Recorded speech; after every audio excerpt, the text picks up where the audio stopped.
master, as he has so often said in his interviews. He is the master and the commander. And so once he knows what he needs to do, he can tell everyone else. Everyone falls in line. And as we spoke to LGD being more fluid with their roles, I do think that T1 are a little bit more rigid, where Whitemon and Zephyr do take more of a passenger seat while Cuckoo's driving. 100%, 100%. I actually think it's like a very personality type driven thing Also for true. Cuckoo. He's just like, I'm Cuckoo, I'm farming. And I also think with Whitemon and Zephyr on your team, there's a lot of space for that to happen. The game versus Thunder Predator, where Whitemon and Zephyr, they were Shadow Shaman with 2 levels in Ether Shock, so he's not really able to kill creeps that quickly. And then Undying, who's one of the worst creep killers in the game. These guys were cutting creep waves right in front of Thunder Predator's base, doubling them up, running them to creep camps together, and then nuking them down with Tombstone. And they kept their 3 greedy cores in the game alive to the point where they could, I think they actually got quite outdrafted in that game, and I think they would admit that. They realized that, and that's why they were doing that. But Whitemon and Zephyr are 100% able to make space for their boys, and I think that's a big reason why Cuckoo gets so farmed. It's because Whitemon and Zephyr are so active just together in the early phase of the game. And the other thing about T1, we know that LGD, you know, they work incredibly hard.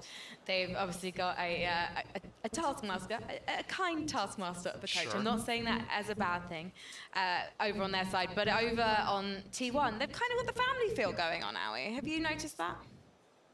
Yeah, and I think it's something they specifically cultivated. I think they played a match at ESL where they had some crazy comeback, and in an interview, they had just like gotten out of quarantine and gone to the same room. They said there's no way we would have won that match if we were not in the same room, because they feed off each other's energy. They also have March, who's a very lovable teddy bear type guy, you know, very comforting. He is a massage type of guy, by the way. And you know from personal experience? Yes, he's very nice. Okay, I like I'm gonna when he look him touches up. me. Sorry. And I think that contributes to their playstyle. I like what Tsunami said a lot, actually, about how Cuckoo will take a bit of farm priority because he's a captain. I think if you're playing captain from a core role, you're making calls based on your own strength.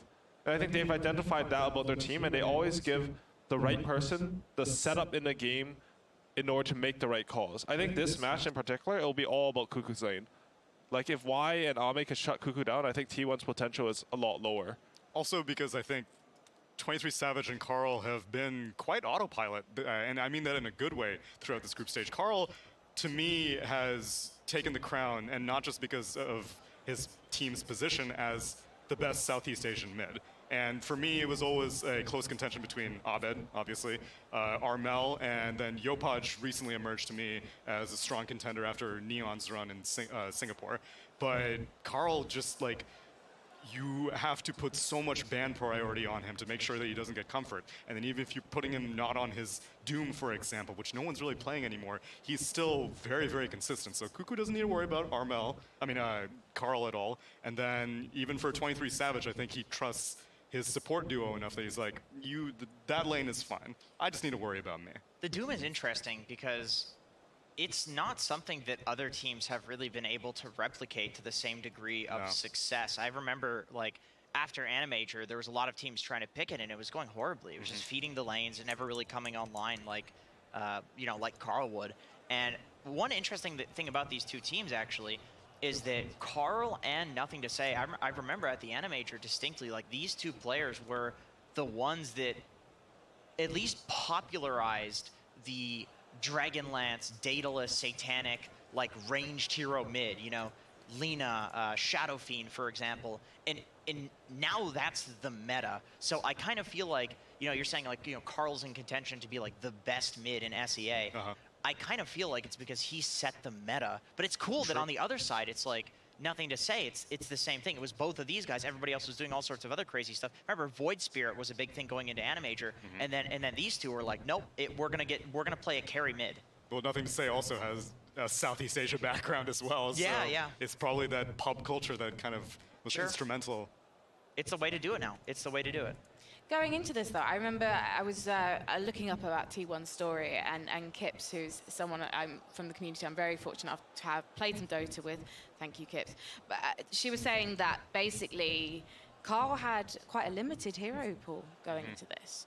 But actually, looking at the stats from the group stage, maybe Carl was just hiding something, because it actually seems like there's a lot more variety coming out that mid lane draft than perhaps we were expecting. Yeah, and I think that's something we're seeing with Abed as well, another Southeast Asian technically mid, where EG is just kind of like keeping things under wraps for right now.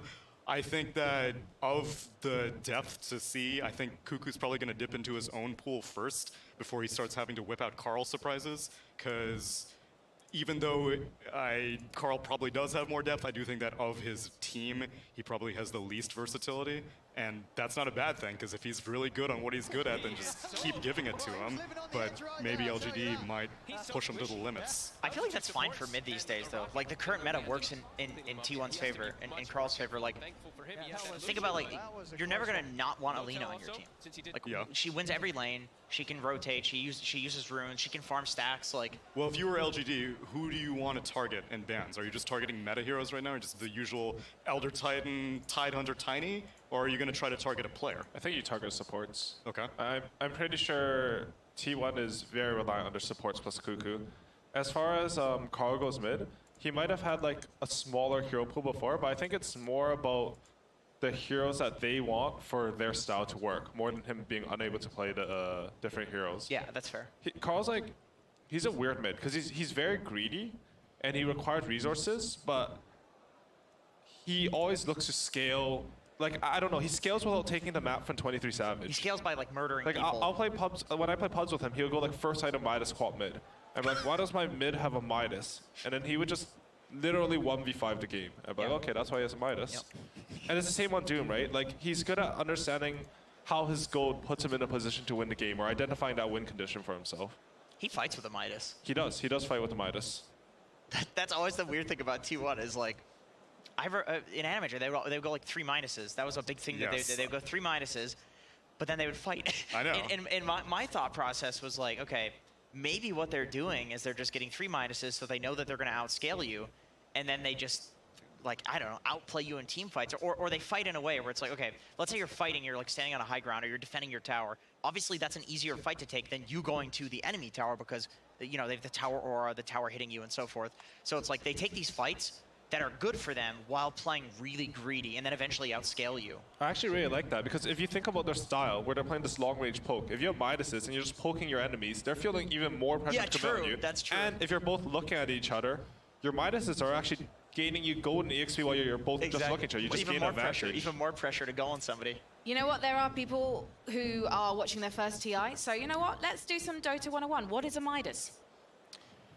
Midas lets you consume a creep, and I think you get some... Like 1.85 EXP. 1.85 times the EXP, and then like 200 I don't know how gold, much gold. like Is that. it 200? Yeah, the numbers are changing all the time, but basically it literally turns a creep into gold. That's like the idea. the Midas lore? More Yes. gold than it usually is. Yes, but ironically, people build it because they want experience, usually, Yes, that is because it true. also gives you a lot more experience. Perfect. Love it. Okay, I want to talk about 23 Savage. This is a player who, you know, you hear the stories and you just go, yeah, I love this guy. Or you listen to the interviews and you go, yeah, I'm rooting for you so hard. And 23 Savage, he's been really impacted by COVID. He did find some limited success, I guess, in Fnatic. He was meant to be playing with Vici as well, but never really got to play with them because of COVID. And now, we used the word family earlier, but I'm going to use it again. He's found his family in T1. And people are talking about him as a superstar carry of the future, are we? Ooh, and you know what? We're going to talk about him being a superstar after this first game, because right now we're ready to get into this match and the draft. T1 versus PSG LGD.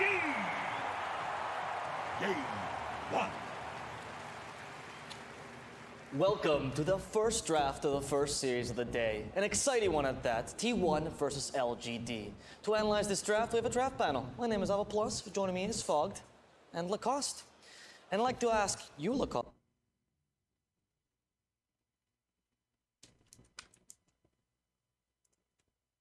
Oke, masuk in game guys.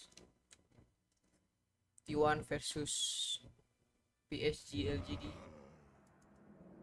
So that means most of the time they will stay ahead, and T1 is really familiar to know how to come back into the game. Their support duo, Zephyr and Whitemon, throughout the season 1 and 2, mostly on the backs of Snapfire and Lion, were the ones, bringing them back into the game when it was necessary, using smokes multiple times. I remember one particular game when they used 3 smokes in a row just to, come back into the game. I've had games even during group stages where they were doing that.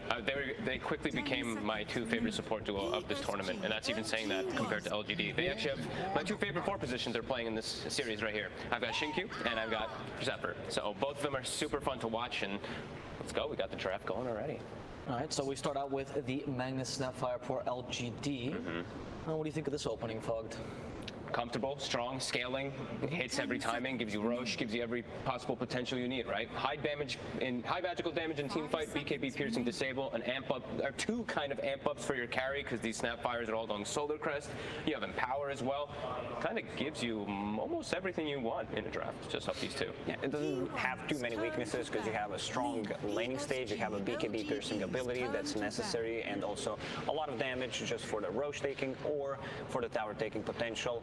Weaver picked up by T1. They exclusively played as a position 4, so I assume they're going to do the same thing, especially because the lockdown is a bit limited from PSG LGD. There's so far no silences, no instant stuns, unless Magnus, of course, gets a Blink Dagger, but that's going to take a while, and they open up with Lina as their second pick. Lina, one of the heroes from the mid lane that is not a magic damage dealing hero anymore. She puts out a serious amount of physical damage because her talents really work well with that, and we see this new hybrid build, Boots of Travel, straight into BKB for sustain, keep using your mana to have 3 fiery soul stacks, and then go for a damage item, either like a Shadow Blade or a Crystallis, and she's also one of the better Silver Edge carriers. Do you think that'll be enough to deter the Magnus away from mid? Because I know PSG LGD, they run it in both, right? Like Nothing to Say and Faith Beyond will play it, so maybe not right away that they'll just switch it, but maybe that Lina's one, like, we're just going to put it out there so you have to move the Magnus away, kind of switch your hand a bit. And hey, ET makes it unpicked, unbanned for one of the first series I feel like I'm seeing so far, at least in the first 5-6 picks. Could we still see it here?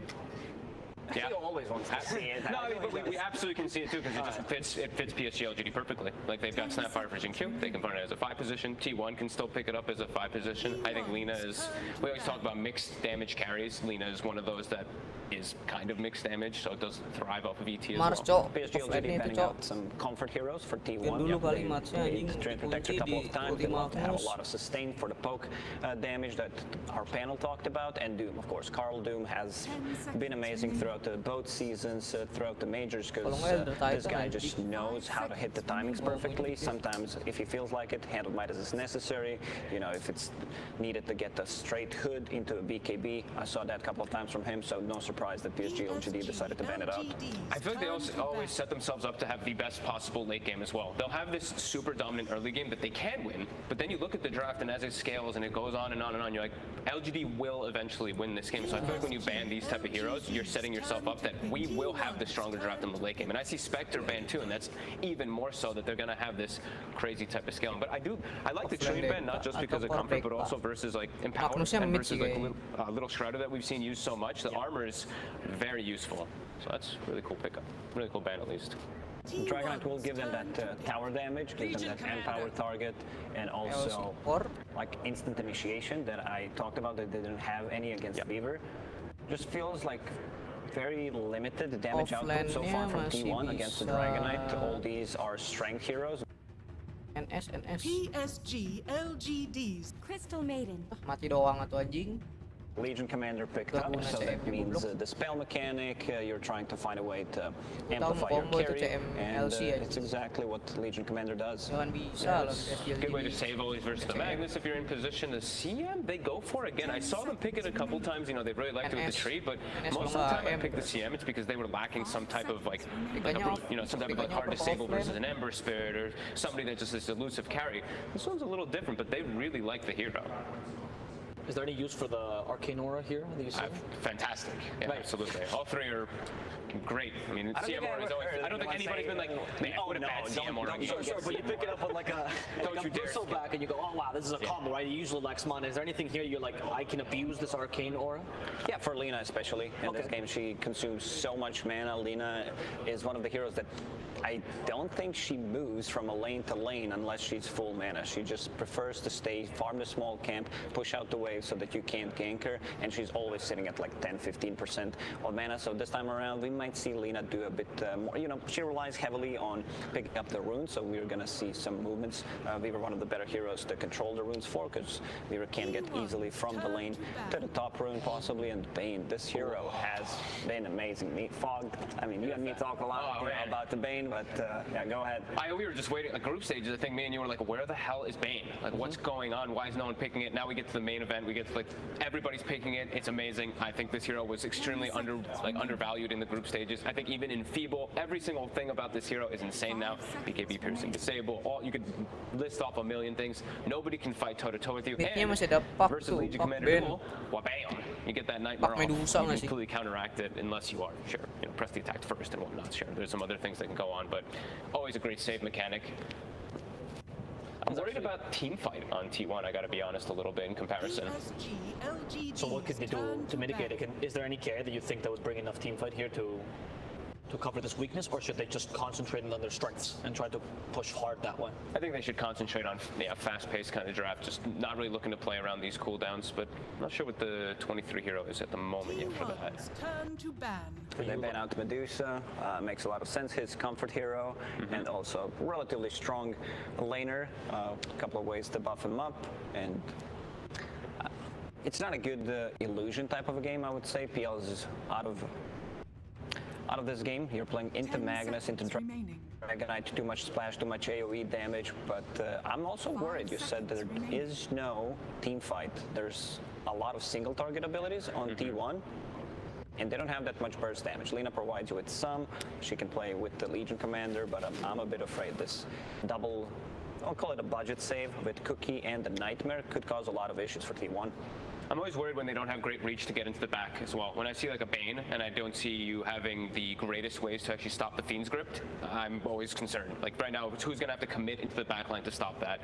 Legion Commander has to either be in position to press the attack, save the person, or Lina has to commit herself to get that stun. Like, it's just really difficult for them to actually get to this Bane that's gonna have position to get Fiend's Grip in a lot of fights. T1 is in a tough position where you are picking your carry without knowing the matchup, and also you're playing into two piercing and magic immune abilities. You have RP and Bane, so you're never gonna feel super safe playing into a fight.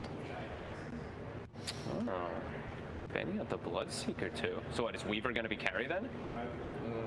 With that, given the fast pace that you were talking about, then you could pick up some team fight as well here, maybe with the 4 position. I guess it could. I'm a little worried because they do have that DK hard. Oh, Hard stun. Bane's animations are so fast now versus a hero like Weaver. It can be really difficult to play around. But like if he gets an early Lincolns, that could be something that can protect him. That's something I've seen a couple players do now. Sure, there's a lot of different instances that Bane can cancel it, but. They're not worried though. They saw that and they still ban out another carry. It's just Lark. Yeah, that makes sense too. When the Bloodseeker's banned out, that's the other one that doesn't want to play versus Bloodseeker at all. Is there anything that you can, like, can you pretend, because you don't have last pick, right? You can't really flex anything, like go 4 and carry much like the Weaver, right? So you kind of have to show your hand here. And it's going to be a Morphling, a 23 Savage Special. Okay. Some diverse damage here as well, right? That we've been talking about. Something to deal with the DK. A lot of single target now, but still lacking that team. It's a good PL game now for PSG LGD. Any kind of mana burn, they really lack AoE. Legion Commander is decent to one extent with overwhelming odds. Other than that, these heroes, they really do not like to play into PL. Morphling atau menang ini mah kayak kemarin. Burst damage that what I assume is going to be could potentially be either offlaner. It's going to be either DK or Magnus plus Snapfire. I've seen these Snapfires when you're laning versus Morphling. You go Scatter Blast 2 points early, so you can try to get those like quick kills on him in the laning phase. Also, Morphling versus Breathe Fire. That's percent damage reduction versus high agi, and there's Enfeeble in the game. Enfeeble, I think something is also as an ability that's extremely undervalued. I think versus a hero like Morphling, it could be pretty brutal.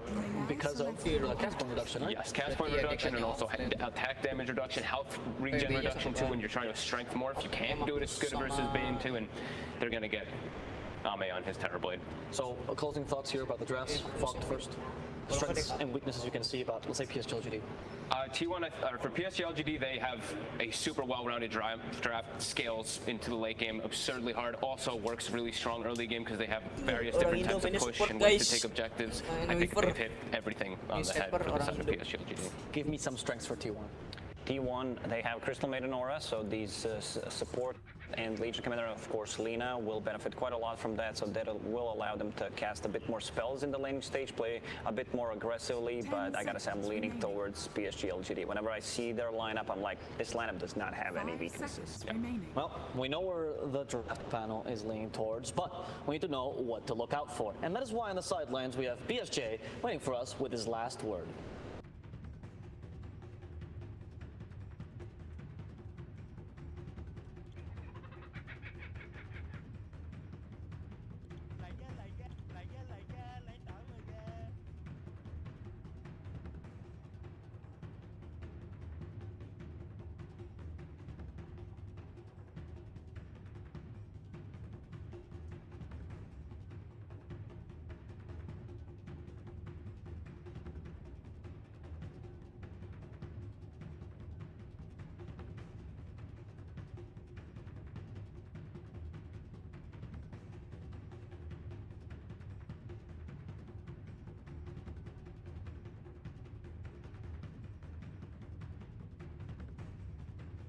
Yoshinya keren juga ya.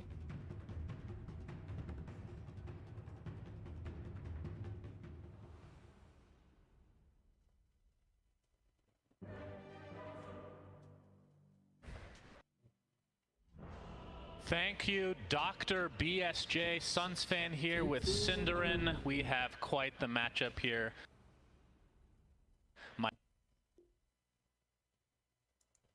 Versus T1. You're supposed to... Oh, I'm finishing your sentences. Sentences, that's right. Yes. T1, this is going to be quite the showdown. T1, of course, got off to a bit of a rough start in the group stage, but have bounced back looking a lot like they did back in the Animajor. And, of course, LGD virtually untouchable. Yep. Do you think that this is going to be what everybody hopes it to be, which is a 3-game series? I'll be honest with you, I think LGD are just such a strong favorite coming in. Like when you have a group stage where we go 15-1, aren't you kind of supposed to be 2-0 in the first game of the upper bracket, almost no matter who you face from the other group, right? A team that's 10-6 or 11 and... Let's do some math here. 11-5. You're doing there we great. Go. Keep it up. Like whatever stats you have, when there's just that gap. When there's a 15-1 team, it's basically a team that's playing more or less flawless. And even though both teams start in the upper bracket, I do think LGD with a clear are the clear favorites here. I will say though, a team like T1 has this ability, especially later on in tournaments. We talked about this during the group stage when we were casting them. They're a little bit slow starters sometimes. Yeah. And they ramp up a lot and get that momentum. And we've seen them get some really good placements at major international tournaments this year. I could definitely see them take a game or even the series, but you need to play 100% to beat this team. LGD just have been looking incredible. The one game they dropped was against Team Secret, and look how they played yesterday against OG. Yep. That was no joke. Absolutely rolled them, especially in game number 2. So it's very, very telling. As far as the strategies go, can't say too much here. It's way too surprising. I think the teams are largely sticking to their identities, especially LGD getting solid team fight, a clear late game winning condition, and the ability to fight and sustain their lanes. It's kind of, if you want to break down Dota in a simple way, there's like 3 things you want your compositions to have right. It's laning prowess, it's some sort of catch and way to start fights, and some sort of way of ending the game. And then, okay, maybe let's say 4. You also want to be able to take Roche, right? Right. And it feels like they have everything. The biggest weakness is probably the ability to take Roche, but you still have at least the Snapfire, Little Shredder, plus Terrorblade with a power. So you can get it done. Yep, that's very true. Keep in mind, if you are watching on Twitch, I was told by my good friend Buka that cheering is now enabled. So you just hover your mouse and you hold the button for as long as you want. and a cheer explodes afterwards, Cinder, and very good stuff. Expecting that top area to be lit up the entire game as a result of adding so many people to the mix. There's one thing I know about Twitch chat, it is that if there's anything you can click, they will click. That's true. And then again, and then again. The analytics don't lie. A lot of people are clicking. We had to like triple the servers to be able to withstand the clicking. But nothing to say, we'll be mid on the Davian, aka Dragon Knight, versus Carl's Lina. This is kind of a, I'm going to say, a bit of an old school match. We don't see Dragon Knight as often mid anymore, but what are your thoughts on this going forward for the laning stage? It seemed like a specific response pick, right? I would think this is a lane that Lina does well in, especially after the nerfs to Dragonblood. I think Dragon Knight fared better if you go back. What's that now? That nerf was like 2 months ago or whatever. But specifically because LGD picked it into the Lina like this, I would imagine they feel like this is one of the better matchups. Obviously, Lina kind of doesn't lose to anyone mid. Yeah. So it's about, okay, what hero can we get that fits our game plan that also doesn't suffer too hard? And I think Dragon Knight is one of the heroes that does better, but would still expect just theoretically Carl to come out on top in this lane. But we'll see how definitely has a better ability to flash farm and whatnot. But the issue with that is if you go to the jungle, then Dragon Knight could do considerable amount of damage to the tower. But we've been seeing a lot of that into the off lane or the safe lane, like basically not mid. The DK will just transition to another lane as well. So we'll see what they choose to do this time for PSG LGD. Gotten to cast a few games of T1, but mostly our cast of T1. Oh, Nightmare bottom. Zephyr could actually be in trouble here. The reflection is there with the right clicks with that metamorphosis. He gets off his swarm, press the attack, does give him a little bit extra HP, and will live as a result. But T1, good to see them kind of bouncing back after that first day of group stage, because a lot of high hopes for them, especially in the SEA region. They played out of their minds at the Animator, but it felt like after that they were kind of a hit or a miss. They weren't as consistent as we were hoping. Of course, part of that could be the fact that they qualified for TI and whatnot, but good to see that they bounced back here. But again, they are against the juggernaut of this, and not just their group, but the entire TI right now in PSG LGD. Yeah. I'm trying to think back the last couple of years of TI where it has felt like there's been that clear of a favorite after the groups. I'm not sure if that was the case. LGD was 1 year, but they didn't win. They got third place, I believe. We're going to see a skewer here from Faith Beyond. Whitemon in quite a bit of trouble. I think he's resigned to his own death here, but Jin Q might get right-clicked down by 23 Savage as well. Looks like it'll end up being likely a trade of sorts as Faith Beyond just needs a couple more right-clicks with that shockwave. So 1 for 1, but first blood is the way of T1. Yeah, goes to the Crystal Maiden. He's going to grab the boots and maybe a little bit extra regen here, heading back into lane to help out 23 Savage. So yeah, a nice little head start for them up in the top lane. I think overall still though, Magnus is thriving. This is a very good lane matchup for Magnus. At least in the beginning, Magnus just has overwhelming damage. Even when Morph is pretty far into the agility, he just hits so hard with the Quelling Blade plus and power bonus. Oh, they might kill Savage here almost. GQ, quite low, but they're going to turn this around on a Jin Q. Waveform, couple more right clicks. Down he goes again. Uncharacteristic. I could see what he was going for there. Thought he had the burst, but then the punish is just so easy for T1 there.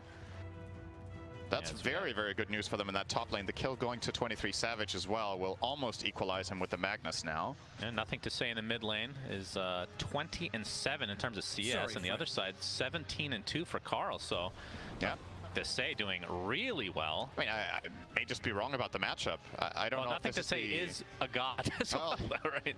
I think Carl's laning on Lina in general has been really good though. So I haven't watched the lane super closely this game, but just in general across the games he has played Lina, he generally does what he's supposed to do. So perhaps LGD have found a hero here in this patch that can win against Lina. Dragon Tail, there's going to be a considerable amount of damage from nothing to say. There's no real rotations coming in, so I don't think a kill is able to happen as Carl. Oh, missing that LSA could have almost killed him. He needed one more hit and then Soul Ring into Breathe Fire.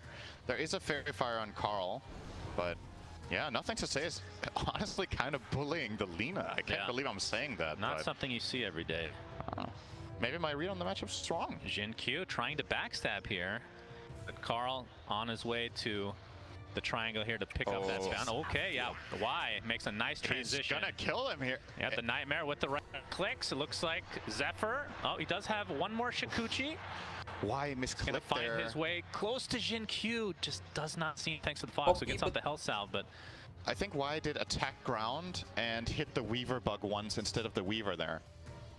Needed that one extra attack. That failed attack will send Weaver back to base instead of the Grave. It's still good, obviously, and this mid pressure is mounting very quickly. yeah, just the forced out just allows the Dragon Form to apply all that pressure that we kind of talked about to that tower. So already at half HP, and Carl, I mean, he's losing mid, but not by an astronomical amount by any means. But the fact that it's even that point is crazy, considering it's a DK versus You're Lina. 10 CS behind him. Connect, Cuckoo, he's done. So PSG LGD evens it up in terms of the kills, but you can see there's still a 1K net worth lead for them. I mean, you say you're not losing by an astronomical amount, but you're a lane dominator and you're 500 gold behind minute 6. This feels like a big loss to me. Is that astronomical though? I don't know. The universe is very big. Yes. So they you're probably right. It's just a.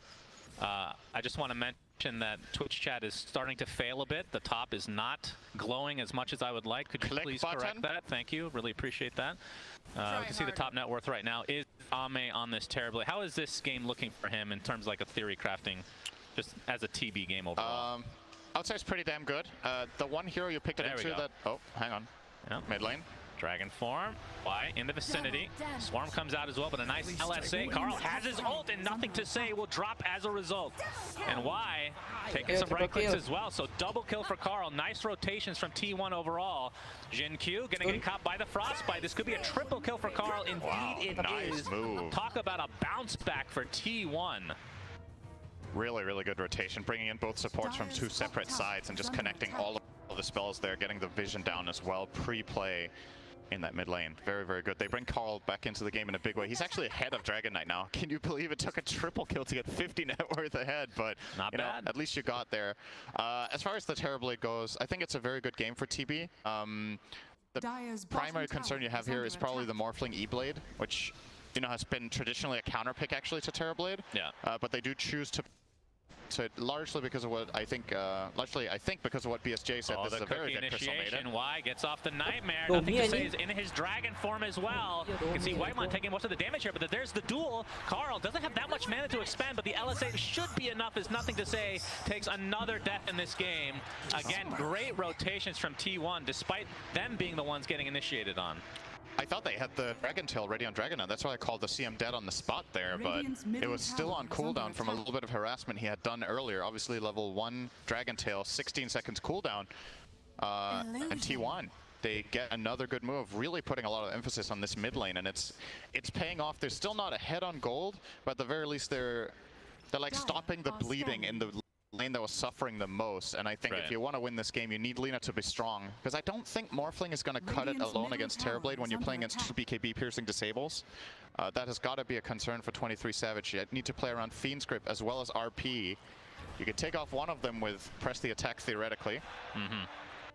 All right, don't get ahead of yourselves, cheers. It was just a little bit of harass on the morph. It's fine. It's fine. I was like, oh, what's happening top? Oh, it's Little Shredder. Good effort. That was a good effort, Sheer, no doubt. We have plenty of room for those for sure. So, as you can see, Ame's still top of the net worths right now. Carl working on the Boots of Travel as 23 Savage now in the jungle. Whitemon, Nightmare. Might be shown here. The Nightmare Frostbite exchange. 23 Savage, double cookie. Whitemon will fall first, and 23 Savage did turn into that Snapfire, but he's in a 1v3 situation. Gets skewered to the other side, still has waveform. We'll be going into the cover of the arms of Carl, who gets off Laguna Blade, but no resulting kill here. Very, very big one there on Y. Not sure how many charges he had, but we need a replay XFM of that double cookie exchange. How did one of them get stunned but not the other? I don't know. Why? He's going to be spotted here, but we'll get the Nightmare off with a couple more right clicks. He doesn't really have anybody that near him, but it is just a support Weaver, of course. Avoids the Swarm. He has Dust. And if Zephyr is feeling cute here and trying to take the bounty on, he could find himself dead, but... Oh, ZQ.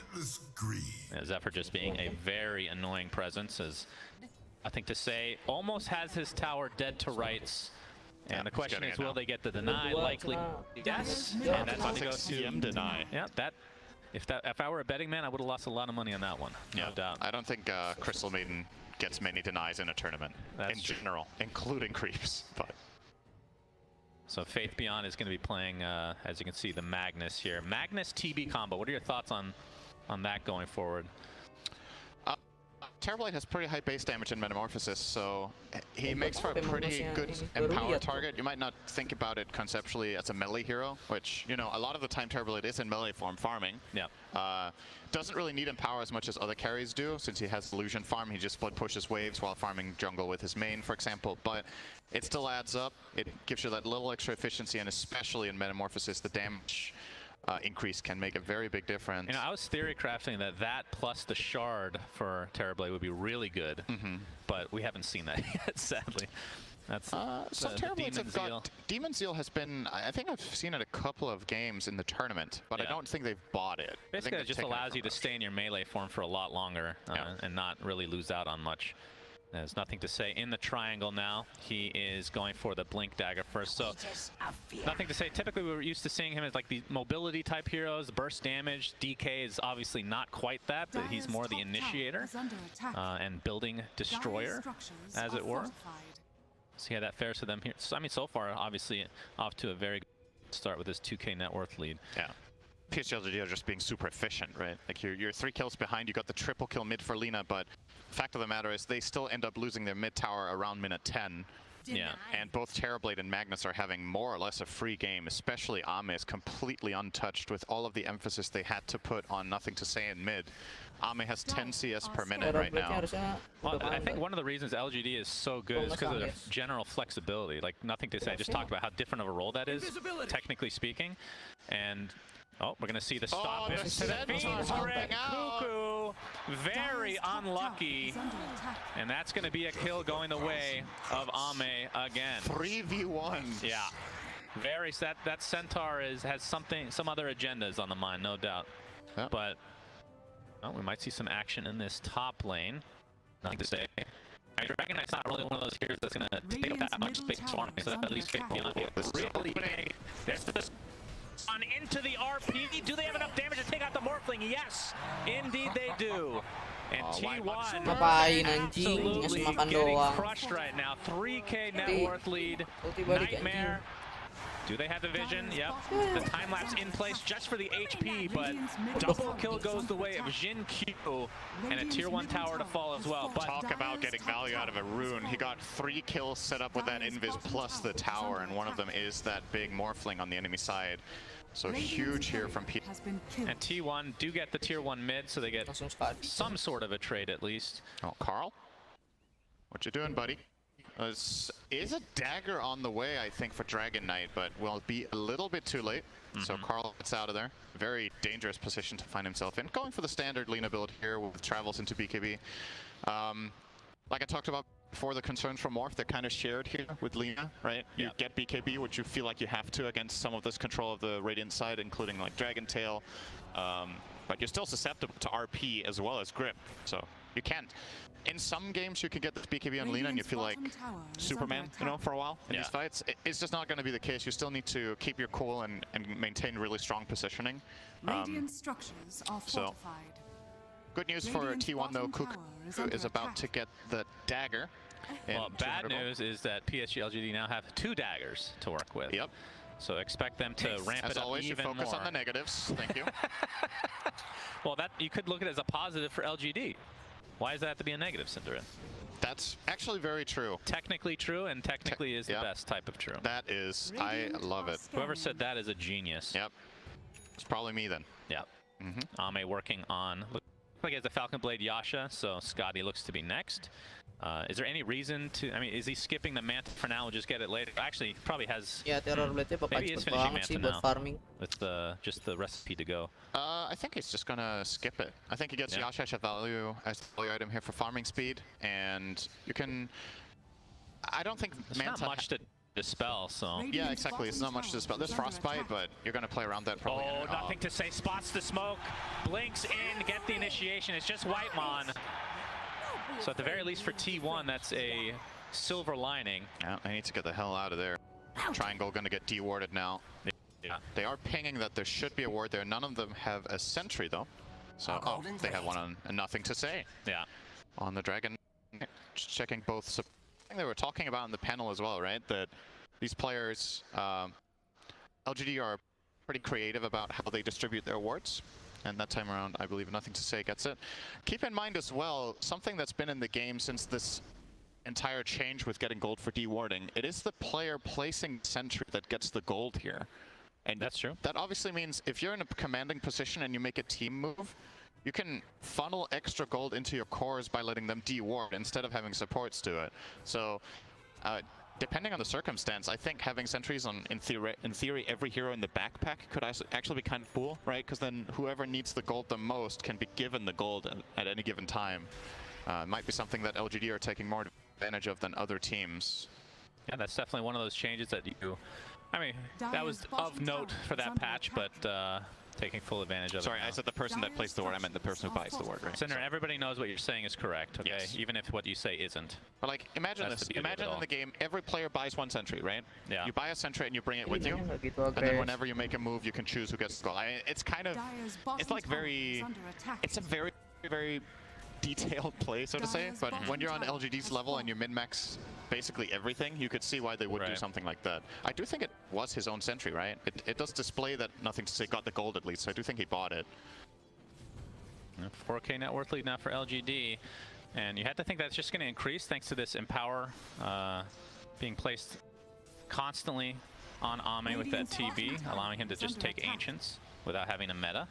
And Carl, at the very least, will get this tier 2 bot. So it does have a BKB. That's who's to travel right now. That's the first tower. That is the first tower? Yep. What did I just... Tier 2. But he probably said tier 2 because it was the second tower of the game. Second tier 1 tower center. Let's get a cheer for Cinderin for correcting me. Really appreciate that. Woo! Let's get cheers in the chat. Appreciate that. Looking behind me, the crowd loves it. Yeah, Ricky is very proud of you. All right, Scotty online. Is this the go time? Because ever since they picked up these Blink there, they haven't really done that much. They had that one smoke gank that just resulted in one CM kill. There it is. Now they have Scotty. Thank you. There's Thank the you, cheer. chat. Really Thank you. Very good. Man, that's actually a lot of... Not going to lie. Now, okay, just like I said, so Scotty is go time. Yep. PSG, LGD, they might just go for Roche potentially. Probably would prefer to get a pick off beforehand. Yeah, and might just find Zephyr here. No ward though. Yeah. Okay, there's some counter breaks. smoke now. Yep. Why? Why not? Area, but doesn't look like there'll be a resulting kill, at least not yet. Kuko, in the meantime, has his armlet. We've been seeing that pretty much every game on Legion Commanders, along with the Blink Dagger that you mentioned. So they have some counter initiation possibility, but with the looming RP potential, that is the scariest thing for T1. Invisibility. For sure. I do think that was a really nice play there from Zephyr, though. He was hiding behind the tree line and had the ward in front. So as soon as that smoke breaks, he can immediately just Shikuchi away, and they have a very hard time finding the opening on him. So basically just a safe breaker there. And with superior vision right now in this area, Kuko's kind of potentially thinking about this. They will see the wall. Oh! RP was canceled at the very least, but it's going to cost Faith beyond his life. I don't know if that was just perfect timing or if that was actual reaction. Overwhelming odds comes out. Carl continuing to chase. Don't think they want to go high ground. A little bit too sketchy. Only a 25-second death timer, so not enough time to really go for Roche, but the smoke from T1 trying to wrap around. But you can see the positioning for PSG LGD. There is the initiation. That's going to be the first duel victory for Kuku. Rosan. And when it's this early in the game, it's really difficult to go get Roche because the timers are so low and they didn't really expend anything. RP is still online. Like if he had used his RP, then maybe. Yeah.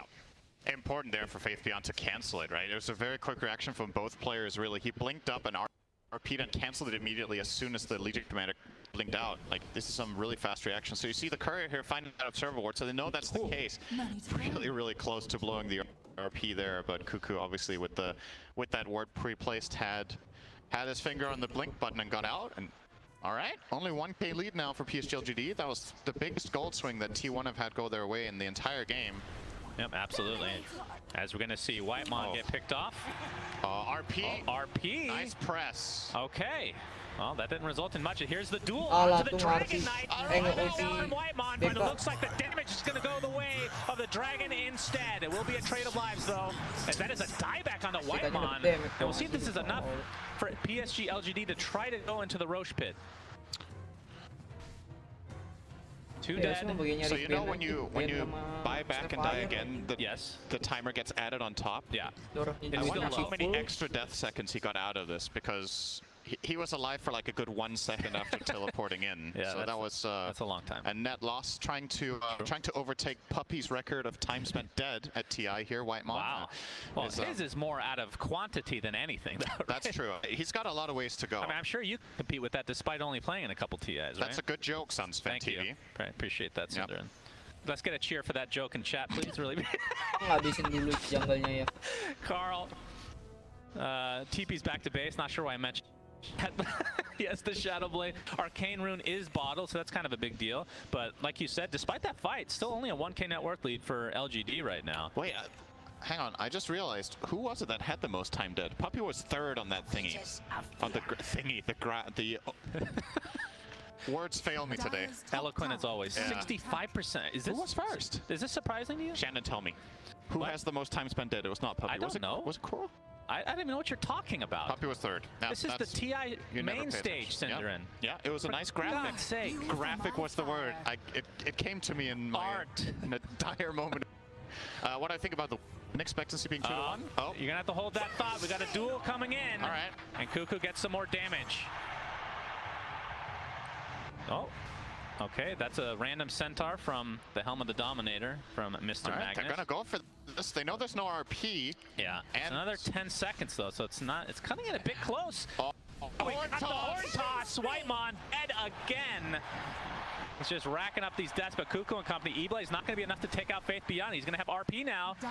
Zephyr taking quite a bit of damage, but will back up to safety. And I think T1, you can see the Mortimer's Kisses. This is definitely going to force them back. And the Dragon Knight initiates onto Cuckoo, has to press the attack himself. Looks like he will be able to walk away safely, though. This is looking like a potential PSG LGD Roche. 5 seconds on Metamorphosis. And they're smoking. They have RP. And they do have a really good ward here. Carl gets Dragon Tail, but there's the press the attack save. 23 Savage able to blow up wide. Does have buyback though. There's the skewer back into the Laguna Blade. They're not going to be able to get the kill, but it's going to be a trade either way. Magnus not able to get off his RP. Pretty big deal, but a big cookie from Jin Q. The follow-up from Nothing to Say. They will have enough damage to tear through him. 65 seconds of no Lina. That shot is so good. We already had a highlight clip earlier today, pre-match, when you saw Jinkyu, I believe in one of the qualifiers, hitting one of those, and that one, another high impact play, stun into stun into stun into death. Yeah. They probably had another Dragon Tail. The save is not enough though. Press the attack. Usually a fail save. Not this time around. Just too much damage to work with on LGD's side. And that should finally mean Roche is conceded. Gonna go the way of Ame here.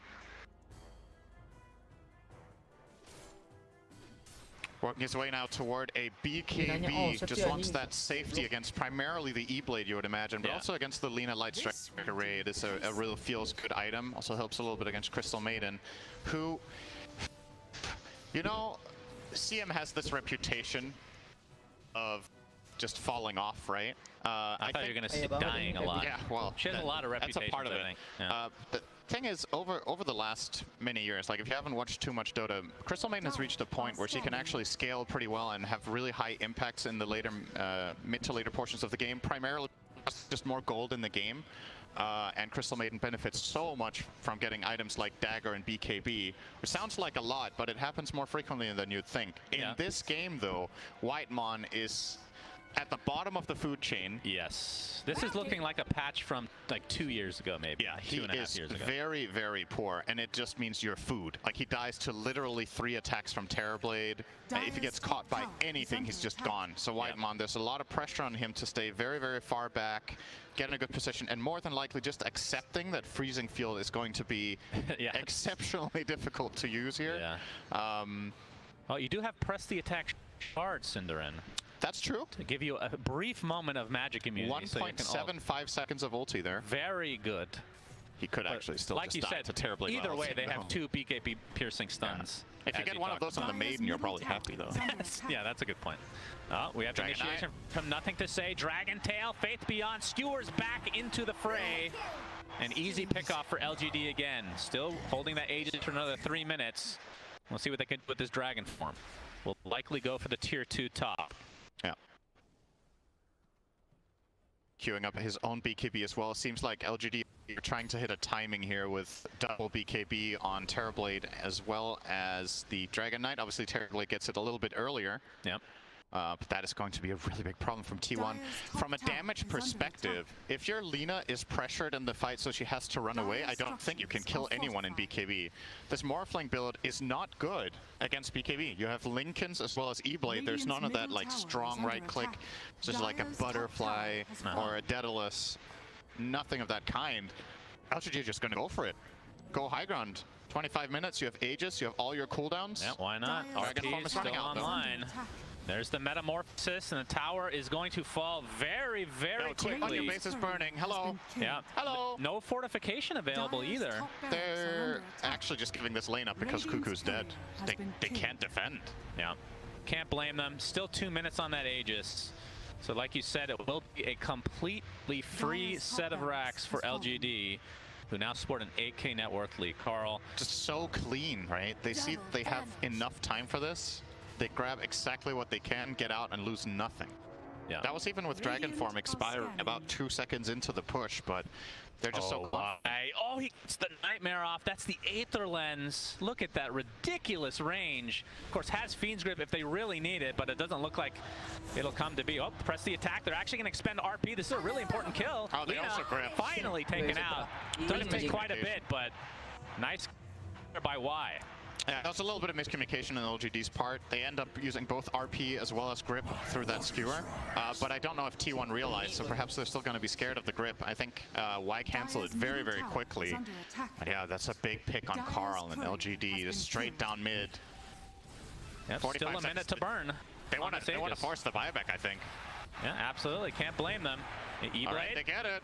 Yeah, DK looks fine for now, but there's the duel. Can they save him? Carl pops the BKB, trying to create as much space on the sideline as possible. Laguna Blade blows up the Bane in the meantime.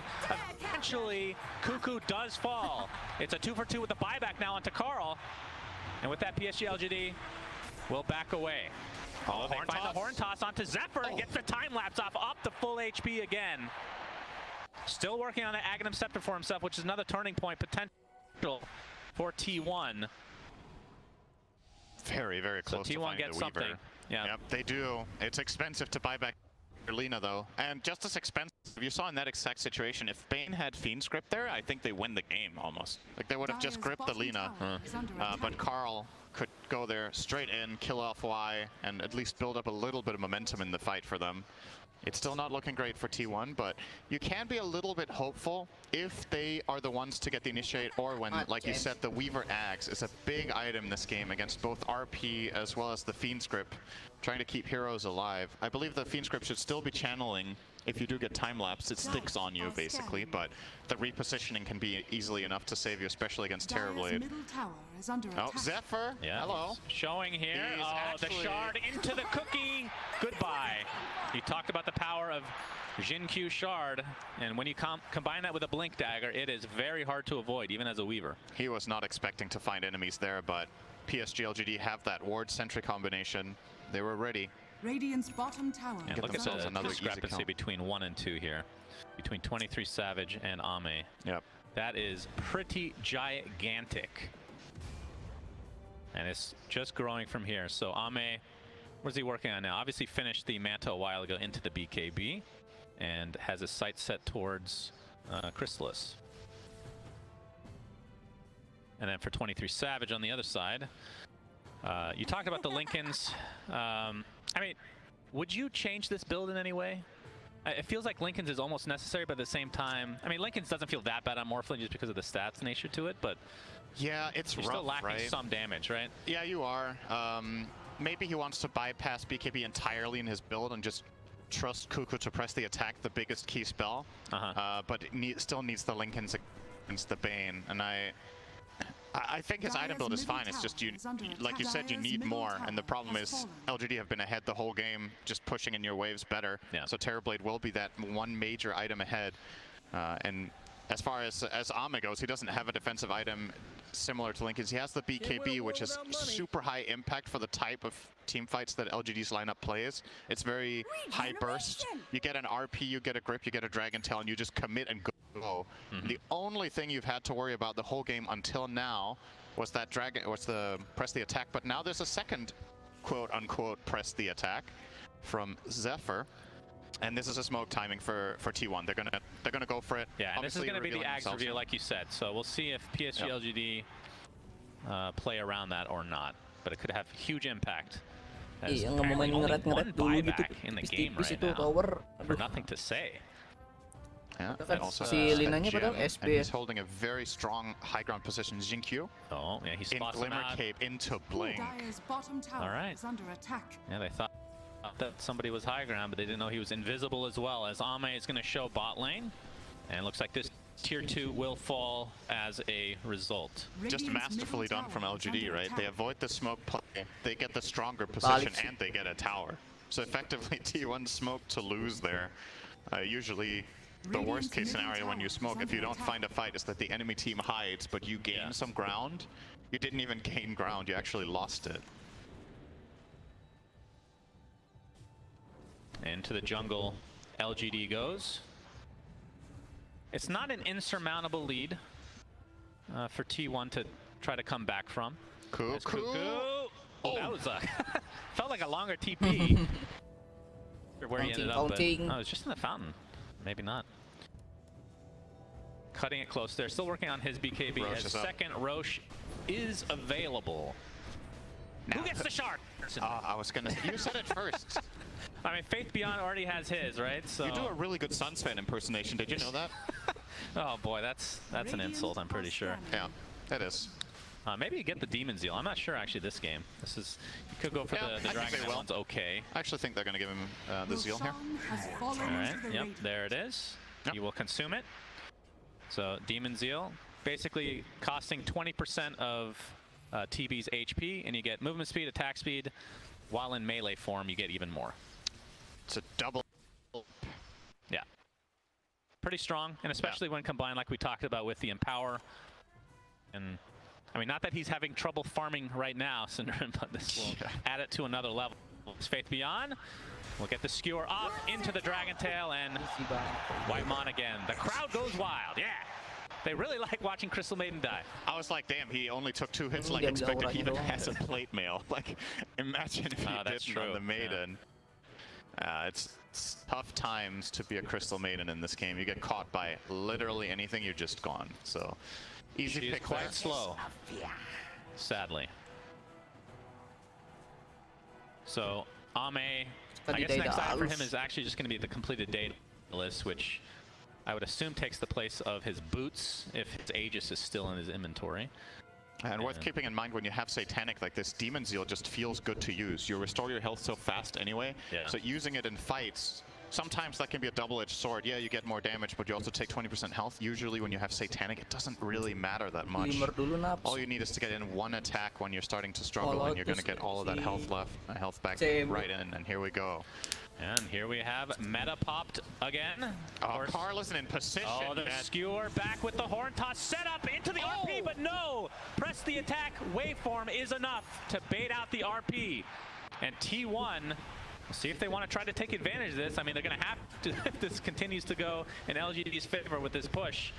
E-blade onto Ame. You can see the jump in from nothing to say with an overwhelming blink being shown as Karl has to pop his BKB, and there is the duel. Do they have enough damage? But the Sunder from Ame allowing the duel victory to go the way of nothing to say.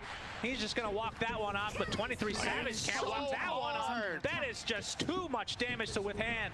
And Karl jumps in. This is going to be the beginning of the end, I do believe, although 2 buybacks coming for T1. And the Metamorphosis is running out, but again, he has Demon Zeal to work with. Bane's going to take a tumble. Whitemon to the deck as well, 1 for 1.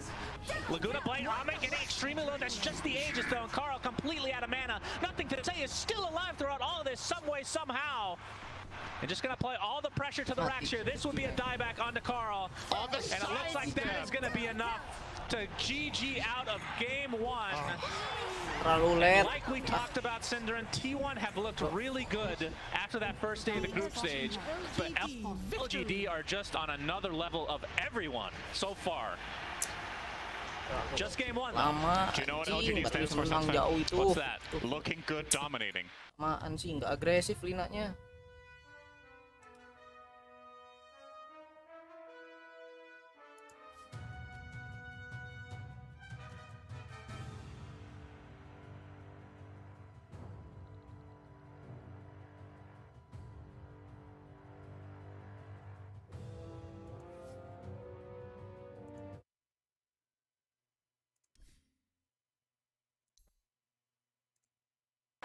You know what's kind of scary in a way here?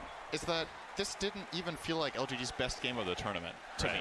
Like, they had a couple of hiccups where a little bit of spellcasting doesn't go perfectly, and it's because we expect perfection from them, but it still wasn't really close. That's a little bit worrying for T1 going into the next game. We've seen some teams get off to a pretty good start against LGD. Like, they've been down 20K, but they end up coming back because they don't make that many mistakes when it comes to mid to late game. That's the issue for the other teams playing against them.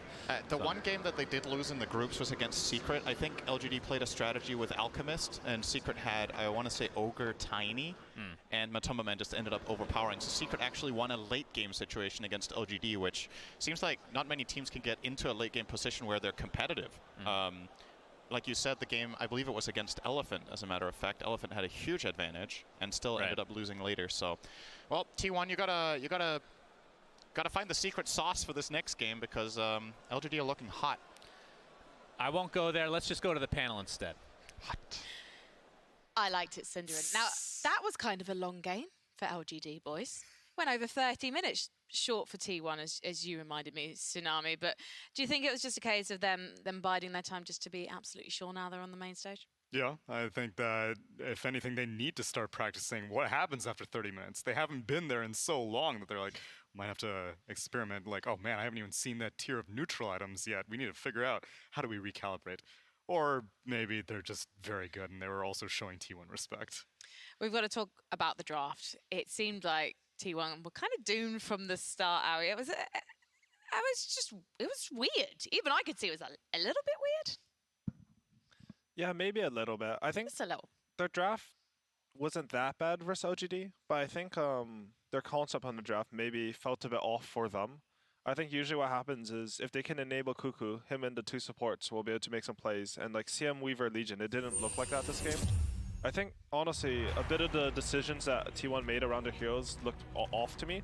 Like, I think Cuckoo going for Armlet was not good versus Terrorblade. I think CM had to go Max Nova this game in order for them to have a chance. Them not doing that, it just led to them not really being able to pressure LGD. I mean, if you look at Cuckoo there, the Legion commander, no kills, but it wasn't just that. It was also his gold lead was actually quite far behind pretty much everyone. And seeing as this is a player that we talk about putting his farm priority ahead of his teammates, if he's not able to get anything done, not able to get some shopping in his car, Jenkins, how is the rest of his team going to have any hope?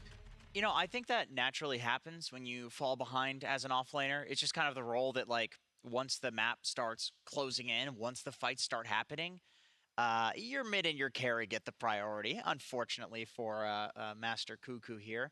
But to me, the biggest thing that I saw from LGD this game that made it look so dominating, and I think T1 actually on the other side, and this is why the game took so long, T1 had some great aspects of this as well. They changed their timings. So nothing to say invis rotation towards that top tower with DK. So number one, he takes the mid tower with his DK form. And then right after that, he picks up an invis rune, and then he heads towards the top tower, and he sets up like a triple kill with the invis rune. And obviously that's something that, like, you're not guaranteed an invis rune. So it's not like LGD is doing this in every game, but there's some equivalent, haste rune, whatever.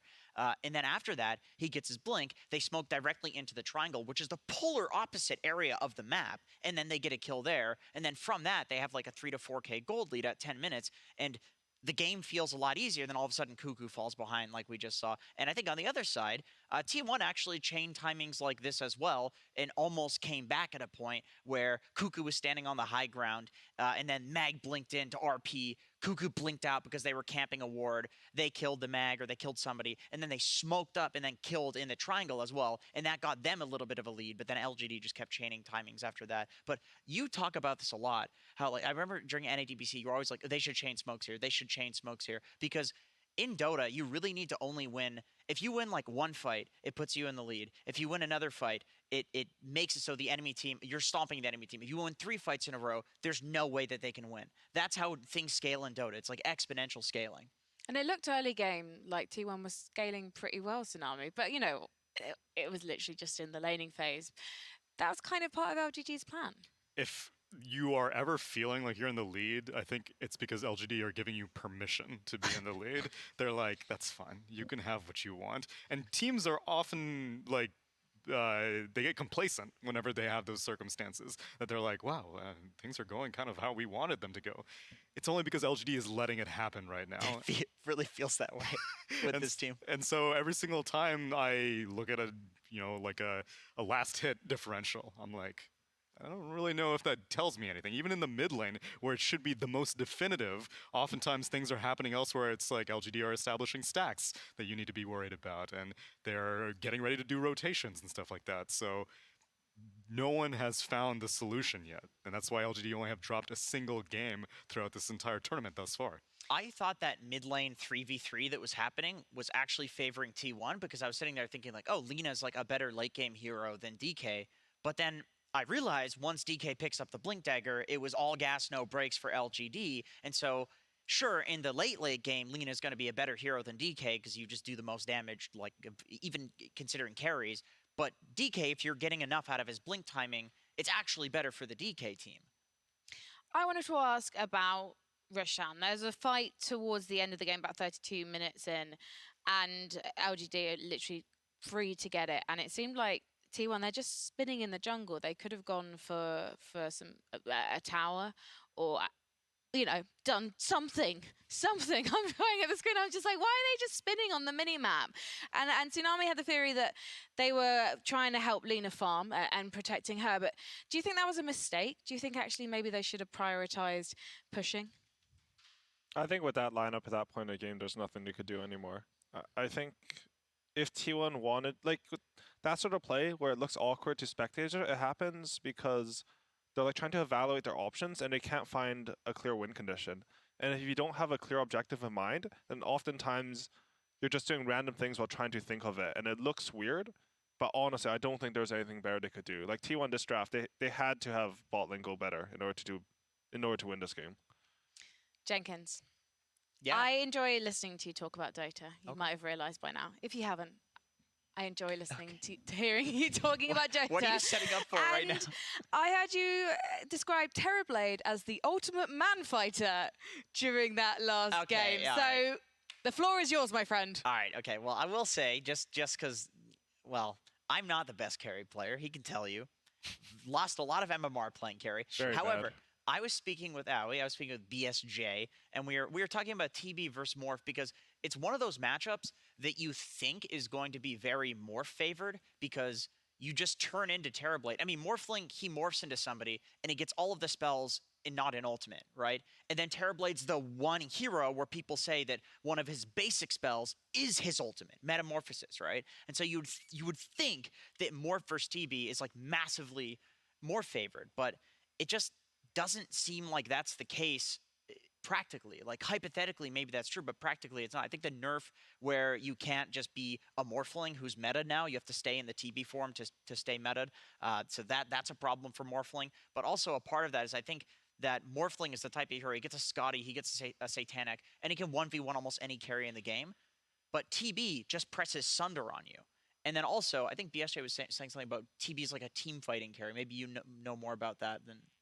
Yeah, I think the thing about the Morphling versus TB matchup is that Morphling can counter TB. A lot of it, as well as what you said, is a magical damage and burst potential coming out from E-Blade. But Terrorblade, his specialty is actually that he's a teamfight anchor. Like, he will anchor the teamfight, and Morphling doesn't really do that. He wants the teamfight to be more split up. So if it comes down to it where Terrorblade and Morphling are hitting each other, you'd think Morph would do well, but it just doesn't happen that way. Terrorblade's stacking is too good, meta's too strong. Just something's like weird about the matchup in that sense. I think Sunder really helps. And then also like any hero that has high stats, any hero that has good illusions, Morphling obviously picks Manta, you know, Luna, like TB just spawns a 100% version of themselves that they can't hit with his Q. So that always turns the matchup as well. TB's just like the ultimate anti-carry. Even if you're the anti-TB hero, it's like, well, your anti-TB is still a carry, and TB's the anti-carry, so good luck. And none of these games exist in a vacuum also. No, they don't. And so Legion Commander trying to enable her Morphling was not nearly as significant as the Jinkyu's Snapfire. Jinkyu's Snapfire was providing so much setup that Terrorblade didn't even have to really worry about that much until it finally became mono and mono time. Yeah, I think how Terrorblade generally breaks down is if Terrorblade can right-click in fights, then he wins the fights, and if he can't right-click, he can't win the fights. That's why it's the same thing for Legion. Like, Legion's a committal hero. How I feel Terrorblade is when you press meta, you're committing in a fight. So that means if you want a dual son, you're going into a full commitment hero whose commitment is stronger than you. Maybe I'm saying the word too many times, but Terrorblade's timing, like how he fights is stronger than Legion's, and Legion has to go in. You're right. We had the same discussion with Leshrac and TB at the Animator too, where it's like, oh, Leshrac, he's the illusion clear hero, right? The best illusion clear in the game, so surely he's good against Terrorblade. Well, what Terrorblade wants to do is he wants to just man up and fight you. Leshrac runs in there and has to be very close to you in order to kill you as TB, and TB's like, all right. And if you're going to kill him, he sunders you, and then he uses the fact that you're going to kill him to kill you. Yeah. So it really just practically doesn't work the way that you think it would, hypothetically. We've got 30 seconds before the teams walk out on stage. So just really quickly, good Terrorblade counters. I think T1 might want the advice. I think it's a usual style, actually. I think long-range nukes and slows actually beat Terrorblade. If they can pull off that type of lineup and have Cuckoo kick him out of lane earlier, I think they're actually very set up to beat Terrorblade. All right. Zeus. He's one of the uncontested heroes. One of the only uncontested heroes at this event. Pick a 39% win rate hero. It'll go well. Okay, Tsunami. Don't even worry about Terrorblade. It's not going to happen. It's going to get banned. Oh, it's not even going to happen. LGD, that was just for T1's benefit. They've got plenty more tricks up their sleeve. All right, well, the teams are walking out on stage right now. As you can see, PSG LGD, they look cool as lovely cucumbers. But you know what? T1, they're going to have had that team talk. That family feeling will be in the booth, and they are going to bounce back. I'm sure Coach March has given some of those inspirational massages. So as they get ready in their booths, we are going to take a look back at T1's journey to TI.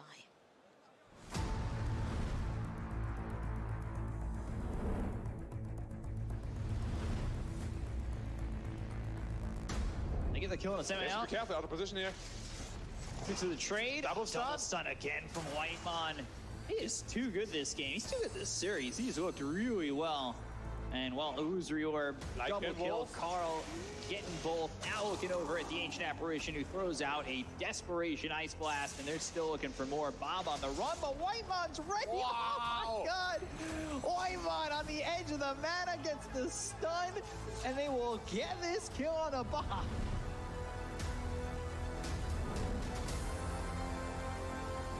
There they go, back into the pit.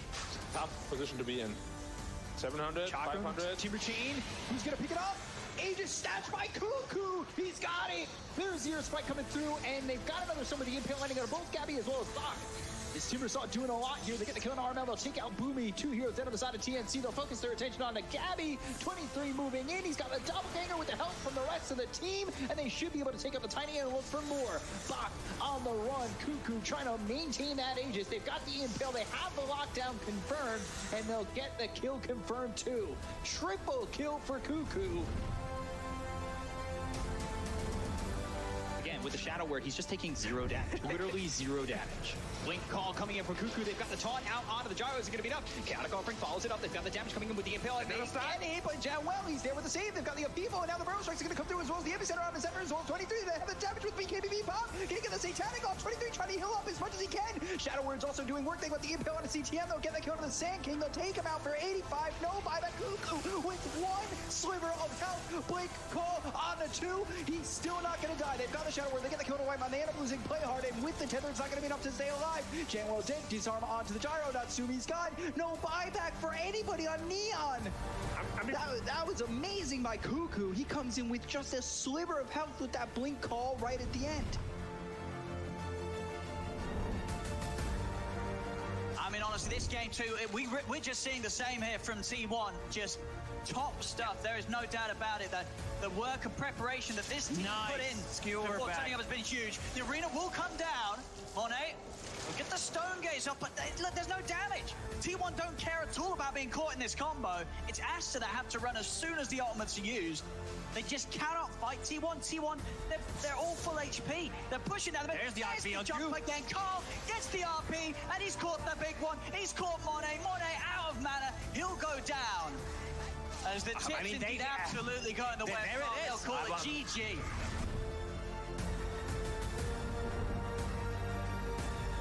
One in a tad bit of trouble here, but he is again very tanky, and 23 Savage is lying in wait. If PSG LGD overextend themselves, beautiful hit from Whitemon. The pre-hex on the axe. His initiation denied. The Doom living through the Skywrath Mage ultimate, and Carl catching 3 on the coil. Now they're in trouble. PSG LGD, they're just gonna get wiped in this team fight. 4 down, Ame nowhere in sight because he knows a lost team fight when he sees one.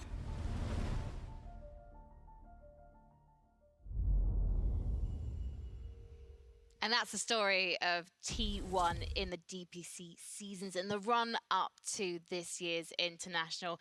Earlier, though, we touched on 23 Savage, and we didn't get much time to talk about this fledgling carry, who hopefully we're going to get to see blossom more and more in this tournament. But unfortunately, potentially after this game, it could be in the lower bracket Tsunami. Why is 23 Savage someone to keep an eye on in the future? I think it's kind of a inspirational story that there are many 23 Savages out there. I think there's many pub stars, leaderboard showing up mid laners who show up on the radar and they're given a chance. But oftentimes the chance just doesn't really galvanize into anything. And so last year, it was, or 2 years now at this point, it was on Genesbras where you're like, oh man, this is a really hotshot squad, you know, just a stack trying to make it to TI, and they come ever so short. And then sometimes these players just fade away into irrelevance after that. They just try to make it on qualifier stacks, and they don't find enough support around them, both literally in the game and outside of the game, to enable it.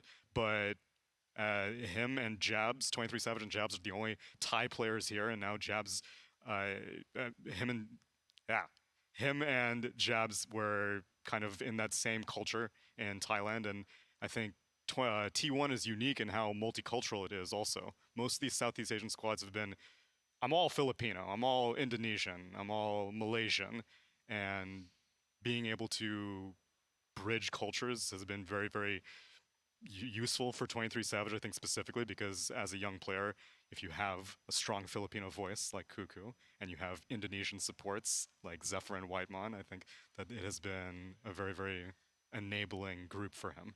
Well, I don't think this is going to be his last TI, no matter what happens. But we want to switch focus to PSG LGD right now, because earlier in the year, we caught up with their captain. Let's find out what he had to say.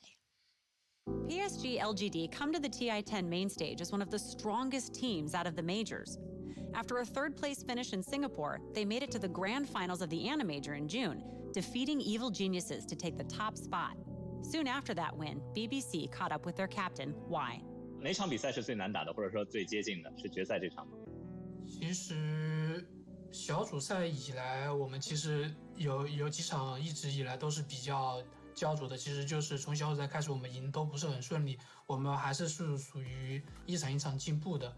然后 T1 那个 BO3也是让我们成长挺多的。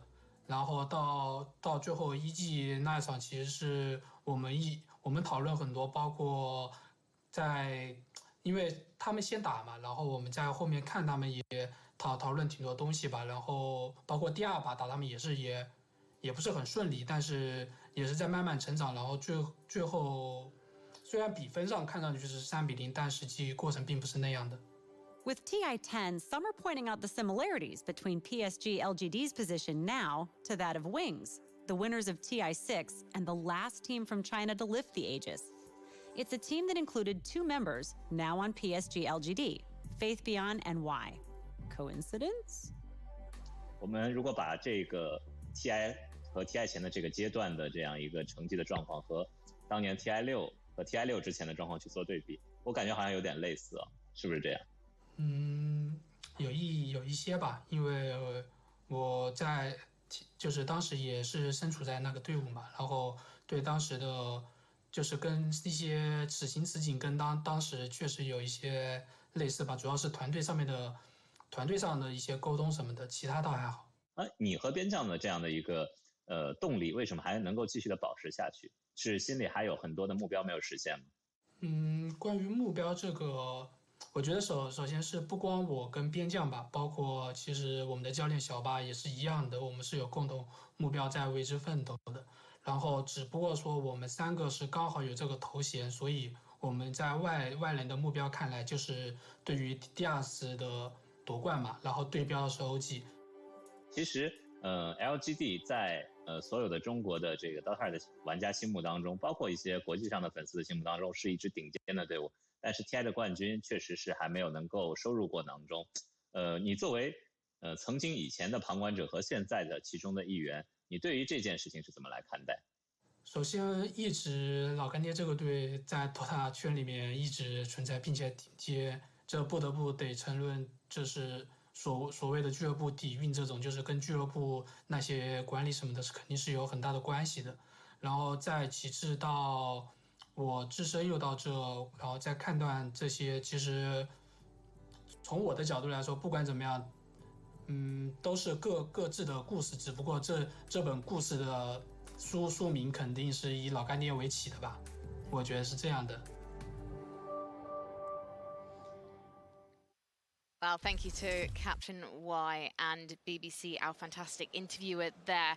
Let's talk a little bit about that legacy then of Y and Faith Beyond. And Faith Beyond in particular, because after the TI6 victory, Faith Beyond actually had an injury and it kind of took him out the running for a few years.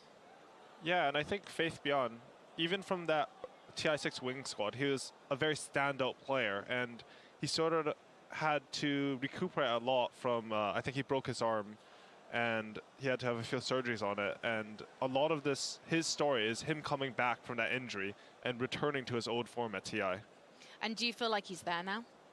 Yeah, I think Faith Beyond's looking really good. I mean, there must be so much on your mind as well. You must have so many memories of these booths and lifting that Aegis and just trying to get back there again, especially after it's been so long. Do you think that people expected Faith Beyond to get back to this position, Tsunami? Definitely not after. So when Wings imploded due to external circumstances and internal circumstances, I think everyone was hoping that this would be like the new old guard that would be able to carry things, but it just didn't happen quite as much. Well, let's see if a 2-0 happens right now.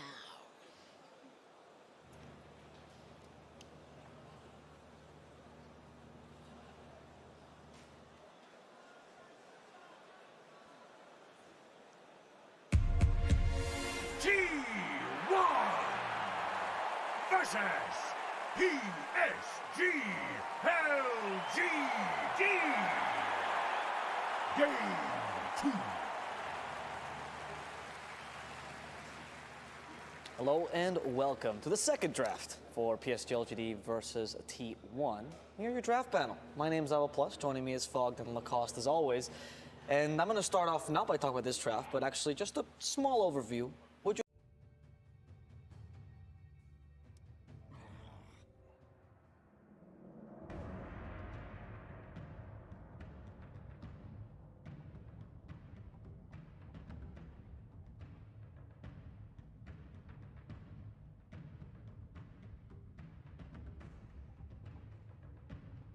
PSG LGD. T1.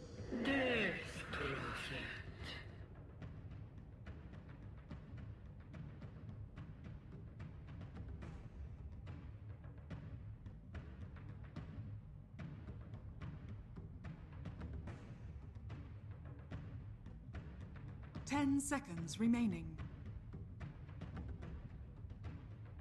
5 seconds remaining. Because you have Weaver, CM, who's very sluggish hero, and she was extremely underfarmed, and move out with the Legion Commander, try to go for the kills, while Lina is farming in the triangle. She's heavily farm-oriented hero, will rarely join fights early on, like she wants that to hit that BKB boots of travel timing, so that was a huge issue for T1. I think this opener works much, much better. Yeah, and I know we talk a lot about how T1 is more of like, especially with the way that they have played before, it's the longer games, it's more of these responsive kind of plays, and that's why they went for like the Weaver, you have this time lapse eventually with the Aghanims, you have this Legion Commander for save.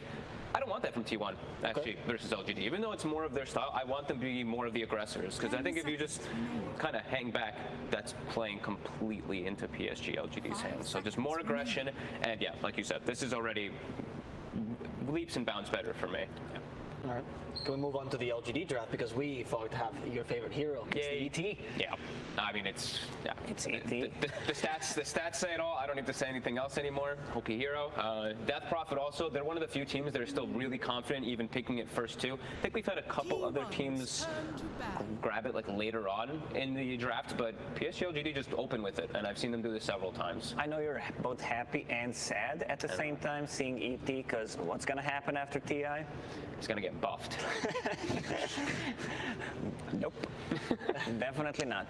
We see PSG LGD protecting that profit pick and also wait to disengage a team fight. So Invoker banned out the Quas Vex Invoker. On the other side, T1 also protecting Magnus with Winter Wyvern, one of the better heroes in general to split up the fight. And Winter Wyvern's still very good. At one point, she had over 90% win rate. Yeah, T1's still very comfortable with that, and that's a hero that can play in both capabilities, which is why I really like Wyvern almost in any meta. You're an aggressor or you're defensive capabilities. You have so much potential also for damage throughout all stages of the game because you're percent base. Just good hero overall. I think that's another really one that was a bit undervalued for me. I thought it was going to get picked a lot more, but I also really like I know you touched on the bans. The Shadow Demon ban is always one. If you have Death Prophet, like almost always you want to take out Shadow Demon because you can't build Yules, your mobility is completely stagnated as well. And yeah, that's a change up. We got a Dawnbreaker.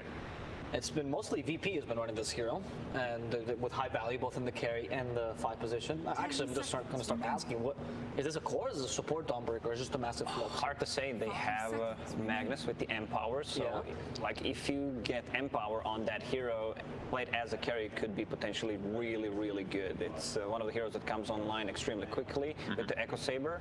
As you mentioned, Virtus.pro ran it 3 times. I believe 2 were wins, 1 was a loss, and we've seen a couple of Dawnbreakers being played as a position 4/5 so far. Still flex, but I would imagine it's more so going to be the support. I don't think you want to put a strength core into Death Prophet. Then you're putting 2 strength, probably 2 strength cores, the Magnus and the Dawnbreaker, 2 ideal Spirit Siphon targets. That mid game is just going to be pretty disastrous. DP heals way too much. Dawnbreaker's stack gain is absurd, so you get a Siphon on her and you're like full HP. So do you rather play an Agi core against an Elder Titan though? Yeah, I guess that's where it becomes kind of difficult, right? So it's a pretty good opener. That's why PSG LGD did go for that one. So it does, yeah, it already makes things a little bit more complicated for T1. So now that LGD picks up the Earthshaker Snapfire, I'm assuming is the Earthshaker 3 that we've been seeing a lot these days, or could they flex the ET like OG sometimes does? Looking at what they got so far, PSG LGD, they ran that Prophet exclusively as a position 3. So this time around, it might need to be a mid hero, and then you have Earthshaker as the offlane, because Snapfire plus ET seems like the support duo in this one. Okay. They have probably the best heroes in the game to choose where you want to take a fight. Yeah. With Earthshaker, ET, Snapfire, Roche fights are going to be almost impossible for T1 to defend. Yes, you have Magnus, you have Skewer, but PSG LGD can, with a lot of their spells, just say stop, we're taking this fight out where we want it to be. There's so much team fight again. Just every time I see PSG LGD, they cover themselves with absurd team fight. And again, I'm already looking at the scaling. They've got ET. They have the carry for the last pick. Well, second to last pick, of course. T1 does have the last pick time around. They set themselves up for late game. So T1, I mean, what's the option that they want to go for their carry? And I think that's why we see PSG LGD also going for the Earthshaker, because they're trying to deter T1 from going for a melee carry. Because I've seen so many times these Shakers as this 3 position just dominate these melee carries. So now T1's like, okay, so we'll grab a Medusa so that I don't play into this Earthshaker that's just eating enchant totems and fissures. And on the Dusa point, we're talking, well, you can't get a strength carry because DP, you can't get an edgy carry because Elder Titan. Dusa, edgy carry does not rely too much on the armor, so ET not that much of a counter. But is there synergy with the Dusa in her draft right now? She doesn't benefit that much. She doesn't get the cleave, has a built-in cleave, so Empower is still going to be some extra damage, which is nice. One thing that PSG LGD needs to be careful about is possibly going inside a triangle early on and try to block the ancient stacks or the big camp so that Medusa cannot get that much farm. They don't have the best heroes to invade. Like, they're good at rotating, but they're not as good as taking the stack as T1 is. And what's the role of the Dawnbreaker as well? Because the healing with the team, not great synergy. The global ability is just okay here. Yeah, it's just okay. I think it's just like this T1 idea of always just having some type of counter initiation. That's like their jam. So I feel like the Dawnbreaker is that they wanted to have in there too. But it's different. I mean, we have not gotten to see this hero too much, so I'm a bit skeptical on it, especially because they haven't played it. Did they play it here at all? Maybe they had one game that I don't remember, but I don't remember them playing it. I don't remember them playing it. Okay. So right now for T1, we're missing one last hero. If we're just looking at these 4 heroes, what is the weaknesses you're seeing? What they're missing about their draft? I want a secondary initiator. I know Lion eventually does get that like blink dagger, same thing with the Magnus, but I want somebody else that also goes in and starts fights. Also a little bit damage lacking. Right. Medusa takes some time to build up, so I want someone else that comes online a little bit earlier and is looking to be that playmaker with the Lion, with the Dawnbreaker. And if we're looking at LGD, Lacoste, is there anything they're missing from this draft right now? So far, so good. This is a great early game-oriented lineup that scales really well, especially once ET has his aura maxed out. There's going to be a lot of stuff on the ground, a lot of long-range damage. Just a Fissure into Snapfire, ulti, ET Stomp could get someone killed, especially the backlines of T1. Okay, the final bans are coming in, and it's going to be actually, Pop and Bat Rider, so kind of a mix here. Am I hearing the shaker clapping? Is that what it is right now? Oh, it might be actually. Wow, the audience is really pumped today. I got a little bit of a background right there, yeah? Yeah, it's true. All we're missing is our boy Ogre. Yeah, he's the best clap for me. Yeah. They were the 2 clappers, and yeah. See, for those of you that think this audience is fake, we'll just have the stadium filled with people, Earthshaker fans. Is the last pick for T1 an advantage this time? Could they surprise us with something? Because last time they couldn't really flex anything, they couldn't really pull off anything. Yeah, maybe Ursa wouldn't be as bad. I just really love anything that can build into Diffusal Blade against Medusa. And overall matchup, during the Season 2, it was starting getting popular, Ursa as a counter pick to Medusa, because she was extremely powerful at that point. And I thought it's not going to be a good thing, but Ursa just completely destroys Medusa. Secret's been running it a lot, so they see it as a high-value pick. Would you agree with the Ursa idea? Yeah, definitely can see a gap closing built into their team with like Snapfire and stuff like that. It's always nice to have any type of like, you don't need, most of these Ursas, they are building Blink again a bit more, but having that extra thing is always really nice. They're just gonna go back, hey, stable, it's Ame. You're playing versus Medusa, Reflection's good. High base armor as well. Have to worry because now like the Lion is going to have a little bit of a better game, especially in mid game if it does get to like this farming thing where you're just hexing and mana draining illusions in team fights. So this Lion actually went up a little bit for me in priority, a little bit better now for T1. But this is it's just stability, right? It's like, Ame, what are you going to carry the game with? Okay, it's a pretty decent TB game. It's not a bad one by any means. So let's see what T1 does for the solution. Do they pick something like those like Tinkers, those Zeuses? Are they going to try to hard counter this Terrorblade? For Zeus? And they can go for it. Is Ember Spiller still available? He is. Yes, not enough. There's one silence, long duration silence from Dead Prophet. Oh, they go to Doom. So that's more classic. T1. Okay. Yeah. So tell me, what does this Doom do for the draft fund? He just needs to full commit. Like, he needs to full commit for the Terrorblade. We've seen teams do it in the past. I know VP was one of the biggest ones, like, years ago, where it was like they saw Terrorblade, they just picked Doom, and you Doom him in the entirety of the game. And no matter what inside the team fights. And they also will be able to keep scaling going. That's the thing. I've seen a lot of these Midases. So now we have a pretty good scaling Tricore coming out from T1. If they're able to slow the pace of the game down, they also potentially could have some, late game prowess versus PSG LGD.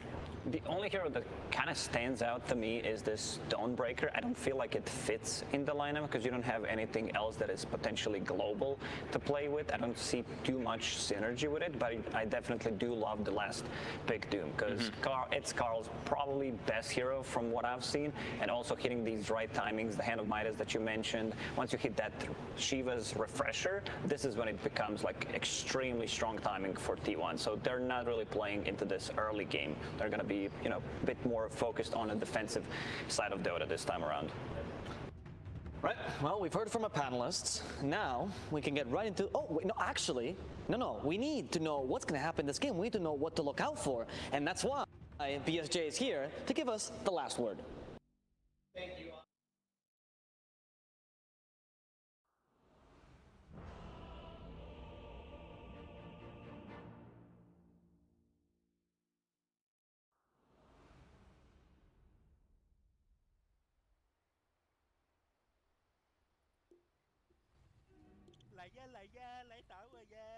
Prepare for battle. If I gambled, you lost. Handsome devil, aren't I?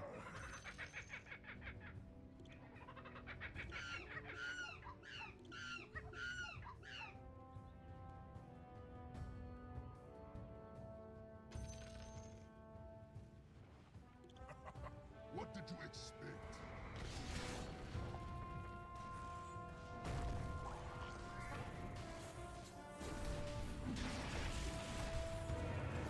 Thank you, BSJ. First block, Syndra. We just caught it on camera. Beautifully done. We saw this kind of work in slow motion, but we caught it officially. First blood goes the way of BSG LGD.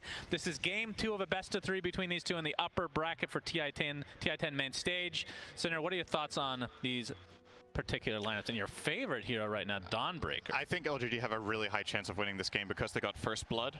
Yeah. Okay. All jokes aside, yeah, I love Dawnbreaker. I think the hero is super fun. I actually thought we were going to see it more at TI and given more priority than it has been, but hasn't exactly been shining, sitting on a measly 25% win rate in group stages, 2 and 6. So Very sad to see. Only been banned 5 times. I think a lot of people even predicted it to be the most banned hero of the event and just wasn't. We're getting the replay here. Yeah, that was basically a ravage by Great Lion fissure there, but yeah, Zephyr ends up being first blooded there. But yeah, I agree with Lakaza. I was thinking the same thing, that typically when you have a Dawnbreaker, again, it's just the support here, but when you have a Dawnbreaker, you want some sort of initiator that has a lower cooldown that you can just set up consistently with your ult. They have RP, a very long cooldown. That's basically it. So the reason I bring that up is because Solar Guardian is kind of the reason you pick this hero, I feel, other than the laning stage, which she's very strong at. Yeah, a simple breakdown of Dawnbreaker is you're really strong in the first 5 minutes, and then you have your ult, and that's pretty much it as a support. Like, your other spells are nice for a while, but later down the line you just do very little against BKBs, against heroes just getting enough stats and getting more mobility. They eventually start trumping a lot of what you do. Your stun is super situational because you need time to wind it up, unlike something like a Lion that just connects it, as Carl is almost dying in mid here. Yeah. Nothing to say. Whew. Well, let's talk about this lane then. Nothing to say, obviously playing the Death Part versus Doom. We're not seeing as much Doom mid in this patch. I want to say about 6 months ago, this was basically the standard. How about this matchup overall? Really like DP in this matchup just because you're playing against a melee strength hero. Some of DP's best matchups are the ones where she can keep running down with Spirit Siphon in lane and just do a lot of damage, and should be very good against Carl, who still had a very good first couple of waves. He has 9 CS here, not too shabby at all. But yeah, I would imagine, especially, look at the lane positioning right now in mid. Like, this is what you want to CP. Don't sit here. Yep. Right, just keep denying. Every time the wave is here, Carl comes forward, you bet he's going to get siphoned, and you bet he's going to run him down a little bit here. Actually going for 2 points in Crypt Swarm, and Carl has to yield again, deny, and now nothing to say, we'll just, I think, try to keep the wave here again. So yeah, I want to say back when Devour gave health regen, this would have been much more manageable for Doom. Yeah. But now it's, like, obviously burst damage is what you mostly fear, but this this damage from DP is just constant. The Spirit Siphons are seemingly always up. A lot of rune control. You can push the waves. There's almost like, what's the reasoning for Doom mid? Is this just a pick that like, okay, didn't have to be originally the mid, but they just felt like it fit better this game for whatever reason? Above all else, I think it's comfort, right? It's T1. This is their best strategy, is playing Medusa, Doom, and Magnus, right? They're basically like, here, we're down 0-1. Let's pick our best heroes that work together. And T1, I just think, when I think of this team, I think Doom and Medusa as their two best cores. They got both of them. It is pretty much on the greedy side, right? Like playing Doom, Medusa, Magnus doesn't get much greedier than that. But at the same time, you look at LGD's lineup, which isn't necessarily the fastest either. Yeah, we got the Spirit Siphon into the Crypt Swarm. I mean, honestly, pretty easy kill and pretty expected as well. I feel like that's not the best voice line usage from Carl there. I don't feel like I don't feel like nothing to say lost there. But I do feel like Carl gambled, so he got 50% of his voice line right. So, all right, if you agree with Cinder, make sure to cheer. Yep. We'll know if they agree in about 10 correct, seconds. Which we both know is the best kind of correct. Thank you, Shannon, for ruining it. I definitely remember that quote. Yep. We always finish each other's horses. Yes. Thank you. Carl looking for a high five. Don't think it's going to be reciprocated. There's the cheers for Cinder, and they love you. Look at that. They're even putting the gold thingies in there, whatever those are called. I love you back. And bot lane. Hope some people are going to get that one. We're seeing a repeat of Ame on that Terrorblade, and draft panel was kind of discussing this. What are your thoughts? Do you agree with them overall? You got to hold that, Carl. Don't hold that, Cinder, and let it go. Not holding it? Let it go. Do I agree with the draft panel on? The Terrorblade pick. Oh. Looks like Zephyr is going to get to the high ground thanks to that Celestial Hammer. I think it's solid. Like, obviously, the last pick of the draft here was the Doom, which fares well against the Terrorblade, but they didn't have that information at the time, but Terrorblade does fare pretty well against Medusa, I would say, for the most part. GQ. Yeah. Mango, but remember, Zephyr, Dawnbreaker, super tanky at this stage of the game. Neither will die, so it'll end up in stalemate. In my experience playing Dawnbreaker as a support, Terrorblade is a rough matchup. He just overpowers you eventually. It's just too strong. You can't really go in without getting killed, especially when the Scotty comes out. As far as the Magnus and Lion matchups, I think it was maybe also just by scarcity of good carries that were left, right? I think they wanted the Morphling that T1 ended up last banning, so that was a good ban. And you just looked at, okay, we have a lineup with insane teamfight. We have good lanes, so we can afford to go for a greedy late game carry that needs a bit of time to build up, because we've got all the boxes checked basically, and Terrorblade was the best strong late game carry left in the pool. And you can see nothing to say. Already using Exorcism in the mid lane and already doing half damage to the tower. They won't be able to finish in all likelihood, but does require a few rotations. In fact, we're going to get a Doom TP as well, but you can see Y on the sideline with the Echo Stomp. It's going to connect successfully. Not sure if LGD can actually pursue any further, but still, damage done. Yeah, they got, what's that, 80% of that tower? Minute 5? Yeah, and that's the level of first Exorcism of the game. We're going to see the cookie come into fruition as well. Carl getting chased a bit, but you can see the Starbreaker forcing nothing to say out. But again, this is 2v3 in the mid lane. This is going to create so much space for LGD's cores to farm. Yeah, we might end up in a situation again similar to the last one where Ame just gets completely free reign because nothing to say forces so much pressure onto mid. Seems to be an emerging pattern here. Both Dragon Knight and DP have a similar style of accomplishing this. And in last game, they third picked Dragon Knight. This game, they actually second picked DP very early in the draft. So seems to be a strategic approach for them to secure Ame a good game. Look at his denies, by the way. 21 denies on the Terrorblade, just really shutting down Magnus in lane. Not letting him get very much here for Cuckoo. Working on Helm of the Dominator. Not sure how much I like that this game on Doom. Yeah, we got the cookie initiation again. Faith Beyond and company. Fissure connects, but the counter Starbreaker with the rotation from Whitemon. Looks like, at the very least, T1 get the trade they're looking for. 23 Savage, in fact, getting the credit for that one. Ended up getting blocked off a little bit there. And Zephyr will quickly go and die to the neutral so he can get back to base faster. And this is looking like close to a tower death. 7 minutes. Look how low the tower is right now. Nothing to say. Just having his way this game, which typically for the opposing team, not a good sign. But I mean, looking at T1 side, obviously Medusa, extremely good late game carry. And then we've talked about this so many times, but once online, you can just delete a core, which Ame would obviously be their first choice for. This does feel like the kind of game where if it goes late and PSG LGD don't manage to truly execute their Death Prophet, I think T1 have a very good shot if not favored very late into the game. And T1 likes playing long games, as we know. They have, especially in previous tournaments, had some marathon games over an hour. And if it gets to that stage, if they can weather the storm, I think they have a really good shot here with Doom Medusa. So hopefully for them, they get to build up. Obviously, LGD's strategy is doing very well so far. They have a 1k lead against a Doom mid with level 3 Devour, so effectively against a lot of other strategies, you could consider this maybe a 2k lead, almost taking mid tower as well. So definitely on the back foot right here, RT1. But I've doubted their Medusa games before, and they just... Oh, no. Yeah, nothing to say. Exorcism rotation to the top lane. Fissure will connect, but nothing to say. They're not going to see him.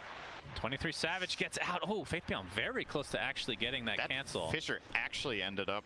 Yeah, that was unfortunate angle there. He didn't get the blocking angle he was hoping for. Ended up blocking himself more than the Medusa, actually. And now, defense is actually coming in. Carl, from the side, has been killed. Gets the courier kill, so now they know he's there. Yeah.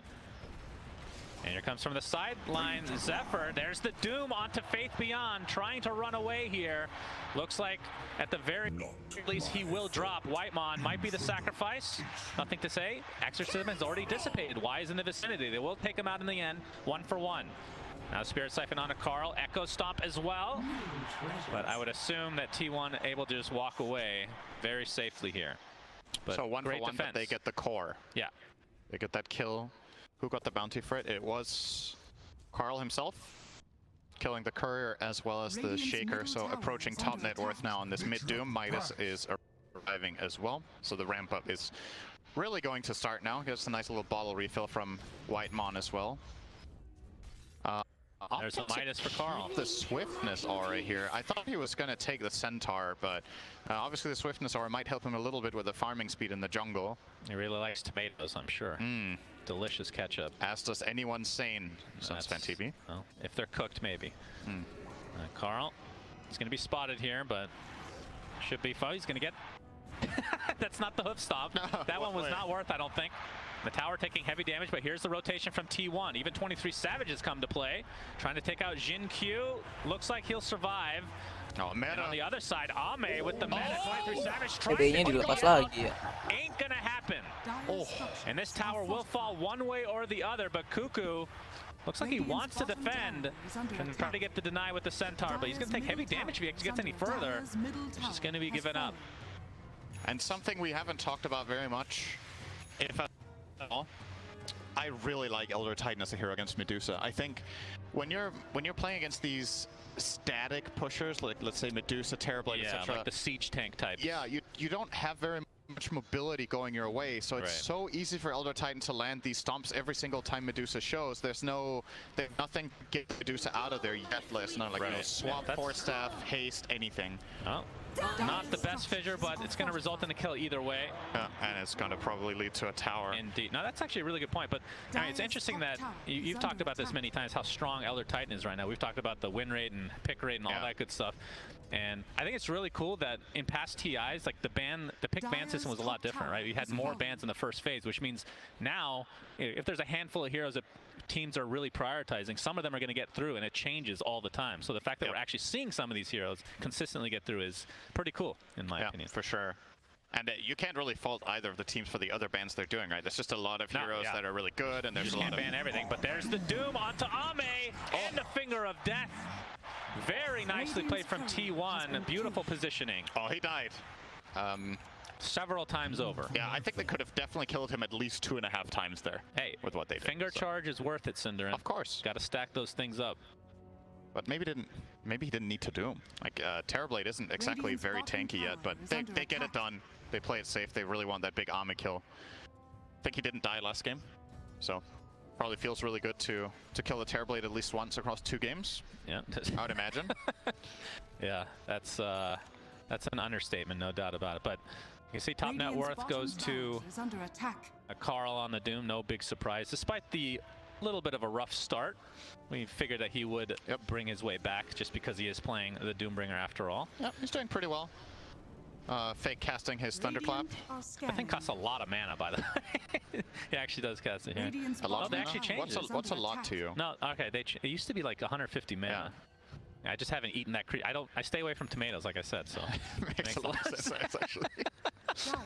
The potato, on the other hand. No, and you definitely don't play micro heroes that would take it. That's true. So that's true. You go into the draft screen, you see is Pangolier banned? No, then I pick Pango. Is Pango banned? Yes, then I pick Centaur. So not exactly a lot of variety there. Man, you just ruined my pubs for the next year, Cinder, and now everybody knows my strategy.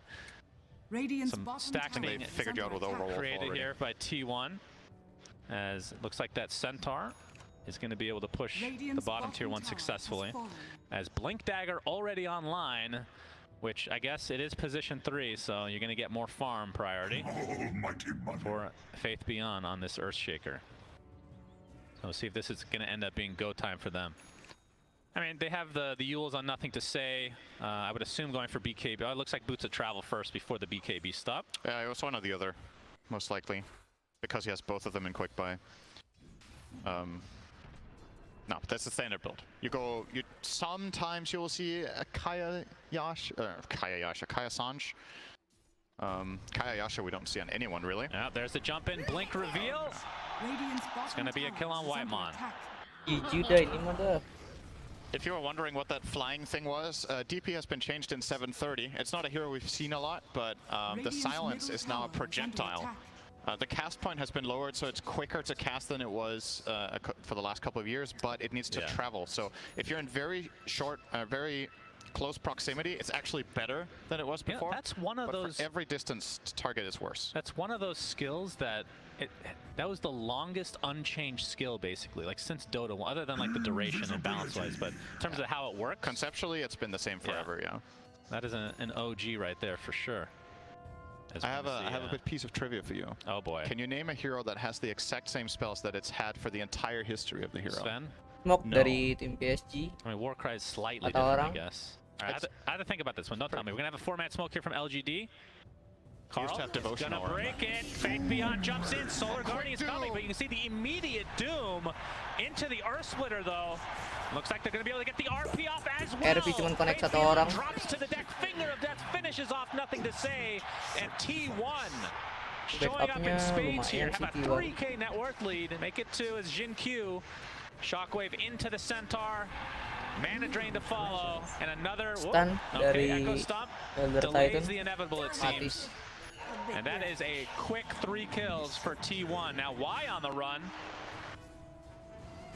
He is fine. Potentially some damage up to this tier 1 mid as well. Good stuff there from T1, just so fast, right? They immediately see any sort of opening, they just pile on. They use all their key ultimates here, but it's well worth it. So this Echo Slam doesn't clip the Doom, so immediately gets doomed. The Solar Guardian comes in and they just connect very quickly, and this RP is what seals the deal. They get Nothing to Say. No good way to cookie him. Very, very well done by T1. Yep, good execution. 4K lead, they're in a great position right now. Quick fingers from Carl, as always, as we're going to see another kill on the Snapfire here in the replay. So where were we with Sven? Sven used to have Devotion Aura. Okay, Used to have an armor aura. I don't remember that one. That's before my time. It's a very old spell. There's a small handful of heroes still, I think. I want to say it's less than 5 that have the original spells still. Like entirely, basically only number tweaks, but still same concept. We have a pig pole usage. Faith Beyond, very nicely done as Roshan is being attentive despite being down 4K networks and they're in LGD. Looks like they're gonna get it. Yeah. T1 not expecting this. This is basically what happens when you pick these Nggak ada yang sadar, nggak ada vision dari tim TI. Right? If you don't manage to get the Roche off it, they're going to go and take that objective. So very good awareness here from LGD that they can get away with this. Probably going to give it to Ame. So unfortunately for LGD, I guess you could say unfortunate. I don't know if it's unfortunate, but both of their Aegis carriers are transformation-based heroes to an extent, right? DP's ulti doesn't transfer through Aegis. I think there was a time when it did, I want to say. I don't remember that. But I'm pretty certain. Anyway, but they're going to give it to Terrorblade, and Terrorblade in many ways is one of the best transformation heroes to have it on because of how much he still does with his second life. He has reflection, he has the sunder, the conjure images as well. Late game when you get Ags, he gets basically a few seconds of meta anyway as dead Dawnbreaker. Super dead. You can just Di see berempat masa nggak mah? 5. Ya kali. Still takes a while to kill. She's beefy. Yep.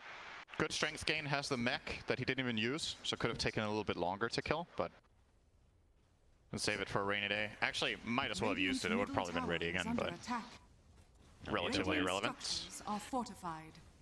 23 Savage now pressuring this tier 1's gonna force out the fort, as Faith Beyond does have Echo Slam back online. They're a little bit cautious about pushing here because the PSG LGD heroes went missing top. And from T1's perspective, they could have easily smoked or TP'd mid tier 2 to defense here. They didn't. Now finally Faith Beyond is going to go in and defend. He almost let the tower fall to creeps, as a matter of fact, before he got the confidence to go here. I guess at some point you're just like, okay, they must have left, right? Yeah. But he didn't have a ward seeing T1 backing off, so he couldn't confidently go and cover that tower. But PSG understand how important it is, and even though it is in deny range, I reckon they will keep it standing here just for the vision and the potential TP control later. The glyph is on a very long cooldown, however, so still think 23 Savage will want to go there. But it can function effectively as a bait, right? Yep. When you're playing against a team and there's a mid tier 1 tower and all these teams know, this is potentially a huge kill. Oh, double pumping on the Doom. Doesn't want to doom him. He doesn't know where the backup is of the team, and of course there is the Aegis. Yeah, that's true. No Aegis there. That's an instant doom for sure, but yeah. So ends up negating that smoke attempt from T1. Nggak akan langsung mati Still 3 minutes to soalnya. go Masih ada sayang. for this Aegis timer. Mending buat, kalau nggak buat, mending buat DP-nya sih. Was it yesterday where they weren't afraid to go all in on that Aegis, on that high ground? Yeah, that was IG against Spirit. Yeah. You see the meta popped, and tier 2 tower taking heavy damage as a result. They finally does T1 that mid tier 1. T1 gets that mid tier 1 Cinderin. Very easy to say. Yep. As Scotty looks to be next for Ame. And yeah, this is just going to be given up. Again, just respecting that Aegis. The pick pull on Whitemon now. Does each team have one? Sometimes I wonder how they get their ideas. Like, who came up with that? Why Probably does he have to Slacks. squeal like that? Probably Slacks. Yeah, probably. I mean, he came up with Lycan Ags, so yeah, anything's possible. Which we're not actually seeing much past, I want to say, the first couple days of the group stage. Started to fall off a bit. Basically the thanks Obama of Dota is thanks Lex, I think. Pretty great ideas, Lex. Thanks for that. Many more to come, I'm I sure. feel like T1 might want to make a move again here. Like, they didn't use anything. They had their smoke ready. This is one of the biggest benefits to Dawnbreaker, what you're seeing in action right now, by the way. Similar to how Spectre T1-nya plays menang, a carry, cuman Dawnbreaker can just sit kurang on the opposite agresif, side jadi of the map kalah and anjir. keep covering the dead lane, as I've heard it's called. And then whenever your team makes a move, you can always connect with Solar Guardian. And if you do get ganked comparatively to a Spectre, it's a relatively minor loss. So expect to see Zephyr sitting up here a lot of the time, just pushing out this lane. Agresivitasnya kurang you know, anjir. whatever. But TI-nya, actually, TI there's a T1. smoke coming in here. They want to try to see if they can get a jump on Faith Beyond, but he seems very aware. Oh, Carl whips himself, trying to find Faith Beyond in the trees. Enchant Totem. Blink Dagger's not up from their 6 seconds, but looks like he is successful. In the meantime, they will find a yang lepas knows there's a ward there now, of course, being caught in the trees, but what a great play from Faith Beyond to stand there in that tree line and get out. The one escape he had, and he found it. 30 seconds on the Aegis. Magnus sekarang main Domi ya. Solar Guardian with the whip Doom. Cuckoo in the vicinity gets the shockwave, and this is going to be an easy kill for T1 again. Nothing to say, just ticks away there. Nah gitu kayak dari tadi anjing ngegeng gitu kan. T1 starting to mount a very, very big lead. Of course, it is a Doom game, so have to keep TI-nya tapi tadi yang pertama kurang agresif anjir. Yeah, what's the T1 nggak nonton gua. Nonton badminton tadi. Sayang banget anjir tadi. Not gonna follow it up with Udah anything menang. here. Oh. And Faith Beyond is working on Kurang the agresif Scepter for himself. main. What do you think about the Sheesh Banyakan voice line? farming. Do you like it? Tapi ini Magnus jadi main Domi ya? Whitemon whenever T1 do literally anything. I have to hear it. That's from Gak tahu ya, kenapa ya? Dari kemarin loh. Ada Magnus mainnya Domi anjir. Kenapa ya? Domi. Cinder, I don't even listen to you. You think I listen to voice? Nyari Centaur kali ya biar stun 2 kali. Iya, bawanya Centaur. Funny in and of itself. Susah banget anjir. Kalau nggak bawa ini tadi tuh creep yang merah. Enggak. Slow. Jungle yang ngasih movement speed. Yang bawa itu loh yang kecil.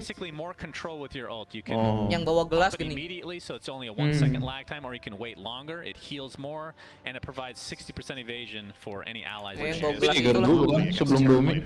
Kenapa? Dagger dulu kan sebelum Domi apa malah Domi dulu, langsung Domi. The Ghost of True Strike, but against Terrorblade it is very, very good. Dicari. The first time I've seen the Dominator in a pro game, actually. Yeah, you're right. Some of the games we saw in the group stages were VP. Oh my God, they actually found him. Okay. All right. Si Kawa ngapain lagi anjir? So PSG LGD successfully taking out Carl, who again is the top net worth right now. Tapi kan nggak kedengeran ya, bukan Mobile Legend ya? Iya. Maybe a little bit of a false ketahuan pas safety loh. because of the ward that he did have up there, but they knew it was there and they took a different anjing angle than insting standing ini there ya. in the tree line. Pro udah ribuan game, ratusan ribu kayaknya. Iya, tiap hari kerjanya cuma main ini doang. Gue tahu tempat nge-hype yang pasti di mana anjing ini orang. Ngegocek gue di mana nih. Hafal bener. And just relative difference. And then a minute without him farming and and then it quickly adds using up. his Midas as a devour, all that good stuff.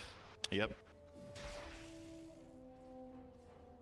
I mean, it does feel like Kemarin aja nyampe jam berapa? Jam 4 anjir. You feel the power of him. Alchemist like ramps up to a point Nggak like, okay, nonton now gua. I understand once he's 6 slotted, but Gue kira T1 kemarin loh, ternyata hari ini jam 2. just being able to put yourself in position to get his ult off has huge T1. impact on the game. Oh iya, jam 2 hari ini. Jadi kemarin kan beresin lower bracket yang kualifikasinya. Earthshaker doesn't really Iya, have gue much kira meta to speak kemarin. of right now though. Pagi-pagi gue langsung nyariin replaynya, nggak ada. Penasaran ya. Iya. Anjing orangnya Indo cuma ada satu doang yang masuk ya. Malaysia banyak, Singapura banyak. Singapura setim, SG tim. Iya nggak lolos tapi cuma. Nggak lolos tapi. Kena dong. Anjir aneh banget ya. Pro player aneh banget ya, nggak ada ward loh. Kalau yang main ini map hack. Iya anjir ya kayak lu Franco kemarin anjing. Ke-ban anjing. Enggak masuk kan? Franco-nya ke-ban. Emang iya? Dapat mailnya. Mana screenshot? Gua hapus screenshot mail mah. Gak tau masih ada nggak, nanti coba lihat ya. Soalnya biasa kalau yang report mail langsung gua yang langsung dibaca gitu langsung gua hapus. Nanti coba lihat. Siapa tahu masih ada. Database juga bukan database lu biar penuh aja punya Mobile Legend mah. Males numpuk banyak tulisan. Kadang Kadang juga makanya si itunya kadang gak gua baca anjing updateannya. Kebaca ke delete aja. Ngapain di delete kan enggak penting. He has his booster travel BKB Yules and Shivas, so this is like you said was very standard build overall. Nggak tahu nih hero-nya lepas semua sebenarnya ini ES, DP, TB, TB-nya tadi gigi pisan anjir. Game 1 apa DP? TB Terrorblade. Sekarang ini agak susah, tapi TB-nya nggak bikin di futsal ya? Enggak usah. Sekarang jarang main di futsal anjing, nggak ngerti gue juga. Itu kenapa ada yang drop? Kok dia drop? Apa anjir yang drop? Apaan? Tadi ada ini loh, materialnya yang 450-nya Sangyas di drop.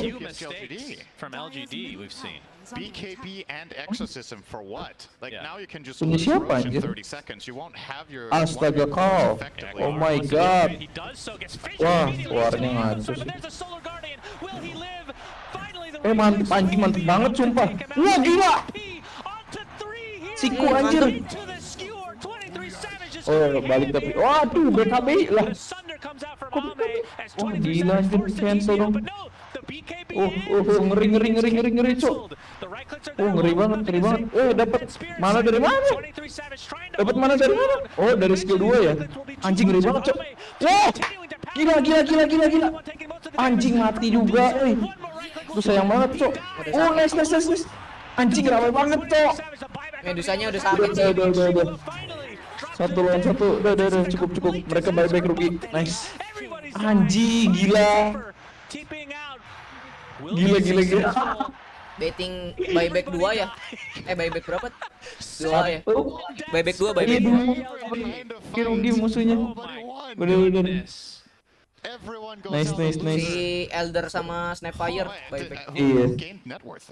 Soalnya kalau percuma sih si ini buyback juga. Tapi worth it dapat 3 kill anjing. 5, udah 5 anjir. Enggak sih Medusanya maksud gua. Oh iya. Maksudnya musuhnya sebenarnya udah wipe out cuma Medusanya dapat 3 tuh. Right. Did they end up? It's obviously because Doom is dead. Like the instant Anjing. stun from Shaker. Kunya gigi sih anjing. With the super clutch. If he doesn't stun Doom there, they're screwed, man. But Pas banget lo BKB habis salvaging ini. it. This cancel TP. Si White Moon-nya juga pas lagi stunning. Now 7K Kalau for nggak kestun. T1. When the fight ends, it's the same. Tuh lihat mananya dia tuh nambah lagi. We'll just call that a wash. I think okay. Kalau attention itu to lagi Why ada replaynya ya. Why is gonna walk in on his Elder Titan and start hitting the line? I think if he walks next to gila Medusa matinya earlier gara-gara than this, ini. does that straight away so they get the natural order. I think Ame might have actually survived this Worth fight. it banget anjing. Could have been Si optimized Separate a belum little mati. bit. We're kind of, picking Ya up walaupun minor Separate sebenarnya details bukan core-nya ya. when it comes to this level of play. Mewah lah 5 ini. Wow, that was actually a crazy fight. Terus si Kal ngapain sih ngakok wae anjir. For Ame, the dream neutral drop. Yep. Currently has the Paladin Sword. I would imagine he wants to swap. Does he want to keep Paladin Sword just for the lifesteal? He's currently not changing. Oh, really? Usually you do see Terrorblades gravitate toward Titan Sliver for a couple of reasons. First of all, your base damage is insane in Metamorphosis, so you get way more damage out of that. Falcon Blade lagi rame banget ya. Secondly, your hero is primarily susceptible to disables, so having the status resistance helps a lot. Falcon Blade. And it gives magic resistance on a hero that has a lot of armor. Belum item yang di itu. Basically, but he's still yang di si siapa Terrorblade because he wants the lifesteal. I guess against Doom. Sering banget dipakai carry awalnya. More valuable. Lumayan soalnya. So maybe the fact that he's not going Atributnya lifesteal. Because of the Axe on Dawn, and then he will. Oh saya perkata ntar gua ada ulti so. Majuin dulu aja. Iya, enaknya si itu bisa nge-red dulu terus nanti tinggal datang aja loncat anjing. Gila. About how it's really just RP setting that up if you want to actually extend the duration. Okay with Lion. Dapat Paladin lagi. Target, but itu enak tuh Medusanya. It's not the greatest. Medusanya dipakai gitu. Bukan lah, enakan Titan Sliver lah. Ada magic resistance. From PSG LGD. Paladin siapa nggak Despite ada that fight being a nama. wash, you can see T1 continue to pull away just a bit in terms of net worth. And that's what happens with Doom and a mid-game to late-game Medusa. Just becomes really hard. Gue juga ntar mau nyobain meta pro player. See if LGD can actually contest here. Well, they can keep doing that. Yeah, I mean, Elder Titan might be the best hero in the entire game at contesting Roche. He is the king of stalling together with Tinker. It's already a half health though. Old Tinker, This is the I should Aegis say. and Shard. Scouting it out with the Astral Spirit. Dapat quickening charm anjing enak banget. Massive damage to come, I'm sure. Echo Stop will miss though. Actually, are they just going to give it up here? It looks like PSG are not committing to the pick. They're showing Faith Beyond close to the tier 2. Yeah. I mean, BKB. Nice. They force out the BKB, but yeah, you're right. This is just completely left for T1 now. Di lasitnya Rosa dipakai cream. Shard will be consumed by Medusa. So that's dapat going to be cenah. a single. Wah, gila di blok. Say in the meantime. Nice bisa. Gila sumpah si kunya. The horn toss and a finger of death from White. Jika main Magnus di pro player gila banget ya, jago-jago anjing. Gak ngerti lagi. Like that, the other team gets a pick up, but in this case, susah loh anjing. I have a fun fact for you that I just realized. Apalagi rasanya pesernya pasti dalam bisa anjing. Kali gagal bisa diketawain anjing. Nge-RP tanah lah, nge-geruduk tanah lah. Goblok. Well, not saying they're gonna lose this game, but it's looking very good for T1. Pressure-nya lebih dalam anjing gila. Tapi udah jago loh hebat. Ibarat main Tigreal aja ya. Kayak di ML tuh Tigreal gitu anjing. Gagal ulti lah, gagal apa. Buy one tuh Medusa TB-nya anjing. A little bit further and gets that refresher. TB-nya kok nggak bikin di futsal ya, padahal lumayan loh. Bayangan banyak bisa nyedotin. Mana? It's just a matter of protecting Medusa as she collects people Yang down one at a bingung time. pemikiran pro player. are also somewhat on the horizon here. Medusa level 23.5. Kemarin juga NP kata gue kan bikin orchid ya. Kata gue teh, gue mikirnya udahnya mending jadiin Bloodhound gitu, jadi hitter yang benar-benar sakit gitu. Gak bikin Bloodhound, mampus anjing yang lain. Ngeri. Hey. Wah, gila. Anjing mati. Balik. Nothing to say, trying to maneuver himself around. Ngeri juga. Fissure as Kuku pops a BKB into the skewer. TP attempt will be successful at getting out. Mati Zephyr mati. He is Nggak ada lagi, kena semua, ada TB ada. Lagi ulti lagi. So LGD with a nice exchange here. They lose Faith Beyond. What a godly cookie that was. But they get Doom. Tati Aite kurangnya gini, udah dapat Aegis teh bukannya ngumpul gitu, nge-push dulu satu-satu. And you know, a lot of spells are committed that time around for Beda lah. to find these two kills. Maksudnya ini mungkin malah bisa jadi ini. Lu farming aja santai, kalau keculik kita masih punya waktu buat backupnya berapa lama sampai Aegis hidup lagi. Mikirnya begitu pasti. Farming, pokoknya farming dulu, belum full item mah. Mungkin nanti Aegis keberapa baru dia mikirnya gitu. Buat war. Those spells on cooldown on an Aegis and Medusa, they feel confident. Like you said, he got the shard, so which single target spells does he use? Sandernya belum, dari tadi nggak kelihatan ya. Spirit Siphon, Sunder. Susah banget sih pasti Sunder. Jauh. That is amazing against that. Does it work on items? I guess not. Like a Yules or something like that? I don't think so. The wording says spell. Yeah. I have to admit, I don't know that. Very disappointing, I know. I'll be better. Okay. I'll be better. He actually has Ags queued up after the Silver Edge for 23 Savage, so that'll end up synergizing with the Shard eventually to turn people to stone. But on the other side, Ame did complete the MKB like he talked about. I would assume, okay, he actually is going for Daedalus next, so just raw damage for the most part. Still no lifesteal, which is why he's still continuing to keep that neutral item. Yeah. It's not often you see lifesteal as an actual item purchase on I'm being told by chat that it does work on items, so there's a 50% chance that it works on items, probably. Oh boy, we're gonna assume that chat is all right. Good job. So we'll say it does work on items. Good to know. I'll believe it when I see it, though. 23 Savage and company looking to just take some towers here. They'll get the tier 2, it looks like. Well, at the very least, they're poking.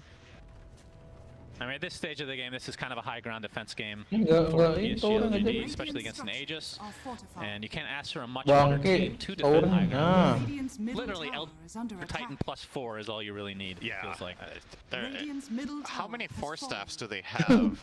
They have 0 Force Staffs on T1. That means effectively Fissure will be a complete block off that they can't really counter. The only hero that really gets out of it is Magnus with the Skewer and the Dawnbreaker with Celestial Hammer. The other heroes will be stuck in a really awkward position.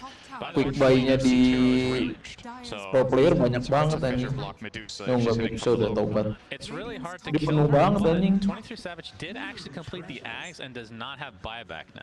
So killing her once this Aegis is taken out of the picture. Very true. It's expiring in 5 seconds. Sudah kapan cinta sudah ku bila Radiant structures are fortified. Radiant's top tower is under attack. And early Roche is obviously now in 3 minutes with the Aegis just expiring. So plenty of time for both teams to build up further. I think LGD would like to wait with fighting until they have the Terrorblade Daedalus as well, even though he has MKB Crystallis, which is powerful. He has, based on 23 Savage's item build, I actually think he will overpower the Medusa clearly when he gets the Daedalus, just because the raw ngambil si kelelawar diikutin ke Medusanya, kayak tadi juga gitu. Really match up. If this buat nge-slow. Ya tadi ini ngambil yang itu teh tadi yang bawa gelas gitu. Himself at least, which he isn't opting for. He's going for silver. Diikutin ke TB-nya yang tadi ini yang creepin ini yang kecil. Obol nambahin movement speed sama movement speed doang sih, nambahin movement speed. Fully decked out Ame will be terrifying, and also we're Kalau talking Serigala about buat this damage carry gitu. matchup, but we should be focusing quite a lot on the Magnus and Doom as well for T1. They're really setting up the fights for them, and if any of these get caught by a fissure, Terrorblade is going to kill them in like 4 hits. Right. Once these items are done, so okay, maybe not the Doom. That's a bit of a stretch, but Magnus is not particularly tanky with this build. He's sitting on 19 armor, and that's basically it. None of his items really make him tanky at all. Still a 77% win probability for T1. Yeah, still looking great. It's been flatlining though. It has for a while. Y is working on Aghanim Scepter for himself, so that's going to give him basically the BKB once the Astral Spirit returns. What do you think of the shard for that hero, where you take places with your spirit? Oh, Faithion. Yep, Zephyr. Oh, kena Doom dong. Force out the Aku udah backup bisa di Doom ya. Kan pure kan? Oh shit, ini lagi dong. His own TP. Refresher. Attempting to get out, the nice slow coming out as well. And he might actually be fine, but he doesn't have... Gak mati sih itu ya. I guess he does have a TP. Iyalah. A little bit of indecisiveness there from Carl. I think he wasn't sure whether he really wanted to use this Doom, so he doesn't have it on anyone else, but he ends up throwing it, and then refreshes for the Shiva division, but doesn't find Shaker. We'll still have another Doom if fight is to break out, but this is probably going to slow down T1 a little bit. I want to wait for Carl to have at least BKB ready, maybe BKB and Refresher, and in that case, well, then you're fighting into a maxed out Terrorblade here, pretty much. Can still swap out Sonic theoretically as well as the power treads, but I think he wants to keep the SOA for as long as possible. We'll probably see him get like Moon Shard before he replaces that for another item. Yeah. So not very much growth left here Rosan. Main things he wants actually are from Roshan at this point. Ngeri anjing, ngeri. Gelo. Ngeri banget si Ku anjing. Insane. Finger of death. And nothing to say. Si anjing. To his name. So despite getting off to, I want to say, a really good start, kind of tapered off a bit on the DP. Menang Vision, ada ward. Looks like he's going for Lincoln's next. So iya gila banget anjing, nyuliknya hebat banget. Are coming, but still needs to worry about some other cancels though. Obviously, gagal sekarang. Blink hacks. Yep. Trying his luck. Good attempt there. 60 seconds for nothing to say. Come back. Does have buyback though, and still with his ult intact. As 23 Savage now poking. There is an exposed fissure angle when 23 Savage is standing on the high ground there to get off the attacks. Obviously they had no wave, so they couldn't get vision any other way. A little bit careful. Needs to be a little bit careful about the shaker block. Oh shit, dude. Medusa in case. Oh, anjing sapernya dong. So, Gak mati anjing malah di Doom. Mati cowok segila. Wait, di taunting.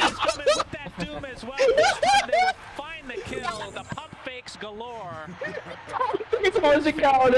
Drops 65 seconds, no pukul gak ya? No buyback. And more importantly, because T1 probably doesn't know he doesn't have buyback, no slam anyway.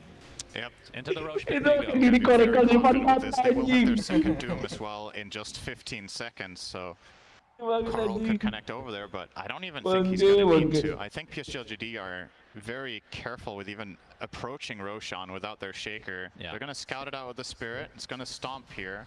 This is the Aghanim nice Scepter, from Roche. by the Is way. going to set that up nicely. Yeah. But looks like they'll get it for free.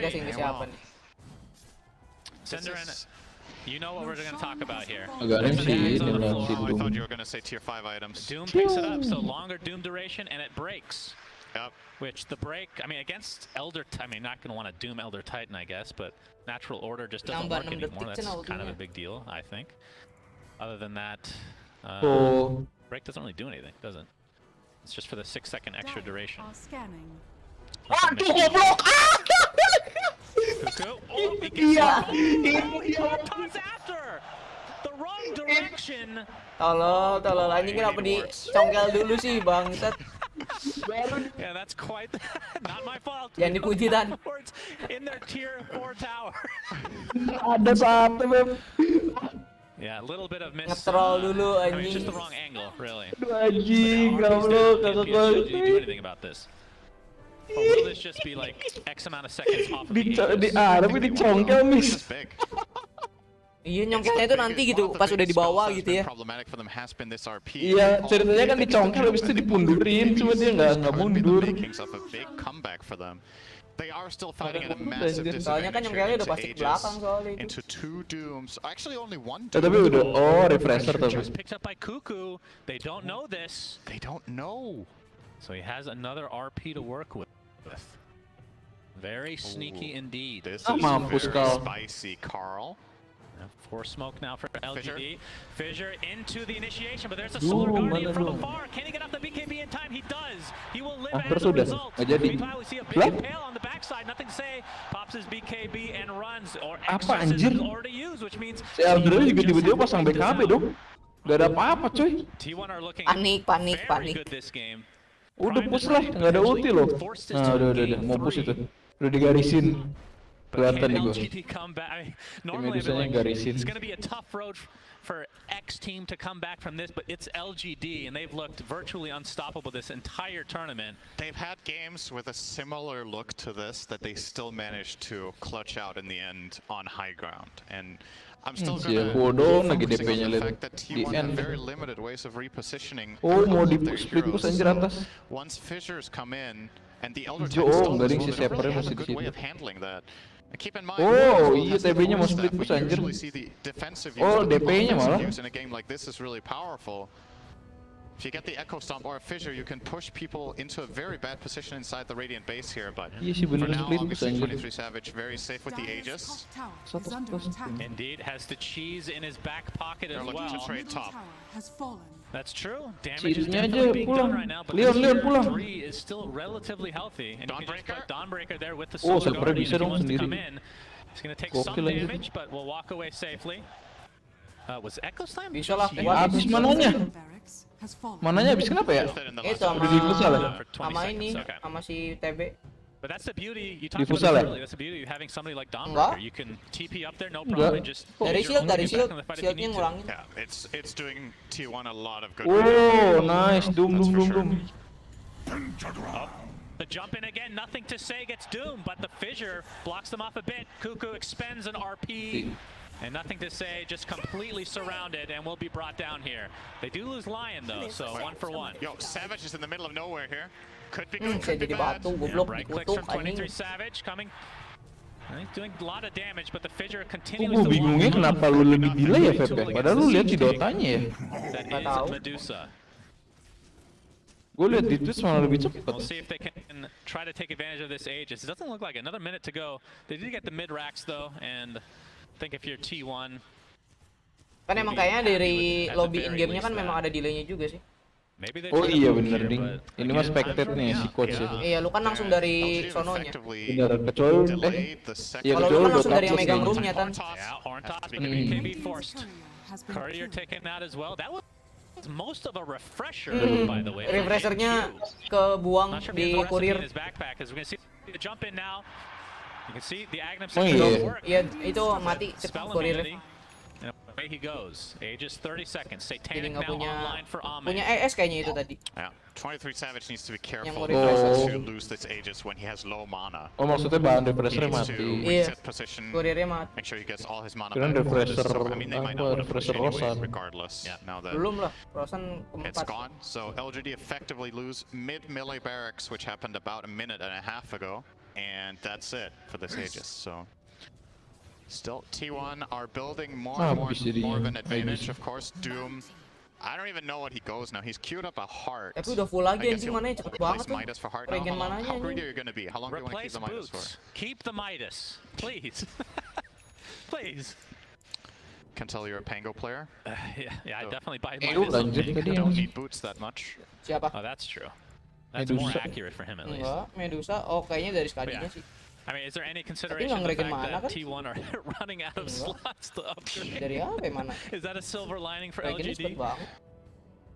I suppose to an extent, it is still hard to end this game, I think, for T1. That's like silver lining. Your team is insane on high ground, and anything can happen in super late game Dota.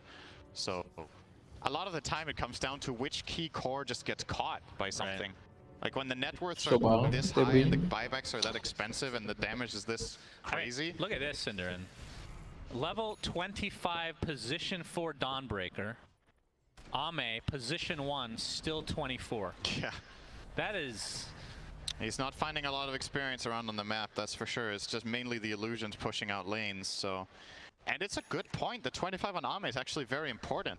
Those talents are insane. Yeah. In the late game, you either get the 35 seconds more frequent Sunder Which would or you go for in this 20 game? meta duration. I don't know, actually. Getting Oh, the shit, Sunder down Mo. to a 6-second cooldown sounds pretty crazy, Mo, but Roshan you're still kayaknya. playing against so many lockdowns. Roshan So dari you dulu. probably take the meta Semenit. duration. Semenit I don't know. Yeah, it's a tough call. If you get Doom, then the decision might not even matter, right? Right.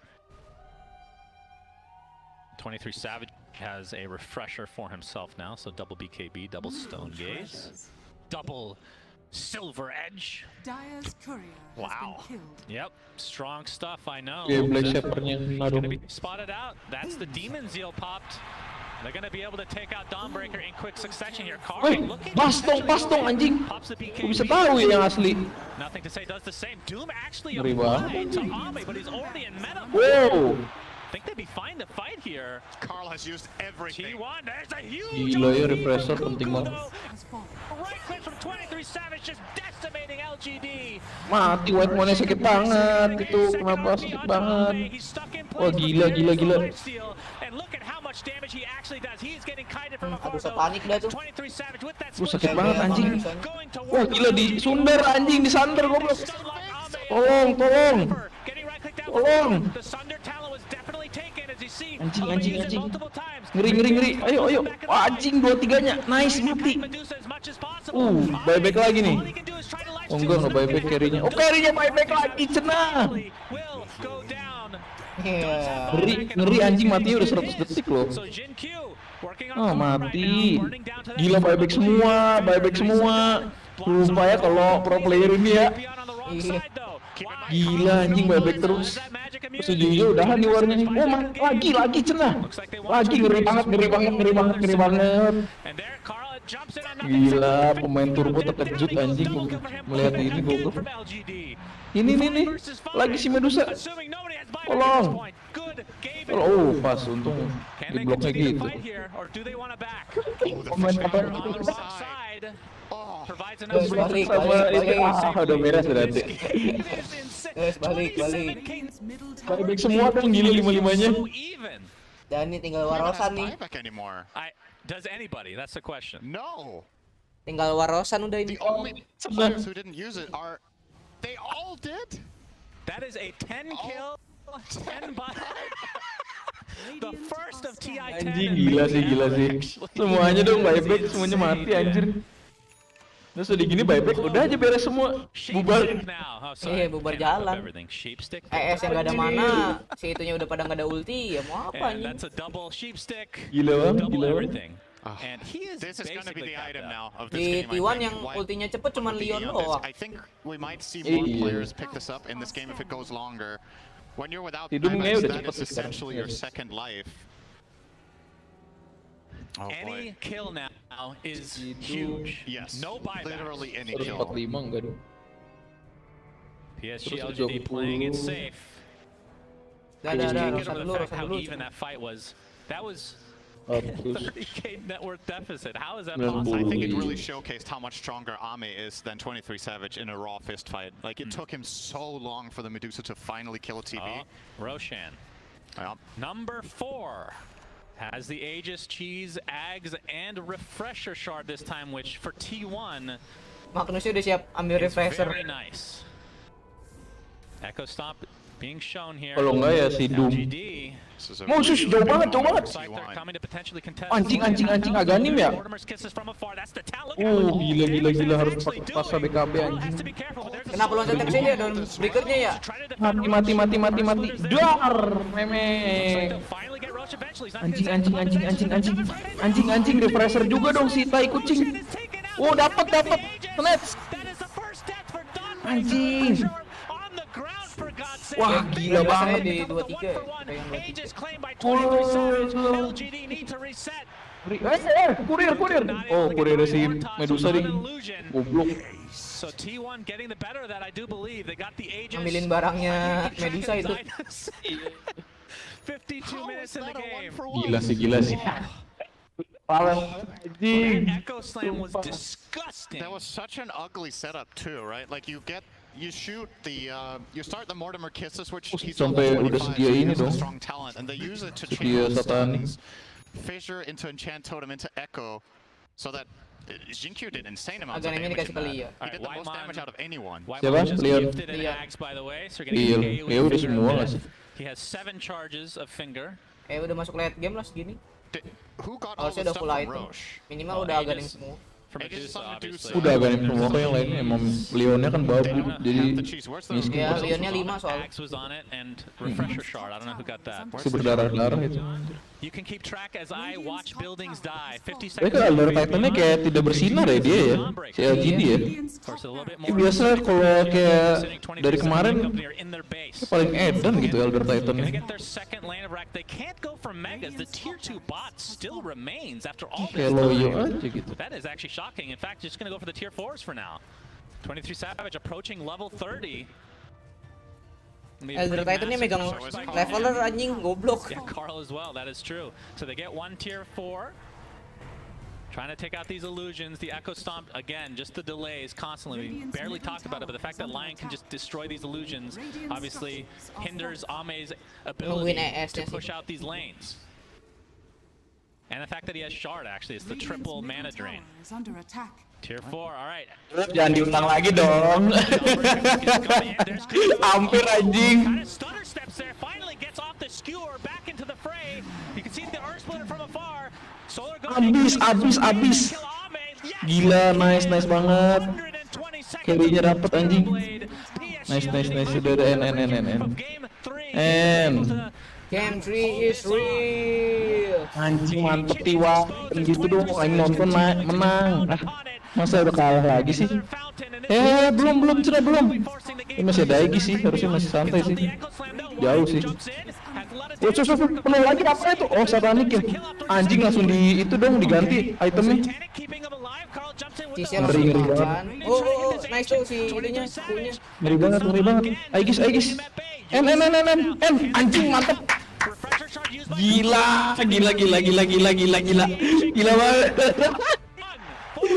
Anjing nice.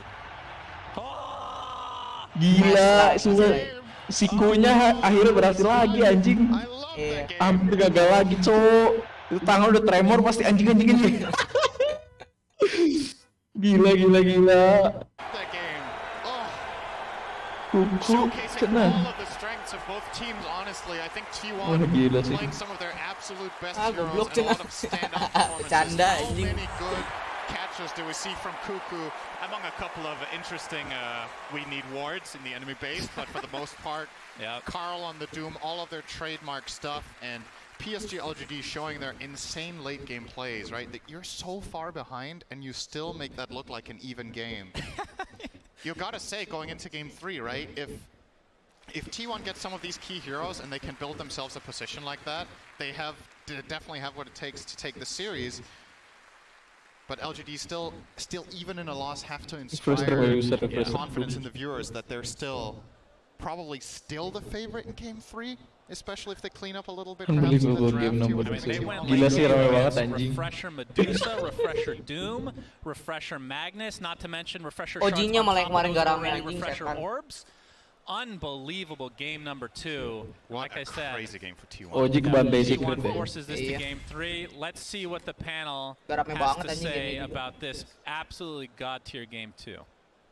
Orang Indo paling baiknya sendiri. God tier casting from Suns fan and from Syndra in there. Thank you so much, gentlemen. Gila. Now, we were reminding ourselves as we were watching that incredible Orang match Indonya yang mana that sih? T1 actually have Itu yang rambut taken Sapper. a game of LG Iya, yang rambut putih ya. Sapper yang tadi pakai itu. of the Kiev Major. Dawnbreaker. So the fact that they won today actually shouldn't be that surprising. There was a Doom in that game as well, although it wasn't on Carl, it was on Cuckoo, but it does seem like the T1 will resolve there are more dangerous situations with comfort, and that happened in this game, that happened in the Animajor. But then LGD did take game 3, and I don't know, maybe tides are changing? We'll see. Maybe. I mean, it worked. Like, we looked at that draft, and we were thinking, like, okay, on one hand, you have, this is the most T1 draft ever.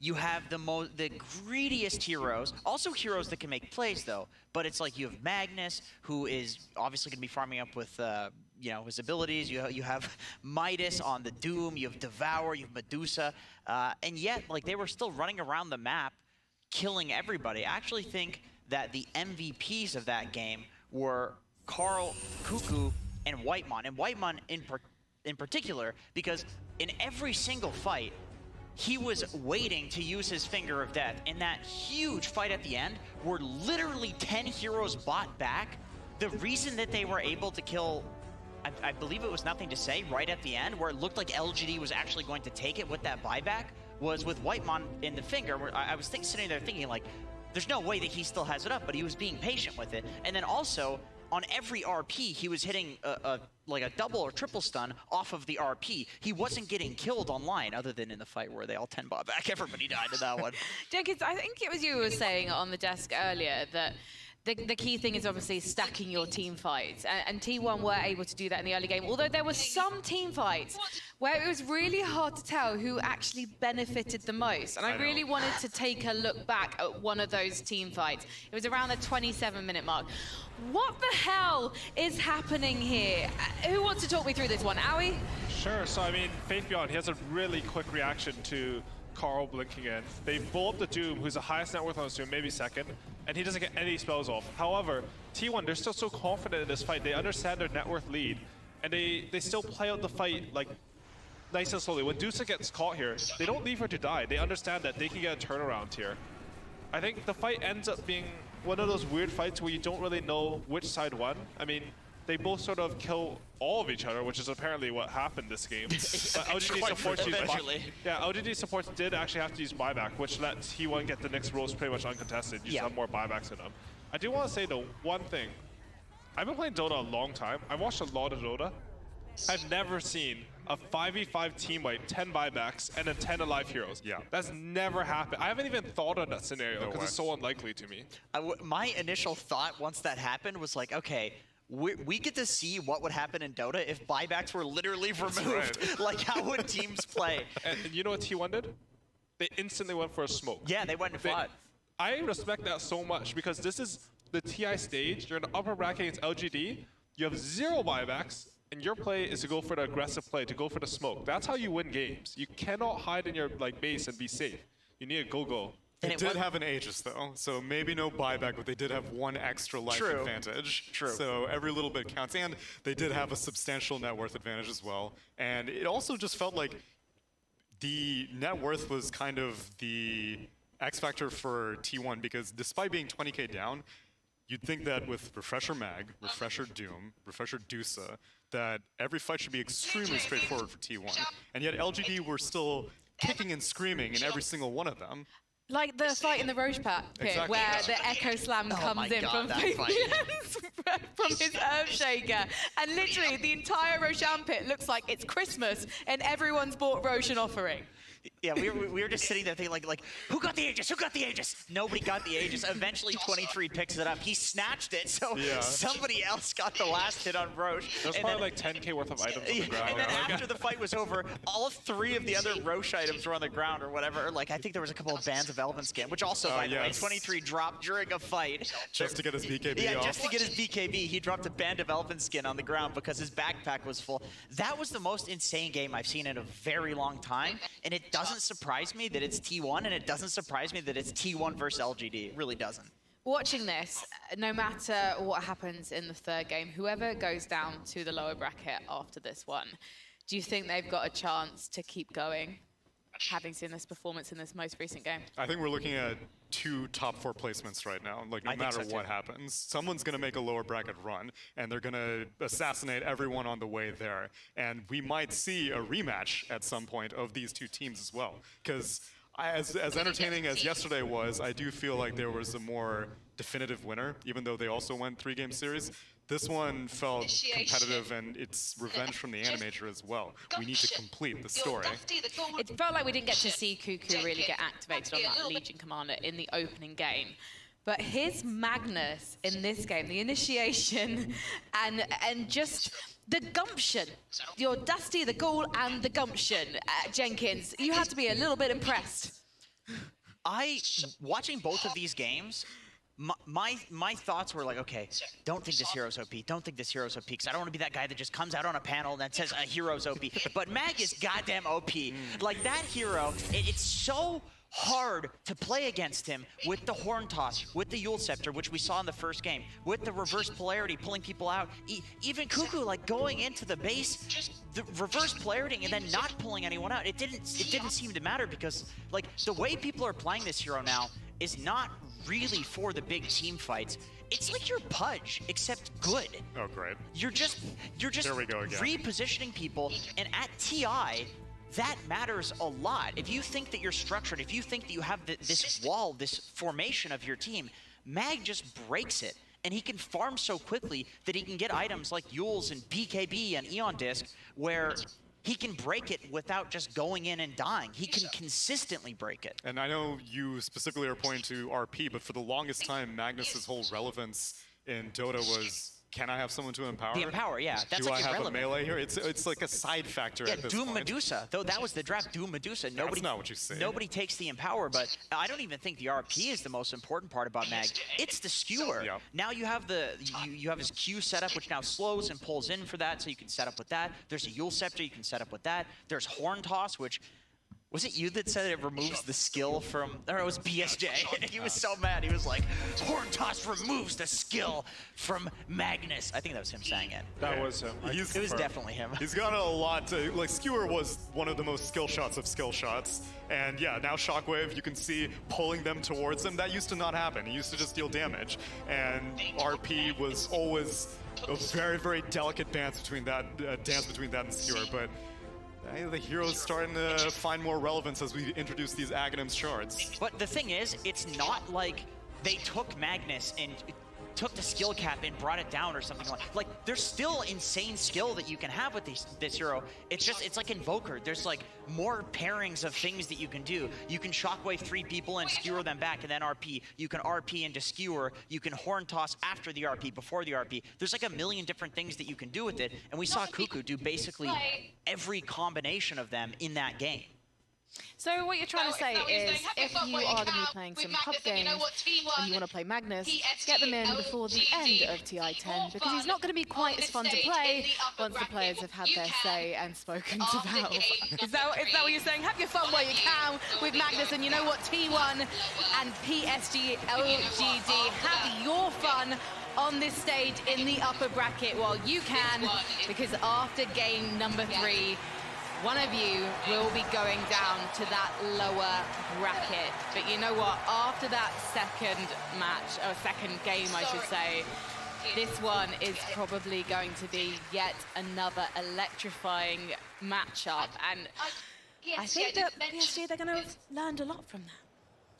Did she call me PSG? I'm sorry, I called it PSG instead of LGD. I apologize. It's in his contract. I'm You can never refer to him as BSJ. No, I think I called them PSG. I didn't mention Brian's name. Okay, thank God. I think what's really impressive is that despite game 1 being so dominant from LG, I feel like T1 were really able to suck LGD into their own pace of the game. I feel like this entire tournament, I've never seen LGD make a mistake like they did on mid when they tried to jump a Medusa with Earthshaker.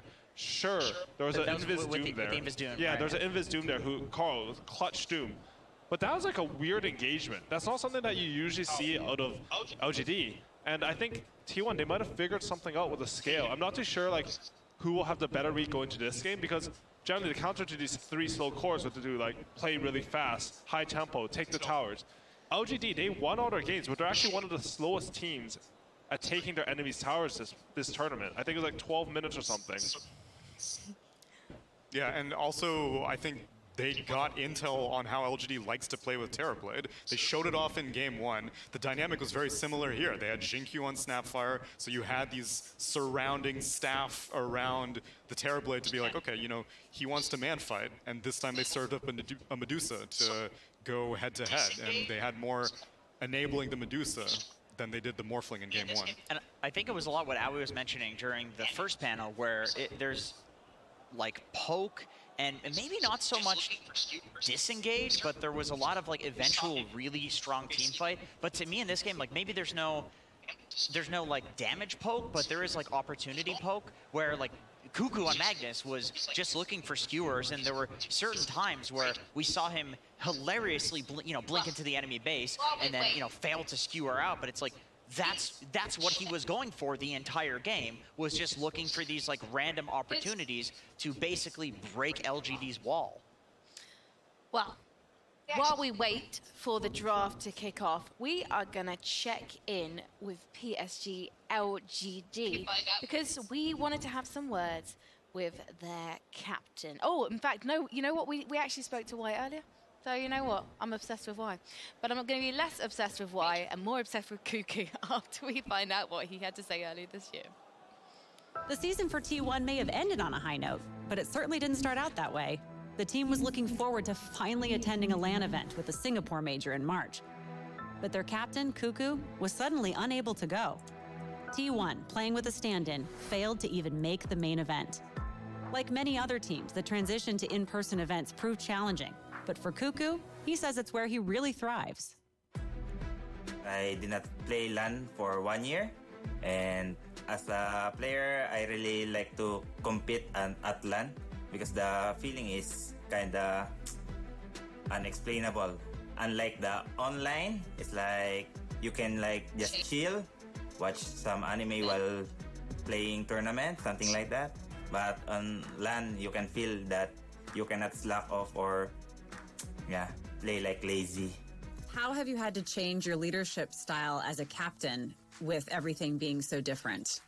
I think our coach helping me to improve as a captain. And at first, he's the one drafting for us. When the drafting also come back to me, I feel that I kind of step up a bit to perform well and to draft well for my team.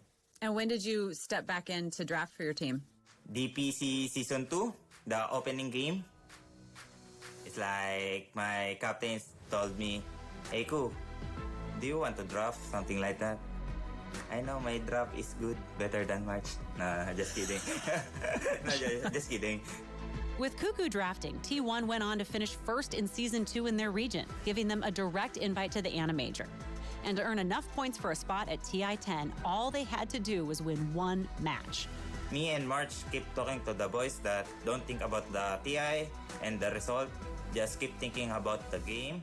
Don't focus so much like on TI. If we go to TI, you can think about the TI, right? But if we fail on Animajor, there's no direct invite for Southeast Asia. Well, they won that match and kept on winning with a solid run that took them to the lower bracket finals, ending with a loss to EG that was so close it hurt.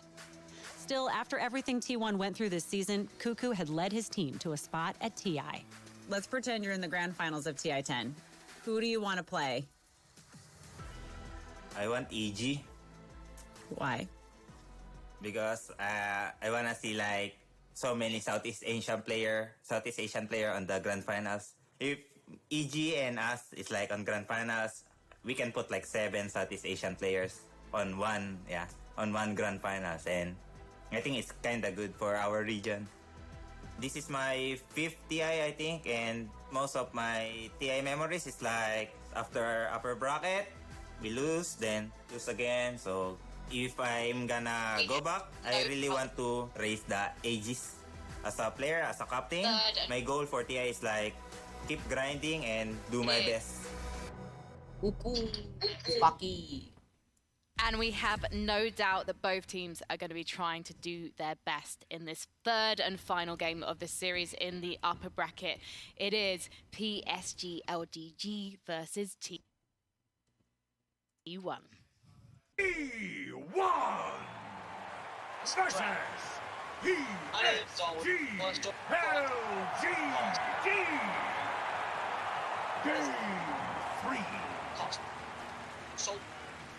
Welcome.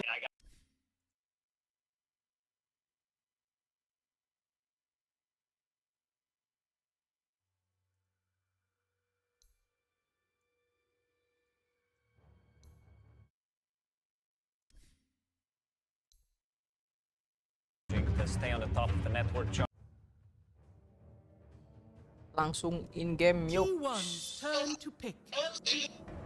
Oh, which is Magnus one lagi of the cuma. rarest times that they'll ever say that, because he is a pretty flawless player. He doesn't really make mistakes at all, and they just kept finding him out of position with both Carl and Cuckoo. It was phenomenal, really, from T1, and yeah, you can see the adjustments already made from PSG LGD. We see Magnus now moving in priority up to #1. ET takes a little bit of a step back, and T1 still going for a very strong scaling draft with these two heroes as an opener, but also still active, very good at just catching and all about like this mispositioning too, which I feel like was big in the last game. These skewers just bringing people out of spots. Now both teams have one. We have a glimpse, and we have skewer +1 toss and all that fun. And they just picked IO into Disruptor. Usually it's the other way around. Disruptor has been historically a counter to IO. And as you mentioned, ET plus Disruptor, these two heroes are always going to be... You're going to be feeling good having those heroes no matter what stage of the game we're talking about. Having a strong laners and also ability to scale. To go back to the previous game a bit, the big boy Philly, you know, this is the item, the neutral item that people tend to hold for the longest duration of time, as we've seen Zephyr holding it, I believe in this game for more than 20 minutes. I believe average time is around 13, compared to some like average time is 8 minutes holding the neutral item. So big boy Philly on the top. So I like to ask, because if the IO is not good against the Disruptor, right, it must be because there's some synergy or something you're looking for in your own draft. So what are the strengths of the IO Magnus starting combo here, Fog? You got the double buff up for your carry. You got a lot of heal, sustain that's going to be coming in, and gives you. I mean, global potential is always something that you have to factor in. Sure, there's glimpse, but we saw last game like how much the global was a threat. Zephyr was like one of the top networks in the game as a Dawnbreaker support, just because he could play on opposite side, he could always respond to these moves and then still show up to fights. So IO is a great example of being able to open up the map for yourself while also being able to like, hey, Ally, you can see the fight? Yes, you can. We're gonna bring you in there. So. Does this add to LGD's response to T1's aggressive playstyle we saw last game? Yeah, Lacoste. Yeah, I think so, definitely. Looking at the bans right now, Enchantress, not your usual ban, but this is something that needs to be done if you want to set up Elder Titan for a really good laning stage, because Spirit is dispellable, unfortunately. Yes, and I think if you pick like Disruptor ET, you've already shown that that's like 90% chance of 4 ET. And what is 4 ET like? Not like playing against Enchantress. If it's a 5 ET, I feel like you can't actually go for that kind of dispel thing, but we saw Secret do exactly that, right? They baited Saksa into playing the ET in the OG series, and Puppy just snap picks Enchantress versus it, lanes it against it. He actually was lucky because he was versus Monkey King as well, so he had double dispels and all that fun. He had really strong lane for it, but yeah, when you see that it's gonna be a 4 position. There's even a secondary dispel for the Disruptor Shard in case they go for that. So if they want to actually buff up their carry, you have that little extra. There's one more hero left in the pool that has a built-in Dispel Oracle. I don't think you want to get IO Oracle. It just seems extremely weak, especially compared with the Magnus. If your offlaner has a lower cooldown stun, I think that's doable, but at this point, I just don't think they're going to go for it. Queen of Pain banned out by PSG LGD. I've seen so many games where Virtus Pro bans out Queen of Pain, and it screams, you know, we want to pick Storm Spirit. Like, this is the hero that we want to get. Queen of Pain was banned out in the previous game, so that means, you know, maybe they screamed a bit more against the T1, and this is a comfort hero for Carl as well. And also, whenever you have IO, that means you have a limited lockdown. Magnus, RP, you kind of don't want to commit. So PSG LGD will need to protect their lineup against these elusive heroes, Puck possibly, and any Spirit in general. Yeah, I was thinking Stormer and Spirit, like just covering his lane, because I see the Bat ban as well too, so they want to have this like really advantageous lane for him, and it's always really good versus hero like Disruptor, because you get glimpsed, you throw the Remnant down, you come back in the fight anyway, so lots of different ways to get into the backline as well, versus these two heroes that are two of the better backline heroes. So ET and Disruptor want to play very far from the fight, and the Spirits get right on top of you. Right, and since we have some extra time as well, and you talk about these two heroes, I'd like to get into something interesting, the idea of draft theory, right? So, as a more generic sense, what advantages and disadvantages does picking two supports have for a draft? Like, if there's two starting picks, or your 4 and your 5, of course you can flex the ET. What does that do for your draft here, Fogt? just open. It saves your carry picks, like protects them from being counterpicked early on, especially now that we have the double picks that come out from, you know, in PSG LGD's position, because now they're going to be able to pick one hero on T1, then PSG LGD gets to pick two, but now they're only going to have information of one core instead of potentially two if they'd opened up with two of them. So, I mean, there's a lot of different implications now at the draft order that ends up making it. I feel like double support is actually better than it used to be. Really? Why so? Just because of that exact thing where you can actually only have one core shown in the first three when you're picking the four, and then you get this. Yeah, you get a situation when you get to. You reveal your. It's hard to describe because like you can reveal your mid, but then you get to save your carry for the last pick in a lot of situations because you get this pick and then into double bans and you can cover and you get to see their carry. So it's kind of weird like describing it, not really. And it's also a support duo that scales well when we're talking about you know, ET maxing out the aura, getting one item, Disruptor, possibly getting that Aghanim Scepter if he finds the affiliate that I mentioned. Whenever I see Philosopher's Stone for the first hero that really scales well with it as a position 4/5 is the Disruptor, because it's one of the best Aghanim Scepters upgrade in the game. And for the Mag IO, let's talk about this one, because that's different draft order, right? You actually get the fourth pick, you protect it with the bans. Does this condition you into being able to pick something more combo-y, something more special, like, for example, the IO? Yeah, probably. You can. These picks are just very. LGD ngambil urusan nih. Percaya nggak lu? Quite a lot. I mean, on both sides, like you've saved so much. And what's the strength? Feeling gue iya urusan nih. Lagi rame banget kombonya. First and the fourth pick of the draft. Kok di game nggak jalan ya? It's really deep, maybe a bit too deep. 2 menit kali. Help me out here. Maybe Juga nggak waktu cooldown bandnya juga. Iya, sama. Kayaknya ada masalah deh. A bit too deep for me. Help me out Bener, here. bener. Sometimes carry or I mean, you can. Yes. Right? Or sometimes, I see the Magnus, right? I see these combos, and I always look at teams and go either so much. Oftentimes carry or counterable hero in the fourth, and it's very difficult to. Or sometimes this, like, in fact, you can even protect the buffing combos, right? This opens up your draft so much they can more or less guess based on the heroes you picked out. Yep. Yeah, there I am. So let's keep going. What can we? Let's theorycraft. You know, we have time because the game is paused. We have a pause, right? Yeah, exactly. So let's theorycraft a bit. What could we be seeing? What is a carry that goes well with Magnus and Io, and what could T1 be expecting for this pick here? I usually like a BKB core because you're going to be playing international. Let's theorycraft a bit. BKB versus Static Storm is always going to be really effective Sama, until if sama. we do Di find Twitch juga nggak jalan. which pretty much Iya, requires itu cuma gambar orangnya doang, tapi situations for itunya that. nggak jalan. Disruptor, in-game. since it's very likely to be that 5 position because ET's picked also. So You still BKB don't core. know what you're going to be playing into, because as we mentioned, T1 really camouflaged their draft really well, opening up with the position 4 and 5. Maybe something with the built-in BKB. A jog. You still don't know the matchup, but we still have a lot of time as well to theorycraft about what could it possibly be. So when you don't know the core to core, what are some carries that come to mind that are pretty solid no matter the matchup, or have a wide array of good matchups? Juggernaut, I think, for me, is the most standard Dota 2 hero where you don't know what to pick no matter the bracket. It feels like, you know, it's still a Juggernaut, and these two supports don't have any kind of escape mechanism against them, so it should be like a free kill. You have a Blade Fury that you can get out of ET stomps if it's necessary, so you're going to get stunned, and just feels the spell mechanic as well, the healing that synergizes well with the IO. What about the other carry with an inbuilt BKB, the Lifestealer? Do you think that one is also a solid? You need to see the matchup. You can't just pick that hero blindly. Yeah, Oh, it is always going to be good versus like ET and Disruptor in stages of the game, but that hero's been a bit underwhelming for me.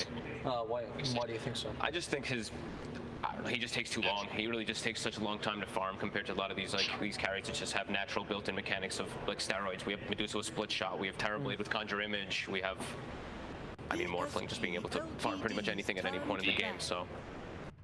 And we're back with Udah jalan lagi nih, Pep. And we're gonna have that bait ban, so that's a BKB piercing. Disabled that they're taking out. It's also a great setup for a possible skewer back, the relocate type of a play that we've seen Bane being a bit more popular during the main event compared to the group stage. BKB piercing ability, you do not need to get the full duration grip. Sometimes a second and a half is exactly what you need. PSG LGD. Okay, I so like they're this. gonna take it. So that's a backline hero to get on top of IO. That's always nice. Mixed damage carry with ET. And if it is gonna be that's also the thing where we were talking about earlier, where it's like forcing the Magnus out of a position. Storm Spirit is one of those heroes that it's not the worst matchups. Magnus still does pretty okay, but Storm thrives versus melee heroes, period. So, and I saw a couple times where even nothing to say. I think it was versus Elephant. He got solo killed by Maybe, who was the Storm Spirit. It was Maybe who, Somnus, who popped off, is getting solo kills in the group stages, but that's a matchup that you can. I believe T1 didn't mean to pick Storm Spirit in this game. That's the feeling that I get. It's just they used this Queen of Pain ban that PSG LGD did, and they also banned out Lina. Lina, one of the heroes, doesn't have bad matchups, I would say. I don't think anyone wins against Lina. No matter what happens, she's still going to farm, and she's one of the, I'm going to say better, but decent against Storm Spirit. She's not going to come out even, I believe. And yeah, so Storm Spirit, as you mentioned, the backline jumper, they have no low cooldown stuns. Puck is still available if they want to try to counter Storm Spirit, the leash mechanic, even though with the recent changes, the Storm Spirit item build, going for Kaya Sanj so that the coil and the silence does not last as long. That's one way to deal with that. What could LGD be thinking then now? You already talked about how they're maybe moving the Magnus from position, but they actually really like it and nothing to say as well. They do, because he likes playing like he transitions most of the times too. But they've been having it a lot of time with Faith Beyond as well, so they don't mind moving it. I don't think they even that's probably not even oh, okay, we can't put Mad Main. They're probably like, whatever, ignore that. Just go for the they're just like, we need to have disables now. There's the Lion. So they're gonna take the Lion. And then they pick up their carry as well, so the mag remains a flex pick then. Yep, and that's a pace hero, so they can set tempo, they can play a lot faster this time around. I feel like last time, this Terrorblade picked, we mentioned at the end how they picked it into Lion, so I feel like they did pick it in a bit of a tough position for him to actually just straight up carry the game on his own. This one, just much faster pace. He's not actually countered by much of anything. You're good versus ET. You're a natural BKB buyer as well. Oh, a Spectre. What do you think of this core-to-core matchup Lacoste between Spectre and Ursa? I like Ursa here quite a lot. Ursa comes online quickly. I think it's more of a backline jump. Bener kan ambil Ursa kan? Storm Spirit has another hero to play with, so Io And and Ursa. Lion will have a bit of an issue, especially Io. He's going to be the primary target that they jump. Looking at the PSG LGD, they are Radeon this time around, and they also have Ursa lineup. So once you decide to do the swap Reno, the trade, you're going to lose your tier 1 tower, your carry goes to tier 1 tower on a top lane, and then you can always threaten the Roshan, because Ursa plays the top part of the map, while Dire, they need to stay close, they need to be checking, and Ursa is the best Rosh taking hero in the game. Is this a hero that you guys would consider good with the two buffers they have on Mag and Oh yeah, absolutely. Absolutely. It allows him to. We saw even multiple different games where I've seen more Aghanims now on these Ursas just so they can get their. OG, I believe, did that. Yeah, Sumail did it. He was versus a lot of disables. This one he's versus a static storm. I don't think we'll see that. I think BKB it's going to be diffusal BKB blink tag or something like that, Basher, etc. It's going to look to be super active very early on. What could be the last picks that we'll be seeing? So for LGD is still open. For T1, we're probably looking for an off-laner here. Yeah, I'm surprised. Again though, I see the Lion picked, which was excellent versus the Storm, and then they picked the Spectre versus. I actually like Lion versus Spectre in most games. As soon as you hit 20 minutes, as a team fight happens, just mana drain. You take out 3 illusions inside of a big haunt. Also inside of mid game too, being able to take it out is really strong, really effective. So both teams kind of were oh, let's just make the Lion a little bit better somehow. Yeah. As we saw PSG LGD take the Terrorblade last time versus it, and now T1 take the Spectre versus I would love to see some kind of tower damage coming out from PSG LGD. There's still Beastmaster available, or they can go for the Dragonite, have a bit more stun control against the Storm Spirit, which could be flex, and they could put it on a mid lane. It's still Storm Spirit favored matchup, but then you have this flexibility to see where Magnus or Dragonite are going to go. Also, yeah, BKB carrier who also and someone who benefits from the empower. Yeah. That's what I want to see. And we see the bans, right? It's Nature's Prophet and both teams are well, we're both lacking push. So that's true. Well, I can touch on the Lion a bit earlier again. Do you think the Spectre, as you said, is about jumping the backlands? There's an idea you can overwhelm the Lion, perhaps, that you can't deal with both Storm and Spectre at the same time, and they see the value of him as a counter to the Storm with a Hex? Yeah, definitely. I mean, that could be another thing too. And so Spirit's always really good to scout too, so they'll always know where he is in the fights, even if Haunt isn't up. So yeah, maybe if you double down, right, it makes it a lot harder. And we did end up getting the Ember, so that was the other one that we were kind of mentioning for nothing to say. Yeah, now looking at the bans, it makes a lot of sense because Necro just completely dominates Ember Spirit in the lane. You can play on his high ground. and Ursa, one of the heroes that loves to play on low HP. One Reaper site could change quite a lot. There is a save from IO potentially, but yeah, now looking at the bans from PSG LGD, they make quite a lot of sense. And Jenkins' fact of the day from this morning also, right? He said the Heartstopper aura goes through in Rage. There you go, Jenkins. I'll give you that one. Oh, useful. So, but yeah, there was those bans are definitely looking to make a lot of sense from PSG LGD with the way they set. Dominates. Okay. I would say. I've seen it like go both ways, depending, but it's very skilled matchup. Still, I'd give 60, maybe even 65 to 35 for Ember. I've heard in the game though, Ember does do better because his Searing Chains can stop Storm. Yeah, it's purely laning stage, 7-8 minutes. Storm Spirit just has an upper hand. Right. Well, could see rotations early though. That's what I see a lot of teams with IO do. They make the move early to mid lane, like pre-6, so that they look to perhaps set up a kill and also look on the runes. So maybe we could see PSG LGD look to set up like something like that. T1, what is the Cuckoo hero? What do you lane against the Ursa? That's always a tough one. Do you prioritize the lane here or the game?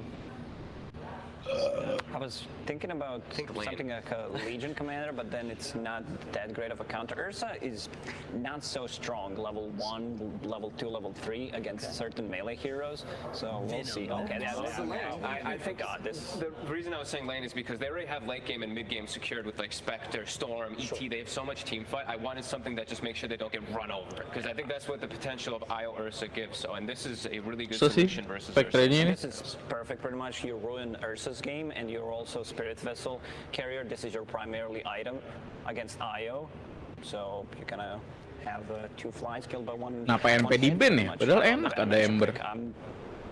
Leaning towards T1 here. Yeah. NP di ban sama LGD, padahal ada Ember. Limited disable without like heavy commitment for the Ember Spirit. So I feel like Ursa now is addressed because ya kan ada Ember pasti travel. About the Ember Spirit going Gak tahu tayo. I only see like one way to actually catch him and Bising stab ntar Storm Io-nya keculik wae Storm meureun. is very difficult. If Storm has a good timing and a good game, he could get an Orchid. So I'm going to be looking at Carl, looking at the mid lane, looking at how good these lanes actually will go for T1 to see how they're going to be able to handle this Ember Spirit, because I do think that Ursa is maybe just, now you're scared of Ursa. We saw Nisha the other day also too. Is, hey, we're also scared of this carry. Boom, Nisha goes crazy as Ember. I think this hero can't do that. Well, I'm the host, so I can't lean any way, but I really want to know what BSJ has to say for his last word.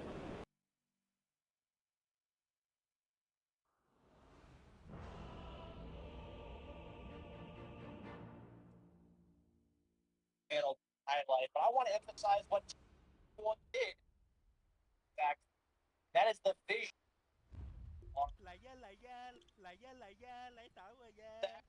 Prepare for battle. You blew it! Told you a storm was coming!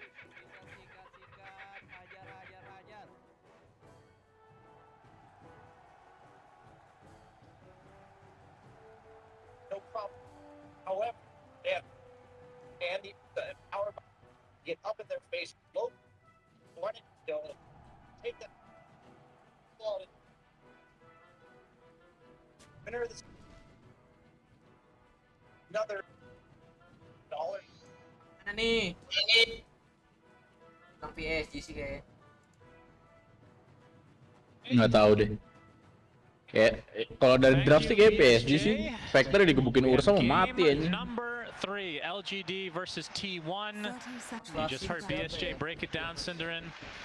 I mean, pretty much everything he said was correct. T1, a lot of vision, a lot of ways to contest Roche, but LGD are the ones that can actually kill Roche really quickly. So I think that's going to be a very important factor in this game. But what are your thoughts on these lineups? We get to see, you called the Venomancer. I'm going to give you credit. You said it, and it came true. Yeah, it is a really good Venomancer game for a time at least, and I think what T1 needed here was a way to slow down the Ursa IO lane from just getting too far ahead. We've seen empowered Ursa in a secret series earlier and some during the groups.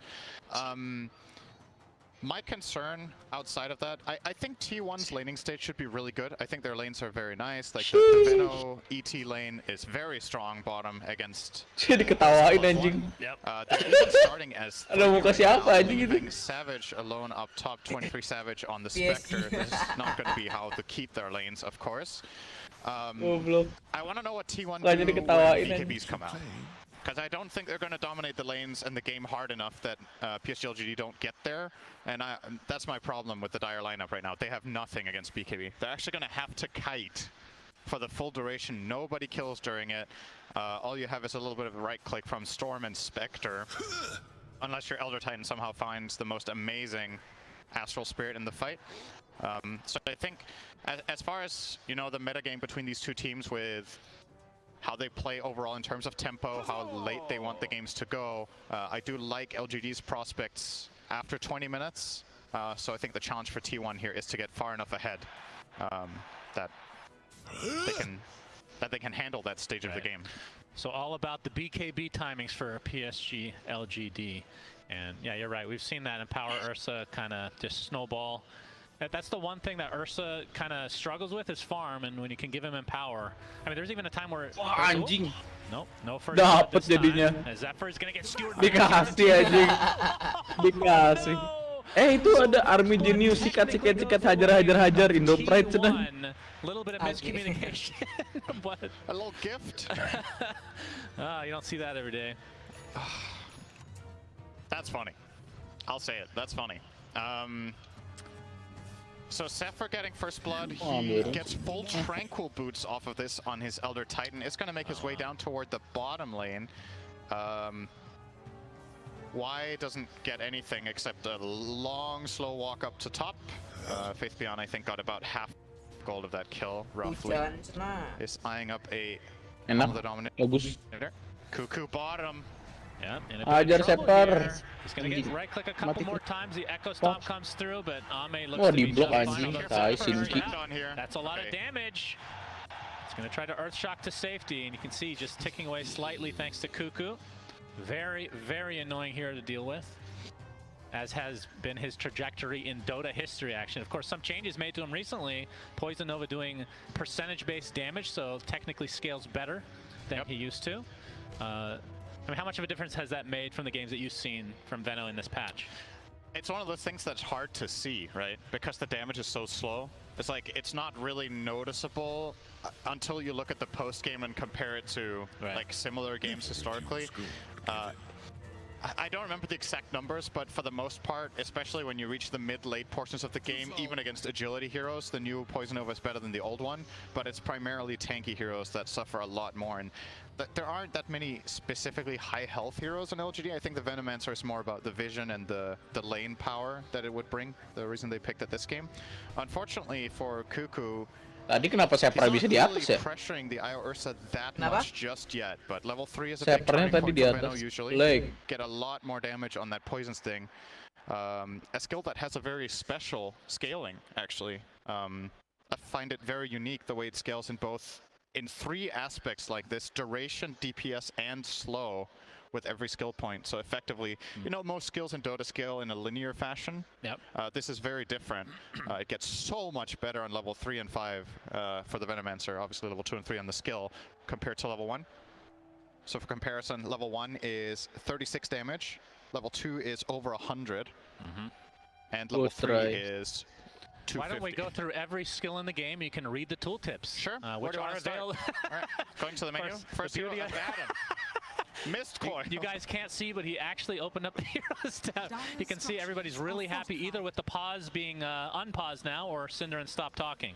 Not sure. We'll have to find out another time on this segment of Cinderin +1. Or -1, depending on your perspective again. Wyatt, Thunderstrike from Whitemon. Looks like Carl's going to secure the Water Rune for himself. Already queuing up the Orchid, which obviously no big surprise. Pretty much the standard. As you can see, Zephyr preventing nothing to say from getting the second Water Rune, so Carl gets a double whammy this time around. Yeah. And look at the CS, 26 and 7 to the 22 and 4. You talked, I mean, the draft panel kind of discussed that matchup overall. Do you think that, I mean, Ember seems to be doing pretty decent, all things considered. And it's I would say it's a slightly Storm-favored lane overall. Not by a lot. What Ember's going to do is exactly what Nandasupse is doing here. Oh, why? Actually gets the spike. He actually runs right back into it. Hex to follow. TP is going to be canceled because that is a super easy kill for LGD. Kill. Yeah, so what Ember does in this lane is we're going to see a glimpse. I think Faith Beyond will be okay here. That I've never heard that before. Okay, you might be right. They're out of mana, and surely he can't You're right. die. It was very close. He only had 310 health left, Suns fan. That was very close. Is very tanky. The crowd goes wild. I mean, he's sick escape. He's part rhino. I'm pretty sure that's the lore. So very thick skin, very thick boy. So what I was gonna say was Ember against Storm in mid. What Ember will generally do is he will max out Sleight of Fist. And try to harass the Storm back that way. The problem with going max Flame Guard is that you can still get it broken too easily by Storm's Overload and Static Remnant charges, and at that point, you have stifled your ability to go and gank other lanes by maxing Flame Guard over Sleight, which is clearly the stronger offensive build in most situations. So I do like to see this build coming out from Nothing to Say, and yeah, that kill from Lion helps a lot. As far as T1 goes, they're still doing great on CS, both top and mid, but bottom, Echo Stomp's not going to connect. Ame gets a couple right clicks off on Cuckoo, which is always scary when you're a big bad bear. His top lane. Oh, why? Looks like he's going to try to deny himself, but 23 Savage with, the Arcana kill streak. Good to see. Very good. They're making progress on that. Probably has like 1,000 more games to go before unlocking it. Very good news for T1 here that 23 Savage is top net worth on Spectre. This hero is crazy when it is ahead. I want to say, just as a gut feeling, maybe one of the highest win rate carries of all time when it's top net worth at like minute 20. It's just crazy how well Spectre scales in a lot of games. Well, to be fair, it did used to farm really poorly. Yeah. So if it was top net worth at that point, then that's a little different story than nowadays. It's still a lot worse than most carries at farming, though, right? Like it's still slower. The Falcon Blade build-up and the jump in from Storm, but it looks like Cuckoo wants to play as well.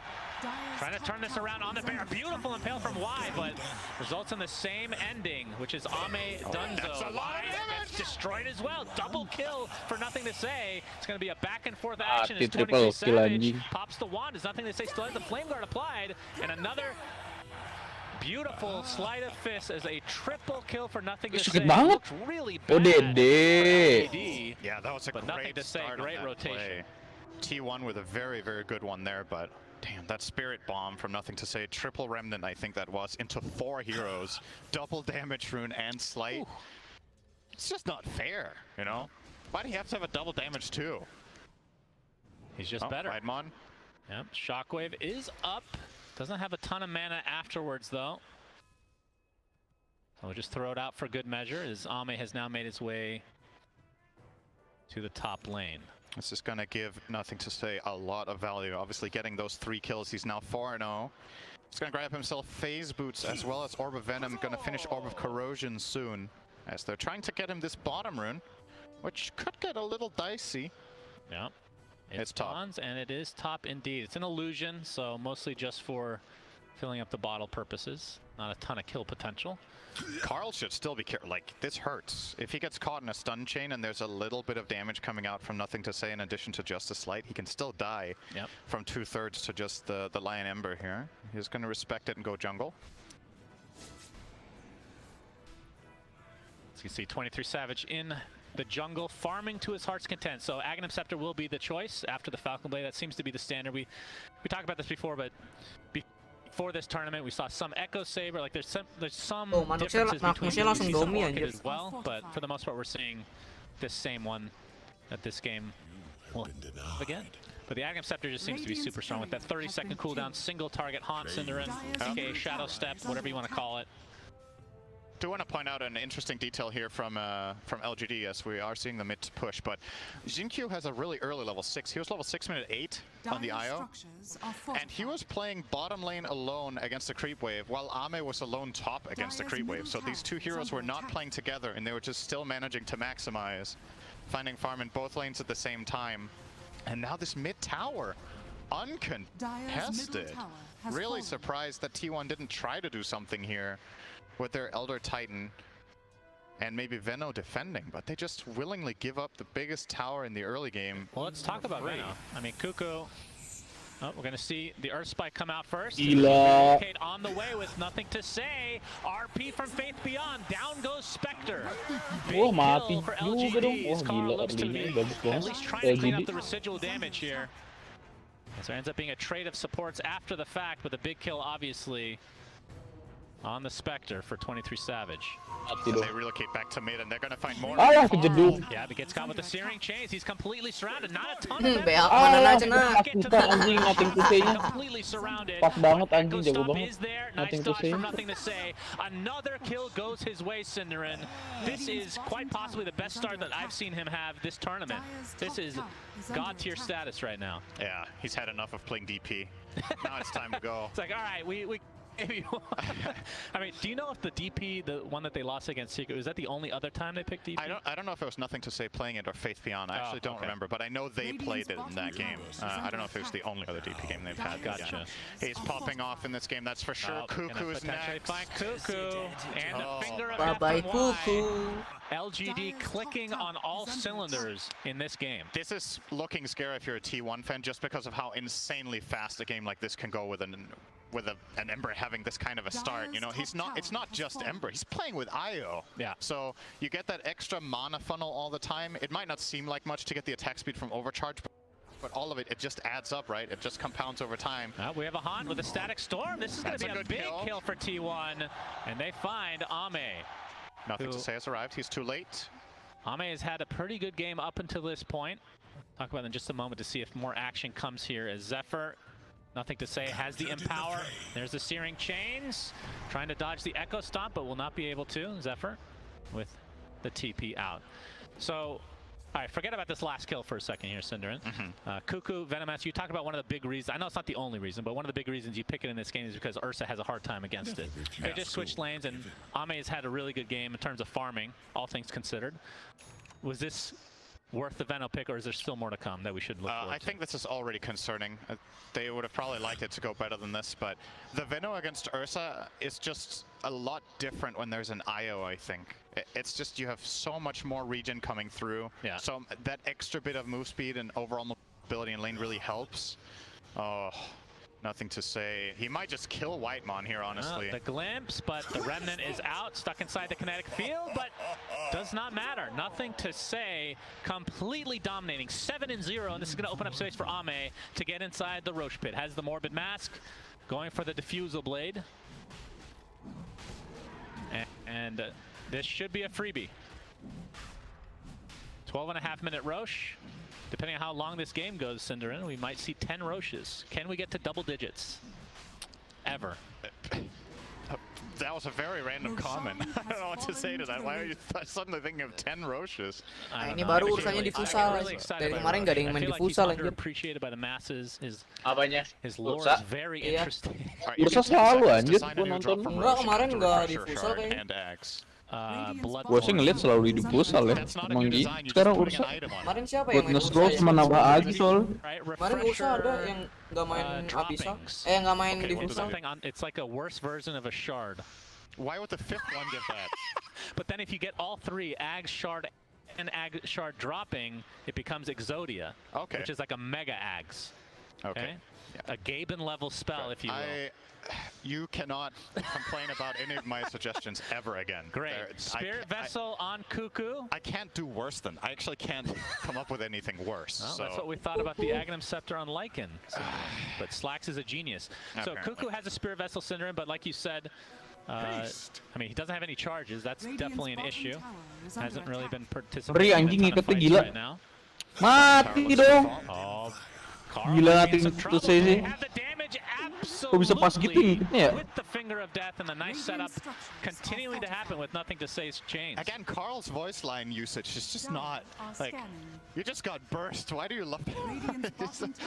I think I'm pretty sure he just randoms whatever voice line. He uses whatever. Yeah, of course. It's just funny that there seems to be an emerging pattern of Carl's voice lines just not necessarily fitting the situation. I guess that's a good way of keeping morale high. You know, laughing at your own misery a little bit. Yeah. That one fits. But yeah, that's I like a little that. better. Yeah. Had to search for. He probably just binded that now, just to make sure he could use it.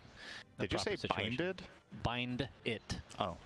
It's just like, do I have to lecture you about verb inflection once again now? All right, Diffusal picked up by Ame. I'm just going to ignore.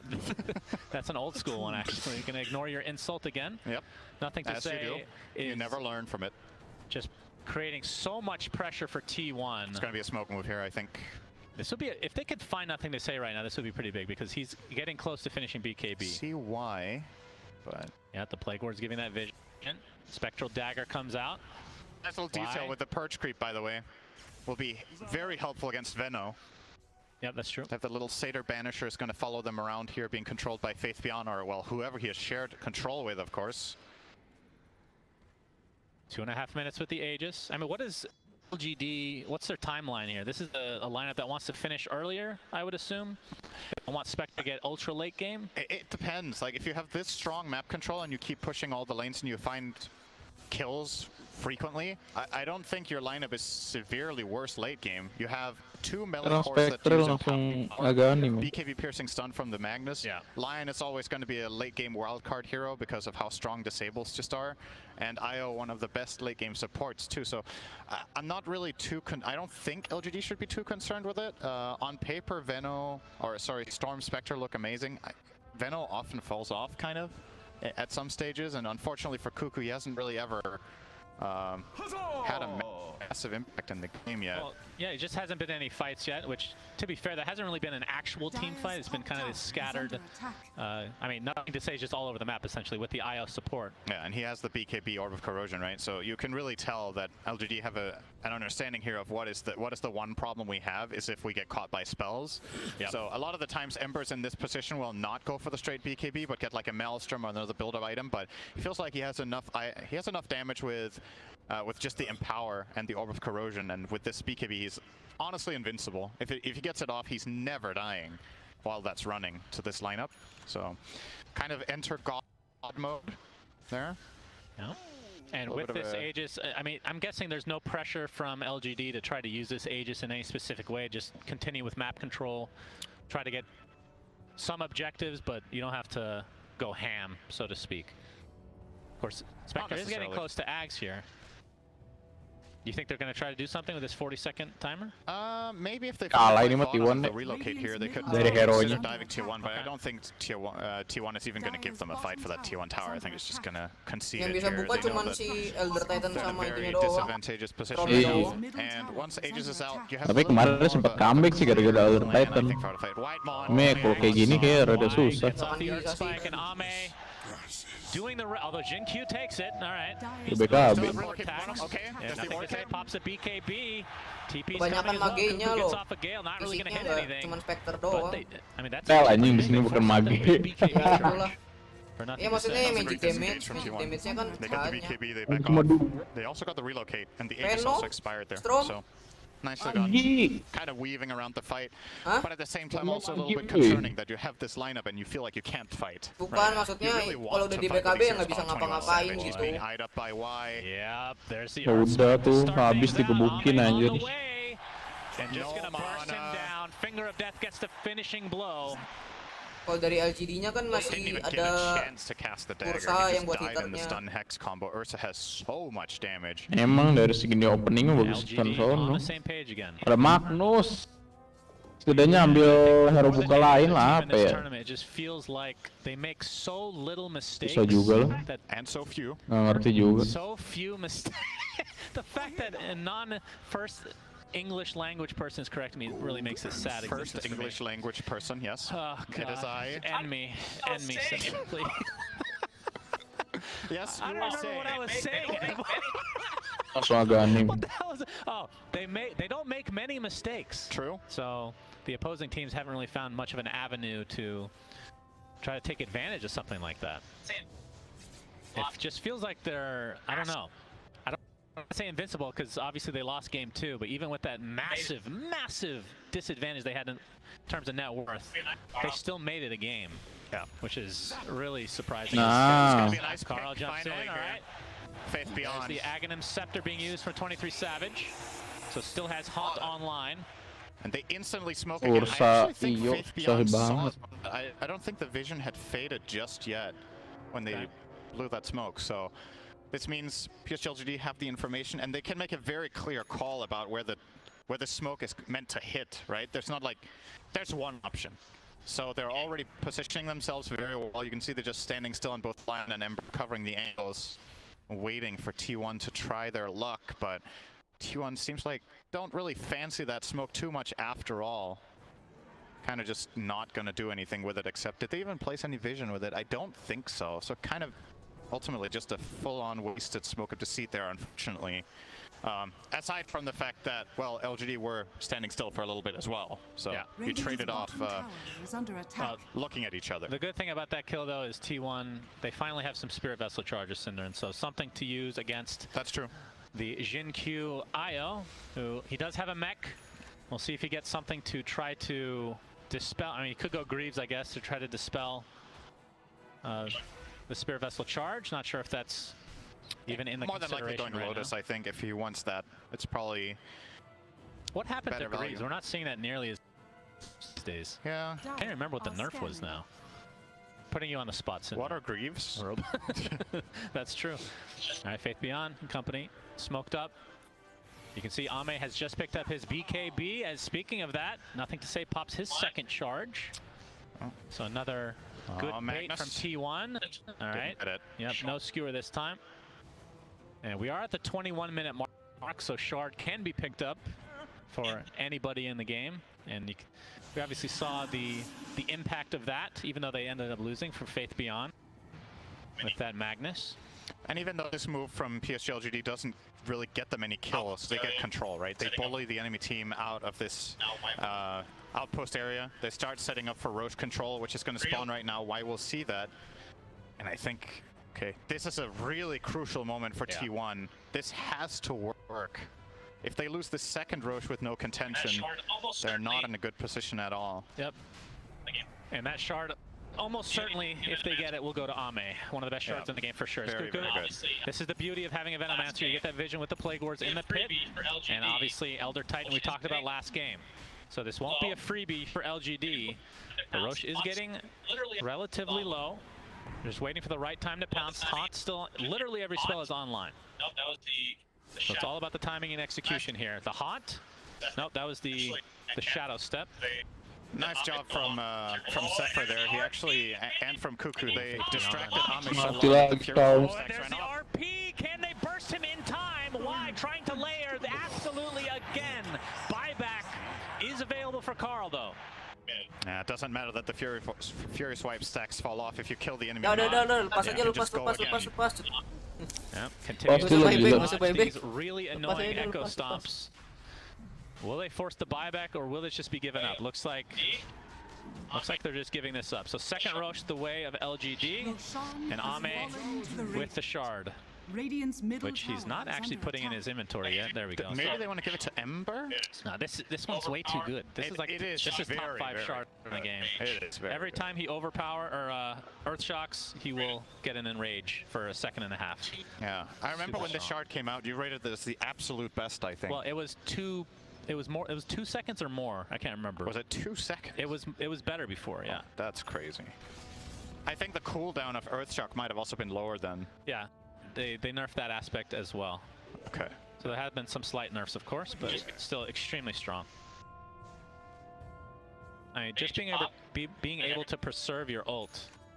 Because so many times we see Enrage popped, and then everybody backs away and tries to kite Ursa, whereas more options now.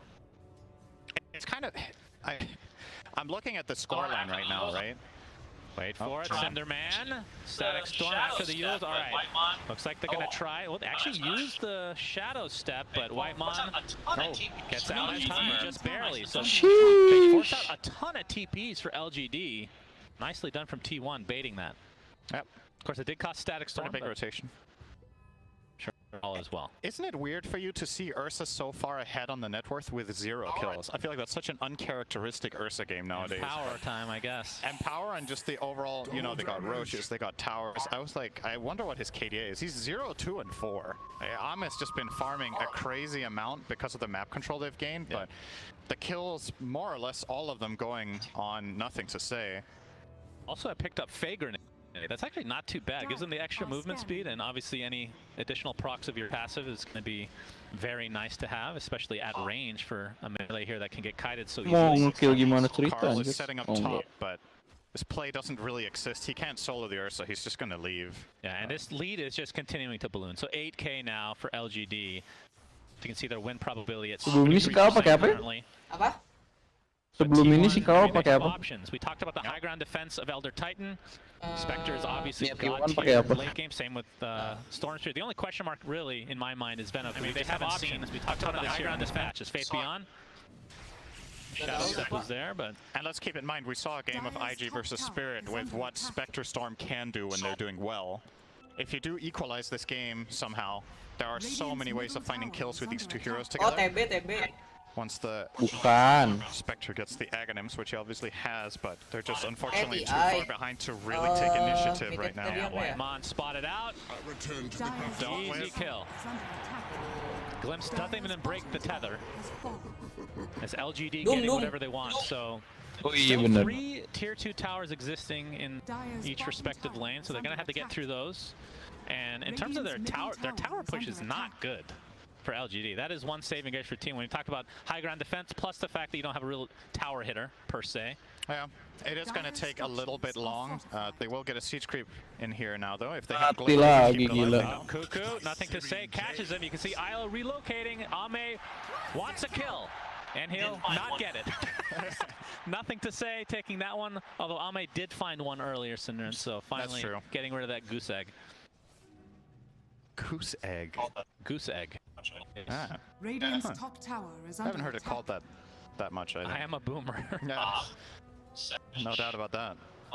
Let's have some TP's top. 23 Savage. A lot of mobility for him, and Bottom tower is under attack. will be a difficult kill. Just popping the Shadow Step constantly. It's only a Mati 36 ketahuan. center. Glimmer. Wow, langsung anjing. Oh, he glimpsed him for a second. Oh, the horsey. Not enough. Not fast enough. But he does force out Haunt, which is a huge deal. That's true. That was not the Shadow Step that time. Yeah. He used the Shadow Step just to kind of harass and be annoying. But yeah, Rugi he's juga ya. regretting that one. Bottom tower is under attack. And now with Haunt down, well, I was going to say LGD is going to try to force something, but Aegis is running out now. And I mean, even with that second Aegis, they haven't gotten a tier 2 yet, but still, not the end of the world because they're just farming the entire map and the lead is continuing to grow. Yep. Dire's middle tower is under attack. To clean up these pesky plague wards that Cuckoo's going to keep placing. I like his itemization, by the way. I think the Halberd Force Staff is very good this game. Yep. You want that against Ursa. You need a repositioning tool and you need the disarm. So. Oh, we're going to see the jumping. Carl pops the BKB just to ensure a kill. Gila tebal Only banget shieldnya. Y for now. Trying to force out the BKB from nothing to say, but he's not going to get baited this time. 2 times is enough for him. And now that the Aegis is gone, we'll see if anjing urusannya T1 wanna dipecut, try to goblok. force something, especially with the advantage in the 5v4 Awe, right now. cenah cek si Iyo teh. Comforting. But like you said, Cuckoo, I mean, his farm is pretty decent. I mean, Venos do get relatively farmed. Has the Force Staff in addition to everything else. Glimpse. Thank you. Glimpse. Just felt like saying it. I heard the sound. Yep. What did he actually glimpse? He glimpsed Magnus. Oh, all right. Orchid onto nothing to say. Do they have the damage to bring it down? Tikalnya. That's the BKB charge again. But continuing on. No mana. Mati juga He's going sepernya. to be brought down in quick succession. Ngeri. And it looks like Habis. Elder Titan is next on the list. LGD showing their prowess Eh? right now. And nothing to say. Walah, Just continuing to sini destroy balikin. everybody in his wake. Udah. Will be the third player in this engagement. GG. LGD.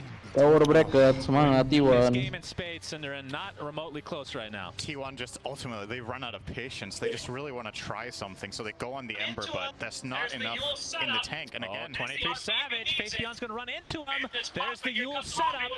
Has the RP if he needs it. Gila, habis. Manta's pop, but here comes Ame with the right clicks. Into the horn toss. Down he goes, not even needing RP. Look at the ultimates on the top. They all have them, other than Io, which thank you doesn't for matter. correcting yourself.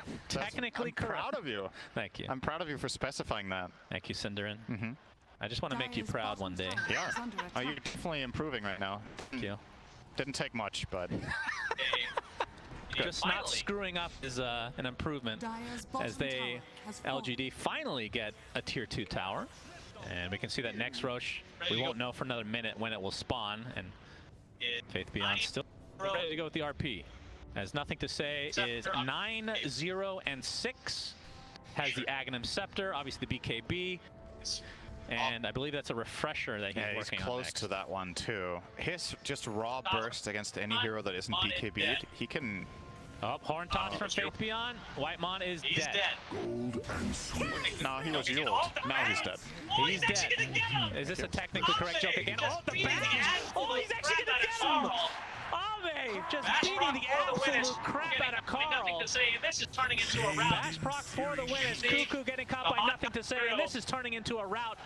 You can see really the haunt coming through. Venomancer is going to end up being cleaned but up it's here. not really going to happen, Cinderin. Venomancer is going to end up being cleaned up here. Actually, Haunt was not used. Where were those illusions from? Is that the Manta? I have no idea. I think he shadow stepped Either way, this is... Yeah, okay.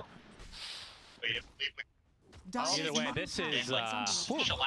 We believe we have a DPC term for a game like this. Shellacking? Say the thing. You know, there's Gaben level shellacking? Thank you.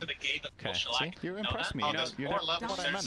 There's 3 levels to the Gaben level shellacking. Did you know that? Oh, there's more levels. There's just regular Gaben shellacking, then there's Gaben's mustache shellacking, and then the top of the top is Gaben top hat shellacking. Top hat. Yes, I think the OG EG, the OG Secret game was definitely a Gaben top hat shellacking. Top hat. Yeah. I want that as an emote so bad now. All of a sudden, Gabe wearing a top hat. I'm patenting that one, by the way. Please have that. Thank you. I'm patenting or copywriting Gaben's name for my myself. I think you'll get away with it. He seems like an easygoing guy. Yeah. Satanic now online for Ame. That was literally a kill. Already seeing the bashers come to work. That was literally a kill because of a bash. Yep.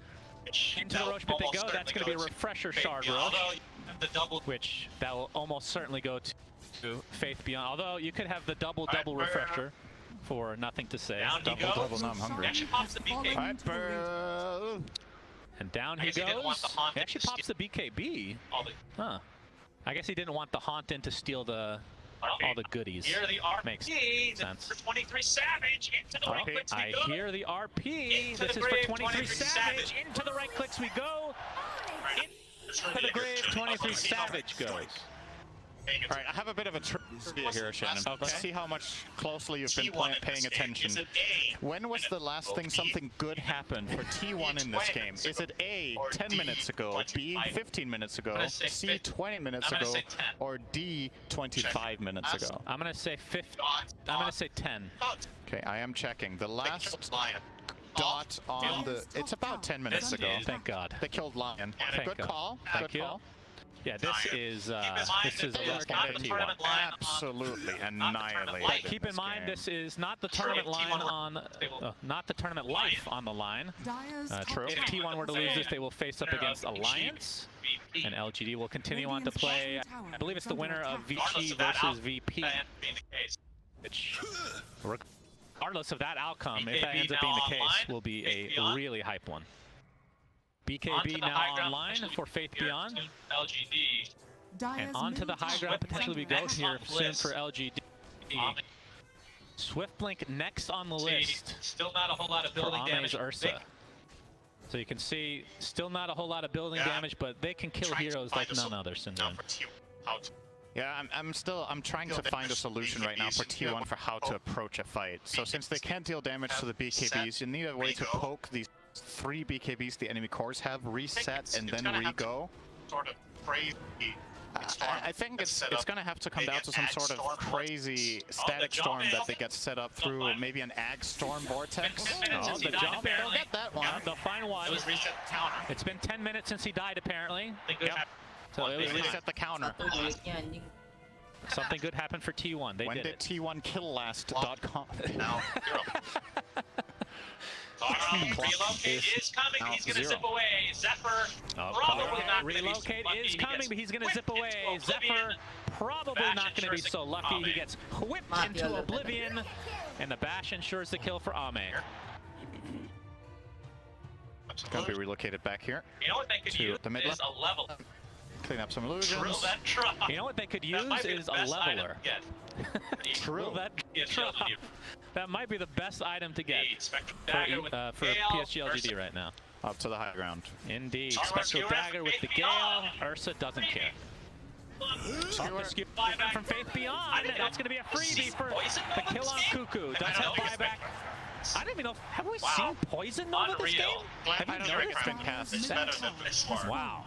Unreal. I'm glad we theory crafted whether it's better than before. Right now it's the same, I guess.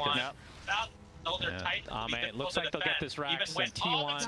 Without the Elder Titan, this will be difficult to defend, even with... Oh, the... All right. The shard it's truly unfortunate. So that's the shard online for the IO. It's truly unfortunate. Earth Splitter comes inside the Static Storm, but the bash inside as well. As Enraged with the BKB. Ame super healthy. Just gonna focus on the buildings now. That is Maganim sih itu. unfortunate for T1. Si disruptnya kalau udah mah enak. Great pickup by Jin Q. There's the Searing Chains. All right, into the Skewer. This is going to be a dieback for Cuckoo. Nggak bisa multi Venomnya juga. And LGD absolutely crushing their way to a Game 3 victory here. 5 versus 3. As we see the Jago banget anjing Embernya. is dead. Still has buyback. And now more buildings to go for LGD. 45 seconds with Gila. And again, their building damage is quite bad, but there, again, the Skewer with the Horn Toss set up. Do they have enough to actually take out 23 Savage? Indeed. He does Mau langsung di end bu, padahal bisa end. Faith Beyond will be fully healed by the cheese as well, so...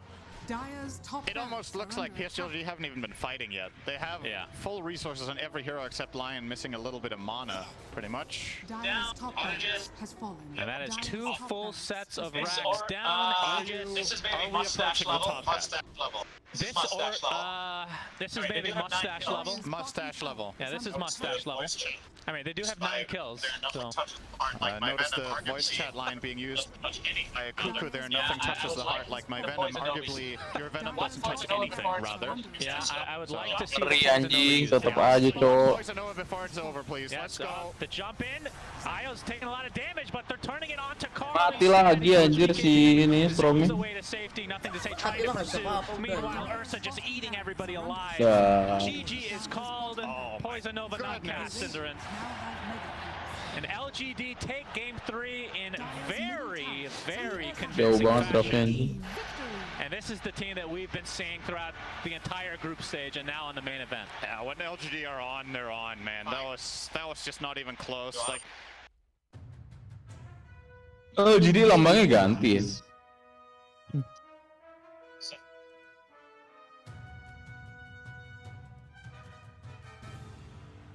Advantage. All the way back. Extending the picks, especially nothing to say on the Ember, just set the entire tempo for the game. His triple kill bottom is really what just opened up the map for them, and he took that advantage and just took it all the way to the bank. So top 6 now secured for PSG LGD. Like you said, they're going to be facing the winner of VP and VT Gaming. Yep. And now T1 dropped down to face Alliance, I believe, tomorrow. Sure, we'll pretend that you're correct on that. I don't know why you would say something you're not 100% sure about. Besok jam 2 lagi langsung si T1. Either way, they'll face Alliance at some point in the tournament. Could be tomorrow indeed, but let's see what the panel has to say about this. Anjing baru match 1 ya. Thank you very much, guys. Yeah, order has been Hari ini restored Virtus by Pro sama VC Gaming. LGD. I think the second game might have been a little bit of a wake-up call, Wowie. Aduh, OG-nya jam 11 anjing. OG-nya iya jam 11 malam. Lawan Queen Sick Crew. Halo jam 11. Iya udah ini mah nggak rame. Selesai. Ini VP sama VG juga bisa 3 game anjir. Udah imbang ini mah.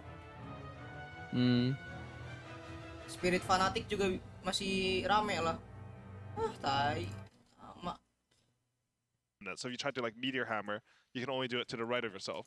I thought that was such a cool heads-up play by Nothing to Say because he really shined this game. Like everything around LGD, he had late pick, but he picked himself into sort of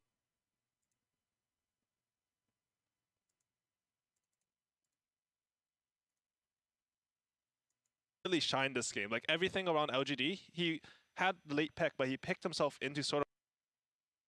Ini sih Embre jago banget anjing. Dari tadi ada creep banyak juga tetap aja si Stromnya bisa keikat anjing. Iyalah. Aneh banget. Beda banget.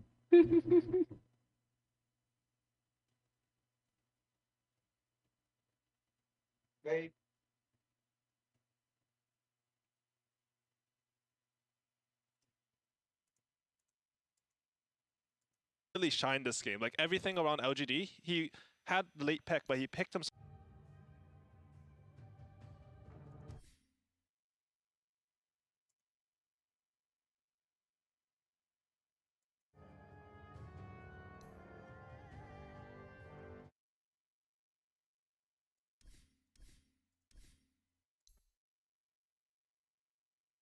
That when you pop off, you can like legit 1v5 with just a little bit of help. And when it's an amplifying hero like Io, well, you take this hero that can 1v5, then a hero that amplifies that, and you know, you can 1v10 at that point.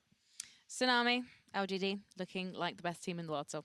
Yeah, and I think it's T1 actually did push them to the limit, actually. I think them being so stompy in this game, I don't think they wanted to have to show Nothing to Say Ember in this good of a form. They played him twice during the group stage, but it wasn't like, as AUI like to call it, a Siggy. It was a Siggy for him, a signature hero on occasion during the DPC, but now you've exposed it on the main stage. Everyone's watching these games because there's nothing else going on. There are 4 group stage games.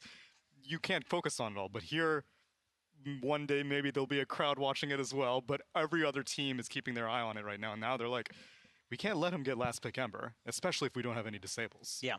Well, if you did miss the first game of the day, we've got a couple of highlights from it to talk about now. The first one being Snapfire and the double cookie. Tsunami, talk us through what's going on here. Oh my god, Xinkyu is a surgeon on this hero. Every single time, it's not even just like his cookie placement. He will get the shard and he will get multi-hero stuns on that Scatterblast every single time. And this is them just dancing around 23 Savage's Morphling in this first game, which this was the most competitive game of the entire series, I think. The second one was great with all the 10 diebacks, but it was game 1 that really showed that T1 was ready to show up in this series. Oh, this is the game too. Yeah, This is yeah. the 10 buyback team fight. There were so many team fights. It's quite hard to keep up. Which 10 buyback team fight? There was a few of them at that point. Was it the one where there were 4 items on the ground in Roshan and an Aegis snatch? 10 buyback team fights at the International 10. It turns out they're like buses. They all just turn up in the same series. So it's hard to tell which one was which, to be honest.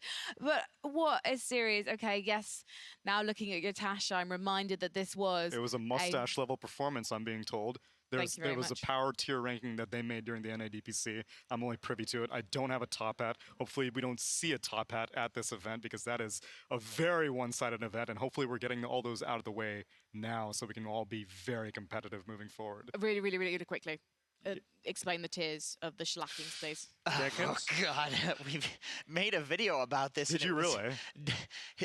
Dota Cinema refused to put it on their channel. Okay. All right, okay, so basically, Gaben level shellacking, that is a shellacking. Then mustache level shellacking. And then top hat level shellacking. But there are many tiers below that. And Sunsfan and I actually had a talk with the Shellacking Council previous to this event, and we didn't think there was going to be any Gaben level shellackings or above because this is TI. It's so competitive after this year's DPC, especially. But here we are. I mean, if it's any team that's going to get a Gaben's top hat, a Gaben's mustache, it is definitely LGD.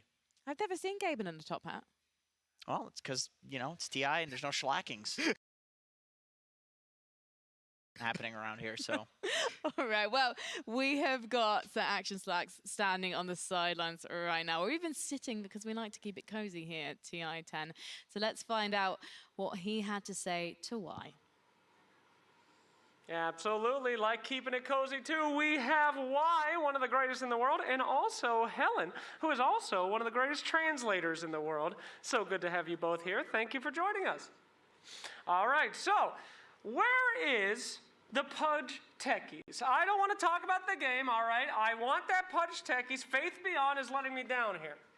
他说你们让他很失望，非边疆也让他很失望，屠夫还有炸弹人都在哪儿呢？可能在观众的心里吧，我们还在查。Well, maybe it's in the viewers' hearts. Well, I hope so. I know it's in my heart. That's why it hurts so much. But what about Oracle? That's your favorite. We haven't seen any of that either. 他也好伤心。那神域者呢？他不是你最喜欢的英雄吗？可能 T1 的打法不太适合让这个英雄上场吧。What thing 的灯开玩笑的。Anyway, I just said I understood him and then I was joking and I absolutely do not. So anyway, as we go on. So you guys enter this tournament, right, as the favorites. Nobody seems to be able to defeat you, but are you playing your own game or are you kind of preparing against the other teams? 就进入这比赛小组赛期间也没怎么失利过。你做为这个比赛做这个准备，做了哪些准备呢？是对打 T1 做了哪些准备是吗 ？Preparations against T1? Against all teams, I mean, or do they just ignore the other teams? 所有队伍就是你们是有自己的打法，还是会根据对方的打法去调整呢？应该还是会根据对方就是不同的队伍打不同的打法吧。就好比我们今天打 T1 也是在中途改变了过打法的。Depending on who we're against, we'll actually adjust how we play. Specifically against T1, we actually did adjust our play style a little bit. And in terms of Oracle, he said that maybe T1 style doesn't allow him to pick that hero. Very good. So, I forgot. Yes, that's right, my friend. I forgot again. Yeah. Yes, the 10 buybacks. Game 2. I want to know what your reaction was to that crazy moment. 第二盘10人买活，你那一刻心里想的是什么？那一刻就当时肯定觉得那是一波很好的机会嘛，因为当时我们已经劣势很大了，想就是都10人买活，看还有没有机会靠那一波翻盘，就是比较激动吧。We're a bit excited actually because at that moment we actually thought of it as a chance. We were already at quite a big disadvantage, so we wanted to see it as a chance for us. Chance didn't pay out though. Would you have done it any differently? 那个机会并没有很好的后果。如果再来一次的话，会不会有其他的决定呢？应该在那个局势下面应该没有太大的办法了，因为当时我们已经很劣了，然后对面都是刷新的情况，我们在那一波找到比较好的机会，骗出很多，所以想靠那一波，如果再来一次，可能只能靠我们临场更细的东西，也许能赢吧。当然也是会打那一波。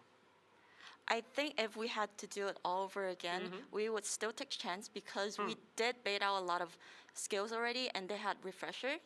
So if we were to do it again, maybe we'll play even more detailed and try to win through that. All right. Almost done. Any thoughts on yesterday? An unfortunate day for Chinese Dota. What did you think about your comrades? 其实昨天很遗憾的有2支中国队伍离开了舞台，你对这个有什么看法或者想说的吗？肯定是首先比较难受的吧，然后因为可能各方面嘛已经太久没有线下赛，所以而且再加上是 BOE 吧，所以很多方面很难发挥出来。总之就也不知道说什么，就是比较难受吧。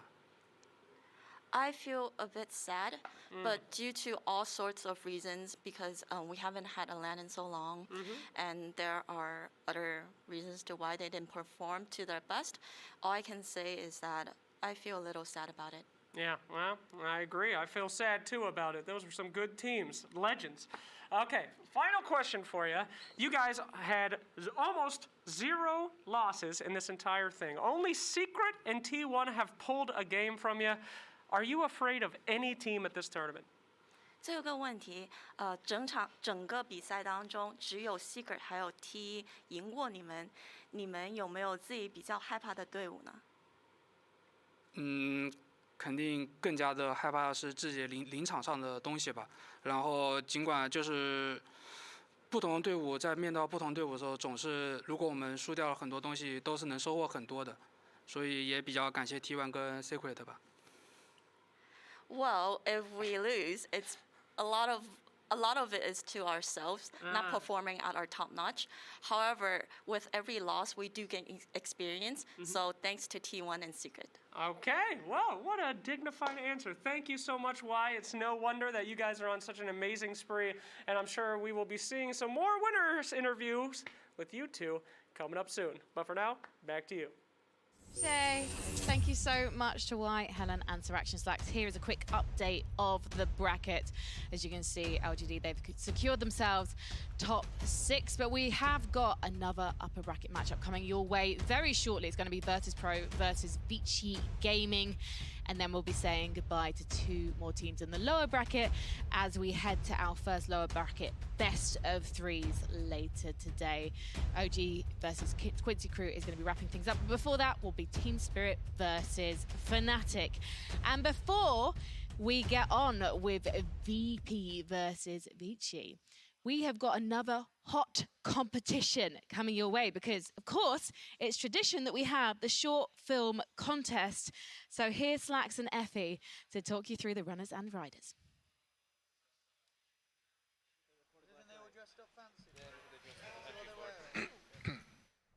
Hello everyone, it is time for the short film contest. We had so many submissions this year, and now it is time to show you some of the finalists. Are you ready, Effie? I am so ready. All right, let's see what those fantastic Dota community members have made. First up, we have Carried Away, a little story about some beautiful, cute little creeps.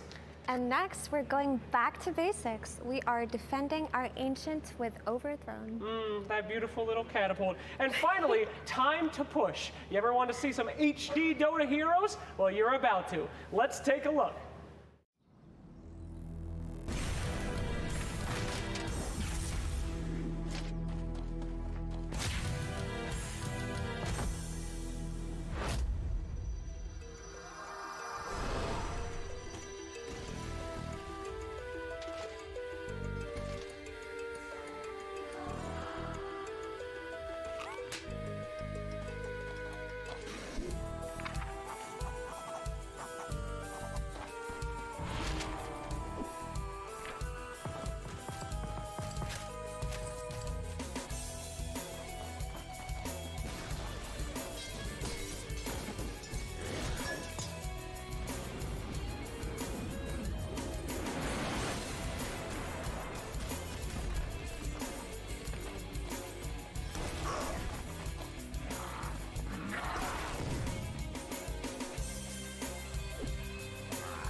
Hello.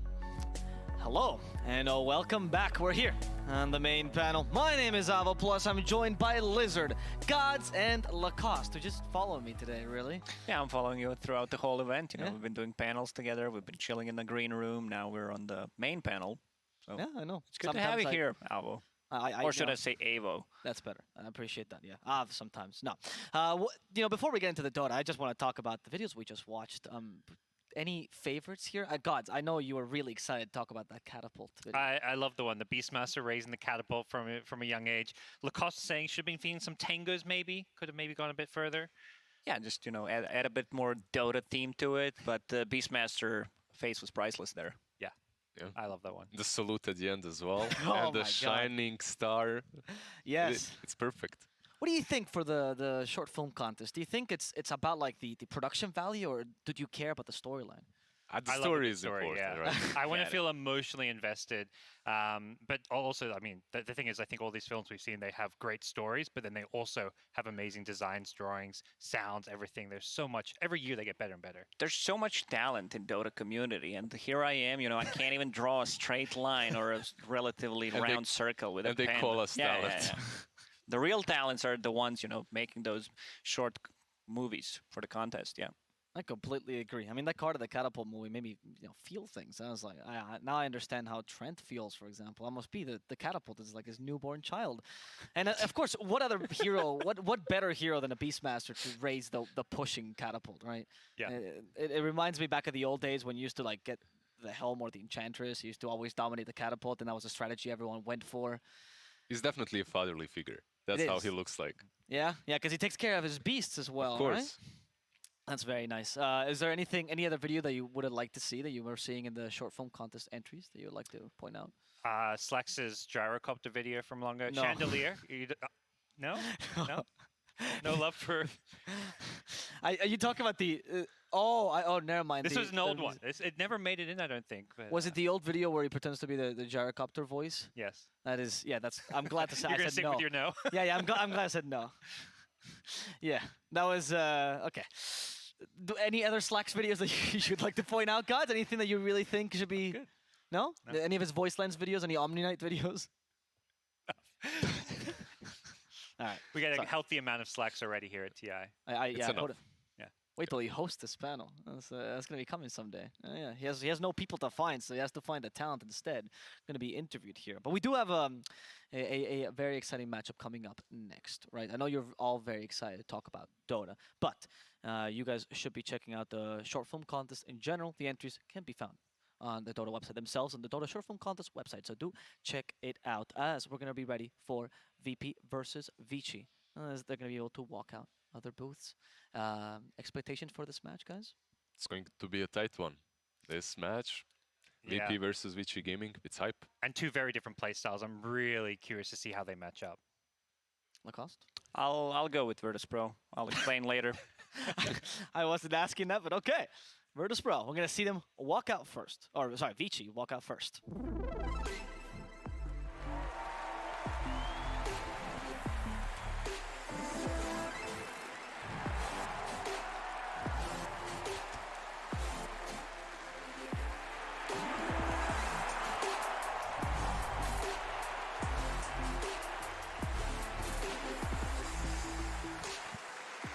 Vici Gaming, a team with a huge legacy and great standings in China. To many, they say this team is a team that does not make mistakes, and to be honest, a team that's kind of just boring to watch. But the reality is they are afraid. They're the superior tempo controllers. As Insania will say, they might not do anything the whole game, but you won't be able to beat them. Only the veteran teams are capable of even going toe-to-toe with Vici Gaming, the ultimate team at delaying the game. In Animajor, they forced that Trim Protector down people's throats. They did not care if you wanted to take their towers. They made sure that you could not push, and they made sure that Poyo Spectre was ready to go. Now here at TI, they are ready to destroy whomever cannot beat their deathly style. Now let's go to their opponents, BP.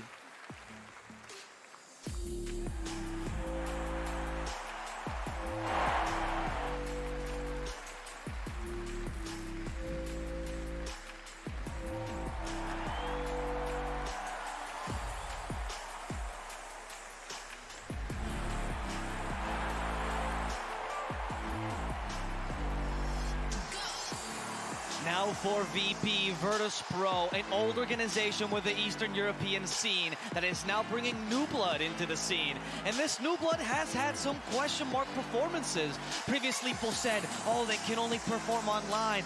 They can't do it on LAN. But in the group stages, they showed otherwise. They went back to their A to Z hero challenge they showed in the previous iteration at the summit, and they were proving people wrong. Their nerves of steel have improved now with their new coach. Some people talk about he's a mental coach. Maybe he has been preparing them for this moment, and maybe that is why they're here on the main stage. If you look at the performance in Eastern Europe, it has been absolutely dominant. Not even Team Spirit can hold a candle to them. And that is why we're very excited to see how VP got here.